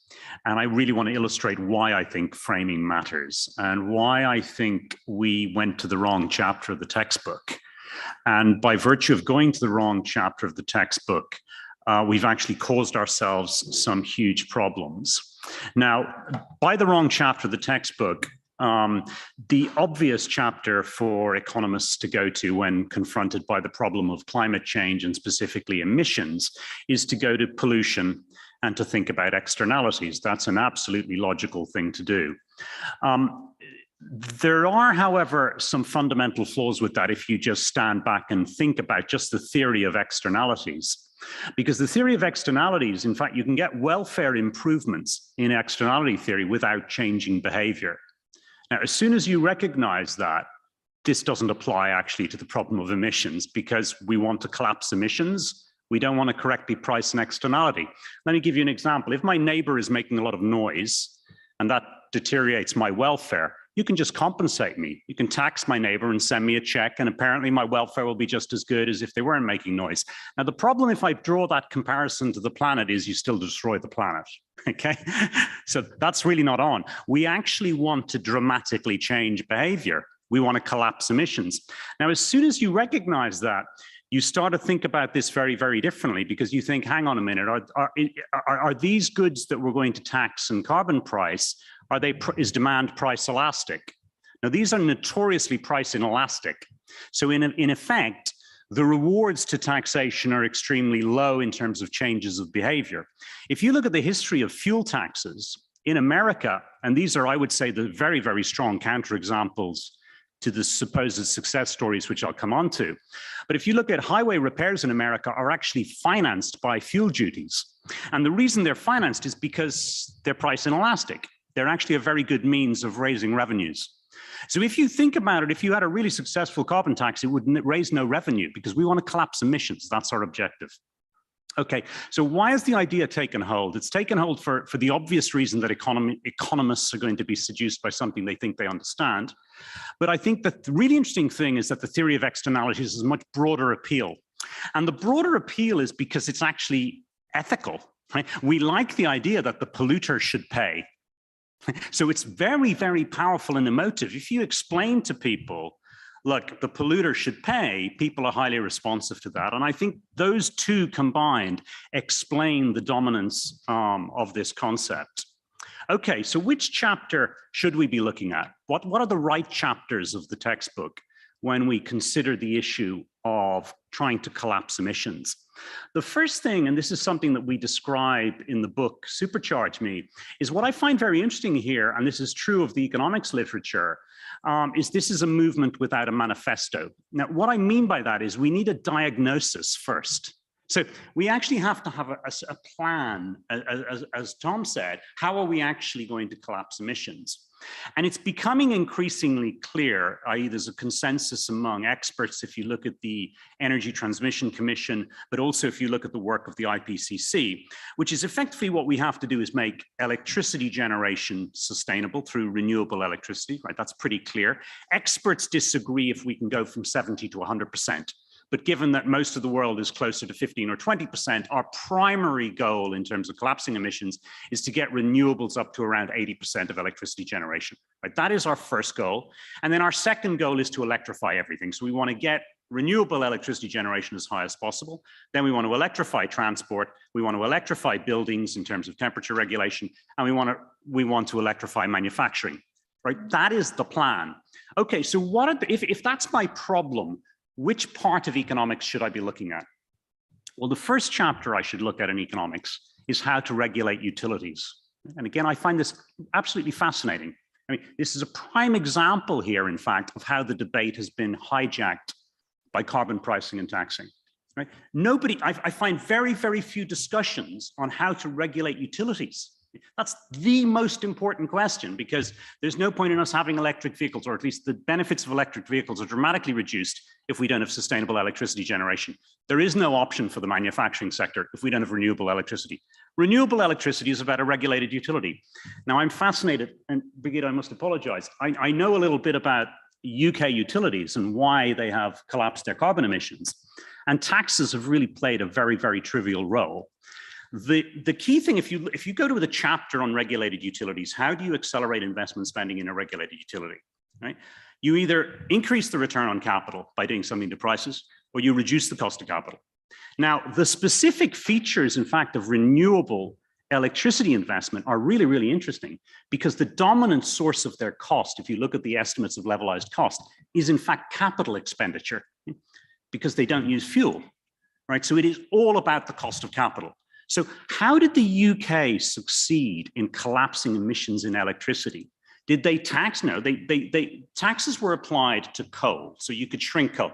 But coal isn't the problem, right? You have to get, it's a regulated utility. If you want to set up a coal-fired generator, you have to get approval. It's very easy to stop that. You don't approve it. You don't need to tax anything. You just don't approve coal, which is what happened. Coal-fired generation in the UK doesn't get approved. But the important point is, how do you accelerate offshore wind? That's the real question. Now, do taxes play a role in that? They don't play any role at all. The way to accelerate offshore wind is to reduce the cost of capital. And how do you reduce the cost of capital? Is you use contract for differences. It has a dramatic impact, right? So if I make an electricity generator take electricity price risk, and I know this for a fact, their required rate of return is 8 to 10%, okay? So I won't do the investment unless I think I can make an 8 to 10% return. If I have a contract for difference, in other words, if I give them, I protect the downside risk on their electricity price, they'll do it at 4 to 6%. Now, the real question is, quite frankly, and if I reply it to Germany, Germany can borrow at 0.9% for a decade. Now, this is what I find really fascinating. I have about 30 books on climate change policy on my desk. Guess how many of them mention the cost of capital? Right? To me, that is a travesty, okay? Because what we're talking about is capital investment. What can be more important than the cost of capital? Not to mention the fact that despite our discussion this morning about inflation, despite the fact of our debate about interest rates going up, Germany can borrow at a fixed rate of interest for a decade at sub 1% nominal. It had an opportunity to be paid to do this investment when rates were negative, and unfortunately it squandered that opportunity, which is terrible. But even still, like, why are we not financing renewable investment spending at 0.9 of a discount rate? Okay, because if that reduces your levelized cost of capital, the way to deal with intermittency is to have more capacity. You can obviously, there's a huge amount of work to be done in hydrogen in terms of storage, but intermittency can also be dealt with your capacity utilization rate.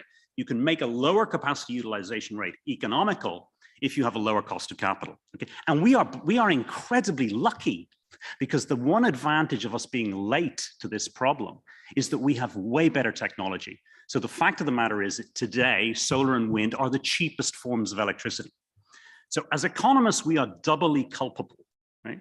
We're giving bad policy advice because we're not analyzing what we should be analyzing. And we have damaged the political economy, because the only thing most people know about environmental policy is taxes. They do not think electricity is cheaper, and yet they should. So that's the first chapter we should be stopping at, is how to regulate utilities. The losers, by the way, are the existing owners of assets. They're not the general public. They are the owner of fossil fuels assets, because we're trying to accelerate their depreciation. So the burden of cost is on the existing owners of polluting assets. Now, what's the second most important chapter of the textbook, which is nothing to do with externalities again, is actually the price elasticity of demand. That's obvious, right? So, and this comes, I think, to where I have a lot in common with what Brigitte is saying, and I actually agree with her, is it's about sequencing. But you come to a very different policy conclusion if you focus on altering the price elasticity of demand. Right? So I do not want to accurately price the externality of cement.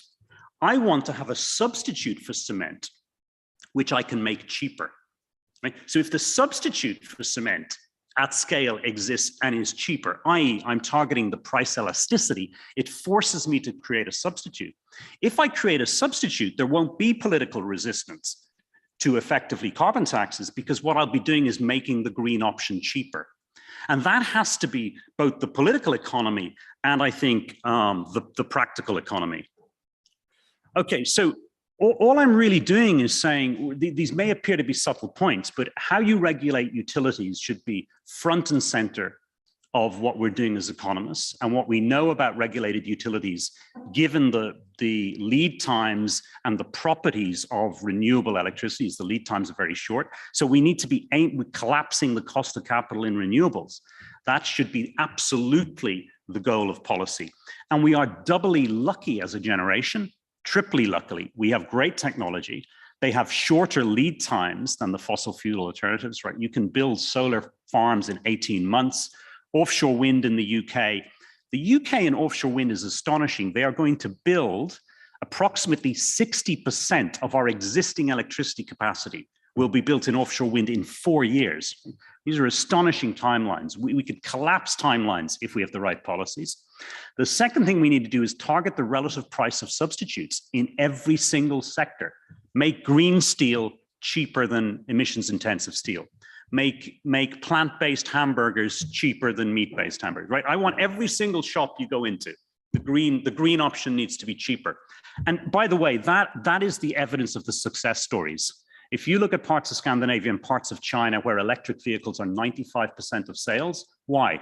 Because when you go into a VW dealership in Norway, the list price is lower than the petrol vehicle, right? You've priced a substitute. Now, if I look at the UK as a counterexample, the UK has one of the highest rates of fuel duty in the world, in the developed world, and yet it has one of the lowest penetration rates of electric vehicles, right? Because, okay, yeah, you're pricing the carbon, but you're not targeting the relative price of the substitute. So targeting a relative price of a substitute, i.e. price elasticity, is hugely more effective. And my final observation is use what we call in the book epics. If we need to engineer mass behavioral change, and the way to do that is through what we call extreme positive incentives for change. If you look at the success story, that is all of the success stories have been based on that. You know, why are you getting a boom in renewables? Is because there's been a collapse in the technological price of renewables. Why are you transforming behaviors if it's Norwegian electric vehicles or other areas where you're getting huge change? It is because you've offered consumers and businesses extreme positive incentives for change. And so in conclusion, I think there is an obvious role for carbon taxes, but it shouldn't be one starting point. One starting point should be regulated utilities. One starting point should be the relative price of substitutes. And we need a sectoral approach which orients policy towards making the green option cheaper in every sector. And that will not just deliver us a much more rapid transition, but will completely change the political economy of that transition. Thank you very much, Eric, for this impressive look in the world of investors, in their incentives, and to the costs of renewable energy. And I will hand over the word now to Jörg Peter. He is professor of economics at University of Passau and co-head of the research department Climate Change and Development at the RWI Leibniz Institute, Leibniz Institut für Wirtschaftsforschung. I think located in Essen, which is the heart of the German Ruhrgebiet, of the German coal region. Maybe that will give a little bit of flavor to our discussion. And I will hand over the question of Eric to Jörg now. Are we looking to the wrong chapters of the textbook? Do we have to find new chapters? Thank you, Michael, and thanks for having me. So I live in Cologne, by the way, and Cologne is, I think, almost decarbonized, at least as compared to the Ruhrgebiet area. But still, I try to add the flavor that you have just mentioned, Michael. And also, let me try to ask or answer the question that you have raised. Indeed, it's maybe the curse of the last speaker, especially as a discussant, that a couple of things have been said already, but then there's also a lot to comment on, not just one speaker. So my job, I think, is to comment on Tom's concept and presentation in the first place. But indeed, Michael, since you brought up the question, I do agree to a large extent with what Eric has just raised. And let me emphasize maybe one point before I get to Tom's proposal. And this is, so what Eric has just said resonates a lot with my own work, which is mostly actually happening in the global south and here especially in Africa. So I'm an energy environmental economist, but we'll focus on Africa. And the debates about carbon pricing in the global south, I think, go into the wrong direction. And we are investing a lot of political capital and also academic energy, let's say, into a policy instrument that I do think will not deliver. And the reason, or one of the several reasons, but I think a very important one, is what Eric has just brought up, and that is utilities hardly respond to fuel prices in Africa. Especially, I was very curious to hear that apparently the non-synthetic UK is maybe similar to that kind of utility behavior, if you will, that I have witnessed. Of course, anecdotally, I must say, I haven't done the synthetic Africa study yet. So my anecdotal kind of experience working in Africa is that utilities certainly do not respond to fuel prices as they do to capital costs. And here is, I think, where the leverage is for the future if we want to think about not decarbonizing Africa, because Africa is barely carbonized currently, but about lock-in effects, you know, about like future carbon emissions related to coal power plants potentially being built currently. So that's a short comment on Eric's intervention. So let me now turn to Tom's concept. So when I was invited to discuss his presentation, I immediately responded that whether you are aware of me being a cheerleader of his proposal, both on climate policy, modern climate policy, but also his energy embargo papers. So that being said, so there's a lot of consent from my side on what he's proposing there. So what I will try to kind of exploit the next 4 or 5 minutes to emphasize one important aspect, but also let me try to also be the messenger of maybe the more critical camp that is maybe even not on that forum so far, and it's a much more, let's say, fundamental concern about Tom's proposal. So here we go. I think the very important criticism, especially among economists, is the strong role of the state in Tom's proposal. I think, and yeah, as I said, it's very widespread among economists. The question is, how much do we trust the government and the state's capacities? Just to emphasize or raise two questions, I guess there are many more. These were the two that came up to me right away. So can we plan investments and R&D as centrally as I believe Tom's proposal is kind of assuming? Another important question is, will the administration, hence the state, be able to recruit the bright minds to implement such a, let's say, megalomaniac policy? And as I said, I think many people, and especially economists, will probably respond no, or at least have like very substantial concerns about whether these resources can maybe be basically been made available from the government's side. As I said, I'm bringing a message here, or I'm the messenger from the other camp, if you will. I personally do not. I share the concerns. I think they are real. But I would say it's fair enough. But even if we mistrust the state, we need to think about solutions to these questions. Why is this? Because, and I think there's a lot of agreement in this on this forum. So carbon pricing probably at least cannot be high enough, right? To really what was your word? To crash carbon emissions altogether. So I think any reasonable non-Marxist economist principle agrees with the idea of internalizing externalities through a carbon price. So I don't think the debate actually is about the if we tax carbon.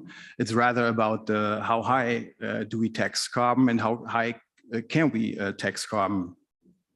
So here, let me just do a little detour to or probe a little bit deeper into the toolkit of environmental economics, and let me briefly introduce the concept of the social cost of carbon. I think Brigitte also, at least implicitly, used it in one of her charts. Social cost of carbon try to sum up all the damages today and in the future of a ton of carbon that is being emitted, and they are discounted to today's value, right? And this concept is used as a yardstick to judge basically which climate policy is economically reasonable or not. And if we abstract from other policy interventions, the social cost of or the carbon price should be as high as the social cost of carbon are to internalize the externalities. And so I try to kind of get across my point here by using three obviously stylized groups among economists that reflect the range of the social cost of carbon estimates. So first, we have a group that probably no one in this room will kind of like. These are the Trump's economists, but still they use the concept of social cost of carbon, and they land at something below $10 per ton. And then we have the group of the most economists probably, and I'm referring here now to a review of the literature by Pindyck, 2019. And most economists will probably respond that the social cost of carbon truly are somewhere between $50 and $200. But then there's a third group, the more pessimistic and I would say more recent estimates also. And this is also coming from people who publish this stuff in very serious journals. And let me summarize these results as something like the social cost of carbon are somewhere above $250. And the range then really goes up to 1,000 or something. And the reason for this range are basically three reasons. One is are the damages that we expect from climate change, but then more importantly, is where do the damages accrue? So where do they happen? And the Trump administration, for example, basically did not include damages that happen outside the US. And the third reason is how do we discount future damages? So how much value do we assign to something that happens in 20 or 50 years from now? And again, the Trump administration used a very high discount rate. So these three more or less academic or philosophical even parameters basically determine how high the carbon price has to be. So this also indicates, So this also indicates how highly normative this discussion can become easily. But I do think it also emphasizes that the carbon price probably at least has to be very high. So unless we believe, I would argue, unless we believe that climate change damages will be much smaller than currently thought, unless we believe that damages in other parts of this world are none of our business, and unless we believe damages borne by future generations are barely our problem, the carbon price must be much higher than what is politically and socially acceptable, although, of course, that's an empirical question in itself. And by the way, it also affects, another perspective is, in order to really lead to, what was your word again? Can you help me with the, basically smash carbon emissions, collapse, right? Collapse emissions altogether. Of course, if you raise the carbon price or the tax, to whatever, 300 USD per ton, then certainly this would collapse carbon emissions, but that's probably not politically and socially acceptable. And hence I support Tom's proposal. Thank you. Thank you very much, Jörg. We've now heard a lot of consensus, I think, on Tom's presentation, but also a lot of open questions, as I refer to the last comments we have heard from Jörg. And so I would like to hand over the floor again to Tom to wrap the discussion up a little bit, and to let us know if he has learned something about the discussions of the last minutes. And also I would like to give him the floor to lead the discussion afterwards, and to moderate further afterwards the question of the audience. So Tom, you have the floor again. Okay, I'm in charge. Thank you. How do I use my powers? Oh, okay. I start maybe commenting on a couple of things. It's true there is some convergence, I think, but we are also stating the same thing in different ways, I noticed. So because I was also rushing, so let me, especially with Eric, actually we are much more in agreement than you might even imagine, because what I meant by public infrastructure investment is public investment, and there it's about the utilities, the national monopoly you have, and either you have a privatized monopoly which you regulate, or you have a public monopoly. And indeed, I'm opting more for the public monopoly in certain areas. That was my point actually with creating a public hydrogen company who provides the pipelines of the future. So this issue is indeed in this report I wrote, where I also talk about the offshore wind energy expansion in Germany as a package of hydrogen, because we need the electricity to get where. So I discussed that all this stuff, and what you mentioned there under regulating utility is my public infrastructure part. Although I don't want to have everything in public hands. I understand, but there is while I'm on the record always. I mean, for example, in Germany there's a big problem, not a problem, but a bottleneck in transporting the wind energy we generate in the north, we produce in the north to the south. That's our bottleneck. And there's one company, the regulated monopolist, who is in charge of doing this. I mean, there's no competition. We only will have one link. It takes 10 years, and we are not having companies compete who is the fastest to get that link. And there's an issue actually why the government, the German government, who has to plan all this stuff anyway and is involved. There's nothing the company, the tenant is the name, can do anything. Why the government, the German government, should not have a majority in that company right? And it's an ongoing discussion. By the way, it's a public company, but a Dutch company. So I'm all for it. I mean, I'm all.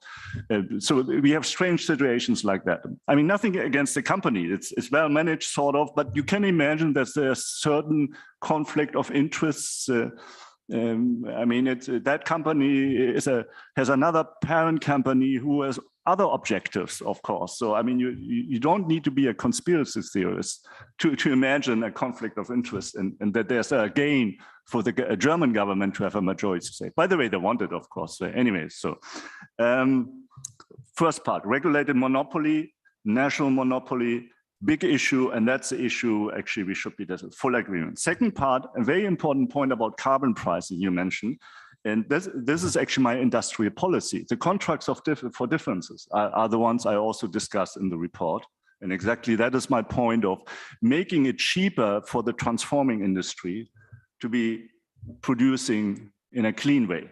So you can either charge a high price for the polluters, or you can make it subsidize the good behavior, right? So, and that's exactly the point I was making. I call that industrial policy because you have to decide a little bit in the direction. I don't want to pick winners, right? But you have to decide as a government, you have to decide, do we want steel production in Germany or don't we do, right? I mean, that's actually a big decision for the next 10 years you have to make. And that's what one has. You don't have to decide which company exactly should be, but you have to think about the issue whether you want contracts for differences, which are written by the way right now. We are just not discussing it because it's done anyway, by the way.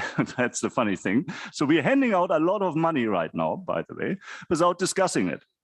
I don't think that's rational. I would rather have economists join that discussion and think about how much we should give to the steel companies as a subsidy and how much.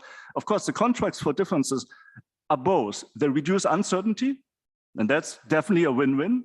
But they also say they want more. They want usually a direct subsidy. And of course, it could be enough to have only the uncertainty. But right now, the way it works in the German steel industry, they want definitely more and they get more.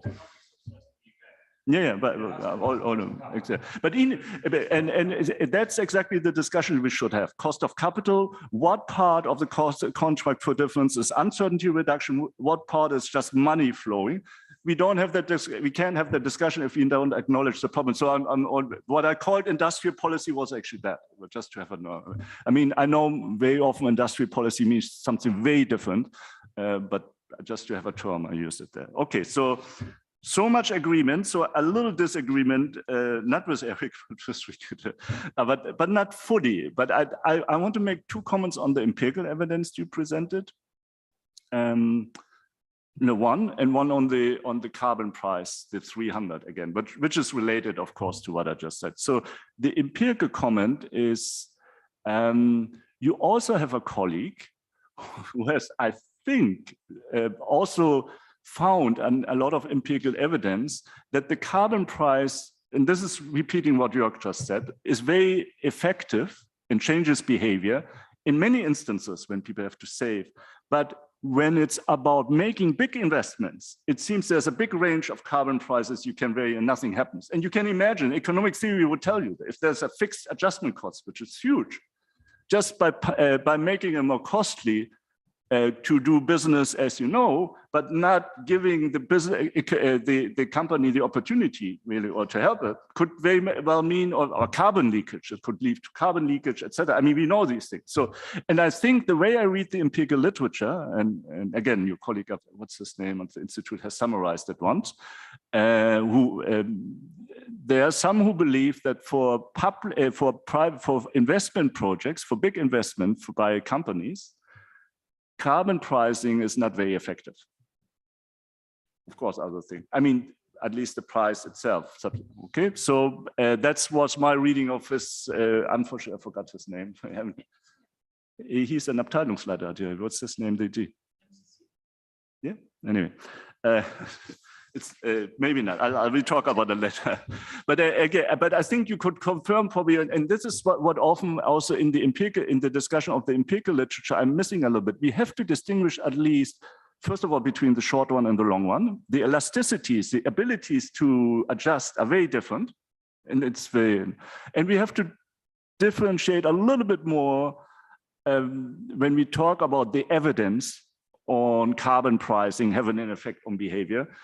Are we talking about saving a little bit on heating? Are we talking? I mean, I don't want to make it too particular, but there's just, and for me, the big investment decisions, wherever it involves big investment decisions, I think is a very different economic context. And I think this is borne out by the empirical data than the small adjustments. And that goes back to my adjustment cost. Anyway, so that's, and the general point I want to make about the carbon price, the optimal carbon price we compute, year 300, for example. And this is, of course, we compute the optimal carbon price of 300 euros, assuming that we are not doing other things as a government.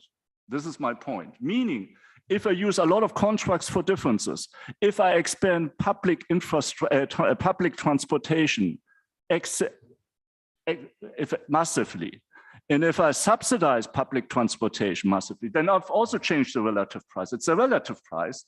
And so I might not need your 300 euros. I might need 200. And that's what my model would give me. And so that's a little bit my point. You need the interaction, and we are not taking it into account when you compute optimal carbon pricing. Maybe we can agree on that one. The optimal one would decrease if I move the other 4 dimensions. Okay, so that is actually my point. So, okay, I'm the moderator, but I think yeah, exactly. These were my points, and maybe, yeah, you can. May I briefly react to that? Of course, we do analyze how the carbon price is changing when we have additional instruments in there. And so I would agree on the last one. So I have no problems with that. Of course, the 300 euros, this is just a generic price in a sense. It's, by the way, the marginal abatement cost curve. So it's not social cost of carbon. This is nothing we calculate. So I would make here a bit difference. But I have 3 comments. So first of all, on carbon contracts for difference, I think this is important, but implicitly, or you definitely need a carbon price below, right? You need a carbon price, and in addition, you have then the carbon contract for difference, and you need an increasing carbon price over time. Otherwise, you have an endless subsidy. So therefore, perhaps it's not so much the question we are debating here, whether we need a carbon price or not, but it's what I have the feeling is that you say, well, carbon pricing is overstated. And I would agree, sometimes in the public debate and among economists, carbon pricing is overstated. But when you say we need carbon contracts for difference, for me, this is really entirely related to having a price on carbon. Yeah, okay. I mean, that was my point. The difference, we all agree. So the difference is important for behavior, so we should also subsidize. And I'm saying if you have a more complex model of the world, it will actually be optimal to have a common carbon price tax plus some subsidies, so that the difference is bigger for the steel industry, and so they have even more of an incentive. But so we actually in agreement. Exactly. And another agreement. Sorry, another agreement. I forgot to mention this. In my world, because we generate a lot of inclusive and green growth by doing the right thing, in the long run, we don't need any contracts for difference. Of course, I don't want the subsidies forever. No. So. That, to be clear, I just don't know when it is, but no subsidies forever. That's for the transformation. Okay, then we agree on that point, because I would say this is where I said we need a sunset clause for that. Where I don't agree with is, Jörg, what you said. You said at one point, then the prices must be higher than what we can accept politically or socially.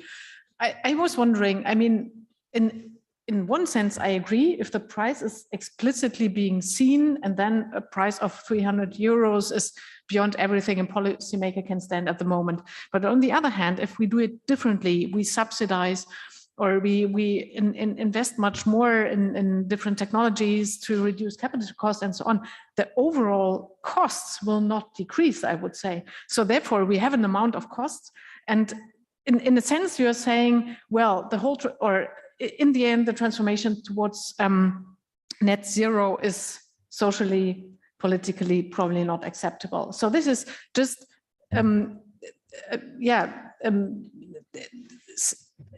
translated into costs. I have sort of slight problems with how this conversation is going. So I think maybe we're talking at cross purposes, for me at least. If I look at how contract for differences have worked in the United Kingdom, right? The United Kingdom in the next 4 to 5 years will build 60% of capacity. So if you take our existing electricity capacity, we're going to build 60% of that capacity in offshore wind in the next 5 years. Right? That is what's causing an absolute collapse in emissions, right? And if we then electrify everything, that if you then get transport, buildings, manufacturing, 70% of your emissions decline. Right? Now, there's no carbon pricing involved. What they're doing with contract for differences is really simple, which is they're saying, we want you to do lots and lots of offshore wind investment, and you have a hurdle rate, a cost of capital. If we give you a price floor, which, by the way, the population is very happy to give you a price floor, okay, because that means if electricity prices go even lower, this is an insurance contract, right? I'm saying, yeah, I'll have a price floor, which is about 50% lower than prevailing electricity prices, right? So it embeds a decline in the electricity price. They will do the CapEx for me, making an economic return. There's no subsidy. There's no carbon pricing. It is very, very straightforward regulation of utilities and accelerating investment spending, and it is collapsing emissions. Right? And the point is that there's no subsidy, and we're beneficiaries because the technology is cheaper. Now, the really interesting question here is, why are we letting them make 6 or 8% returns when we can borrow at 2%, right? So the point is that they're making money. If you're worried about externalities, what that says is you should do it at an even lower return, right? Precisely because we all benefit from it. So we could act, instead of saying we want electricity prices to be 30% lower if they're built with wind and solar, we could say we want them to be 40, 50, 60, 70% lower, because all I have to do is reduce my cost of capital, and I have a discount rate that's way lower for as much as 20 or 30 years. So the interesting thing here is, by the way, we've created net assets, right? That policy is not a cost. The cost at the moment is that no one else is doing it, because if my required return is higher than my cost of capital, I am creating capital, right? I am wealthier. The loser here is not, the population shouldn't bear any cost. The loser is somebody who owns a natural gas-fired electricity generator.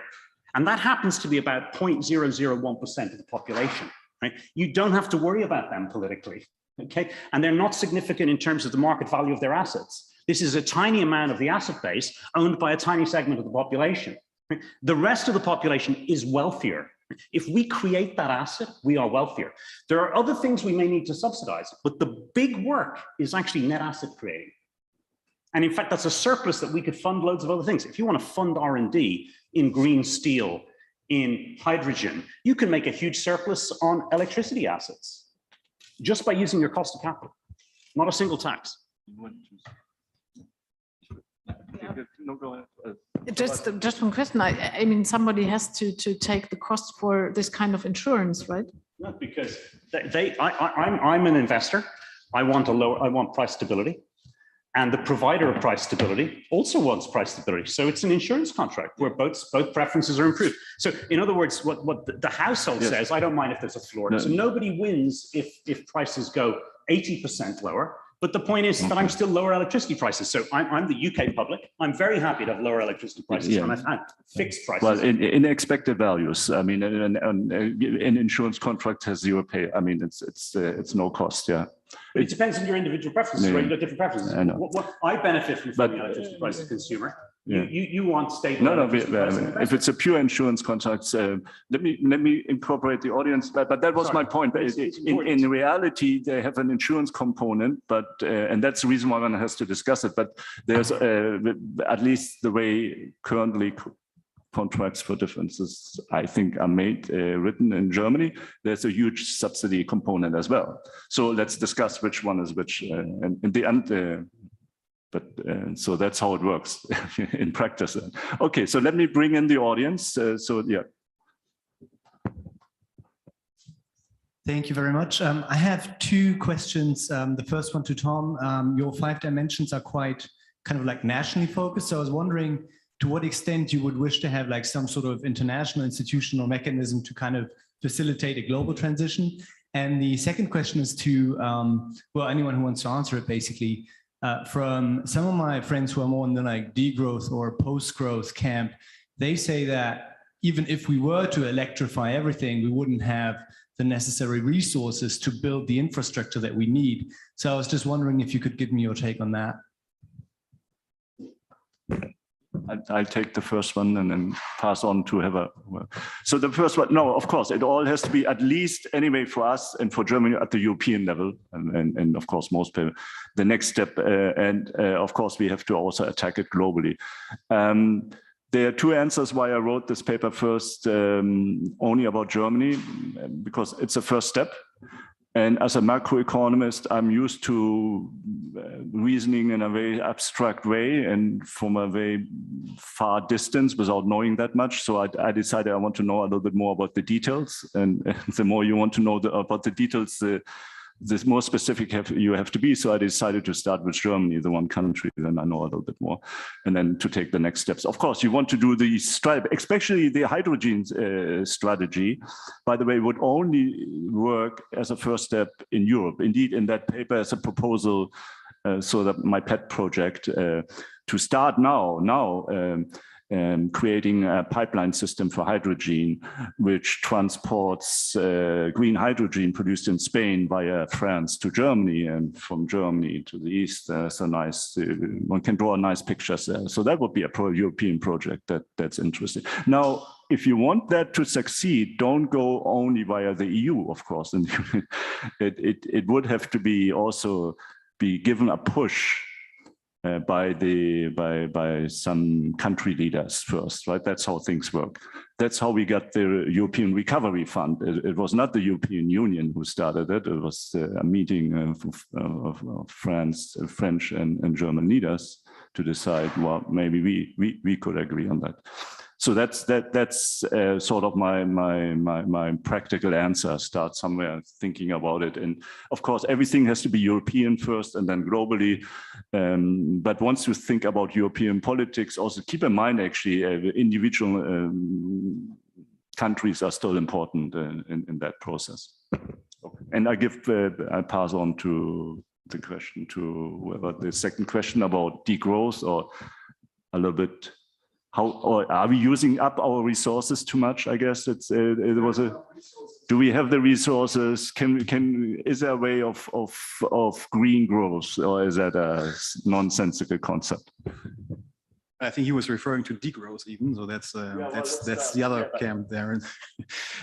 Well, it's of course a big question itself, and I probably don't have a super hot take, but. I think the point that degrowthers have is that even if we succeed in decarbonizing, the growth that we currently, or the growth path that we are currently pursuing, then probably would still encounter other planetary boundaries. Without seeing those planetary boundaries, in detail right now, or seeing where exactly they emerge, but I do think they have a point there.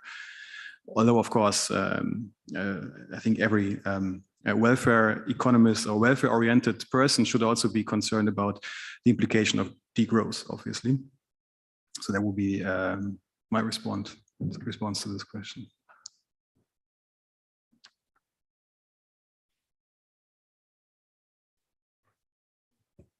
Yeah. One more question. Yeah, thank you. Very interesting panel.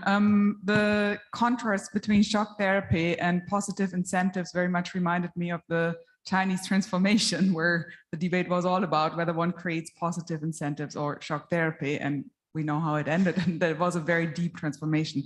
But the question that I want to ask is, in all these contributions, there seems to be an assumption that it's about relative incentives, whether it's incentives in terms of changing relative prices, or if I understand Eric correctly, you are more hinting on the expected profitability that changes across different sectors. Now, we are living in a world of extreme volatilities where both relative prices as well as relative profitabilities are switching extremely quickly. So I'm wondering what the consequences of these enormously fast changes in relative prices and profitabilities would be for your proposals. Thank you. Well, I mean, the irony at the moment is the renewable energy sector in most jurisdictions is making extraordinary returns now because the marginal cost of electricity is being set by fossil fuels. You know, the criticism leveled at renewable energy is intermittency, and intermittency is a challenge because you don't get sun and wind 24/7, 365 days of the year, although you can diversify an awful lot the larger your scale and the more capacity you build. So it is important to change the economics of it. But I think what is critically we're all aware of now is the volatility of fossil fuel prices is a much greater cost to humanity than intermittency of renewables. So purely on an economic basis, this is part of the reason we have this chaotic global cost of living crisis, is because we're dependent on fossil fuels. The point about, really for me, the issue about regulated utilities is we can manage the price of electricity. And the point is that if you build the proper infrastructure based around renewables where your marginal costs are extremely low, you could actually steadily manage them. It's much easier to manage prices in a renewable system than in a fossil fuel-based system, given that we know from the supply and demand terms of fossil fuels intrinsically, their prices are extremely volatile. But I would state, I'm not trying to make anyone more profitable here. I'm actually trying to reduce their profits, but make the investment go up. And the way you do that is bring down the cost of capital. So to me, the great travesty in what we're doing at the moment is, like, why, for example, are we using equity to finance our infrastructure? We've got a global emergency. You don't use a high returning asset cost of capital to finance it. We should be using the lowest cost of capital, which is actually the state's balance sheet. So the state should provide guarantees to debt, and it should all be debt financed with a state guarantee, and we can earn a premium if we want to. If we want to make money, let's charge the private sector a premium for using the state's balance sheet. But why would you finance, given that there's huge positive externalities from collapsing our demand on fossil fuels, why on earth aren't we subsidizing the cost of capital? Short answer. So in, let's say, in my world where a carbon price plays a role, I would say the volatile fossil fuel prices are more pointing in the direction of an emission trading system in contrast to a carbon price, because it can then be adapted, right? With high fossil fuel prices, we have a lower carbon price in the emission trading system. But still, I would say we need then a minimum and maximum price, kind of a price band within an emission trading system. So this would be part of my answer. No concluding remarks. So then it's time. We actually thank everybody, the panel and everybody here. And thank you. And that's the end of the workshop, right? Thank you again.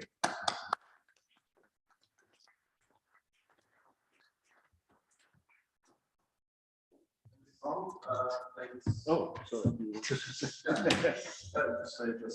thank you to all for it was really new to see so many faces. Because that faces is not the bodies. Fascinating, very nice. I think we had a very inspiring 1.5 days or 24 hours more, and you will find anything that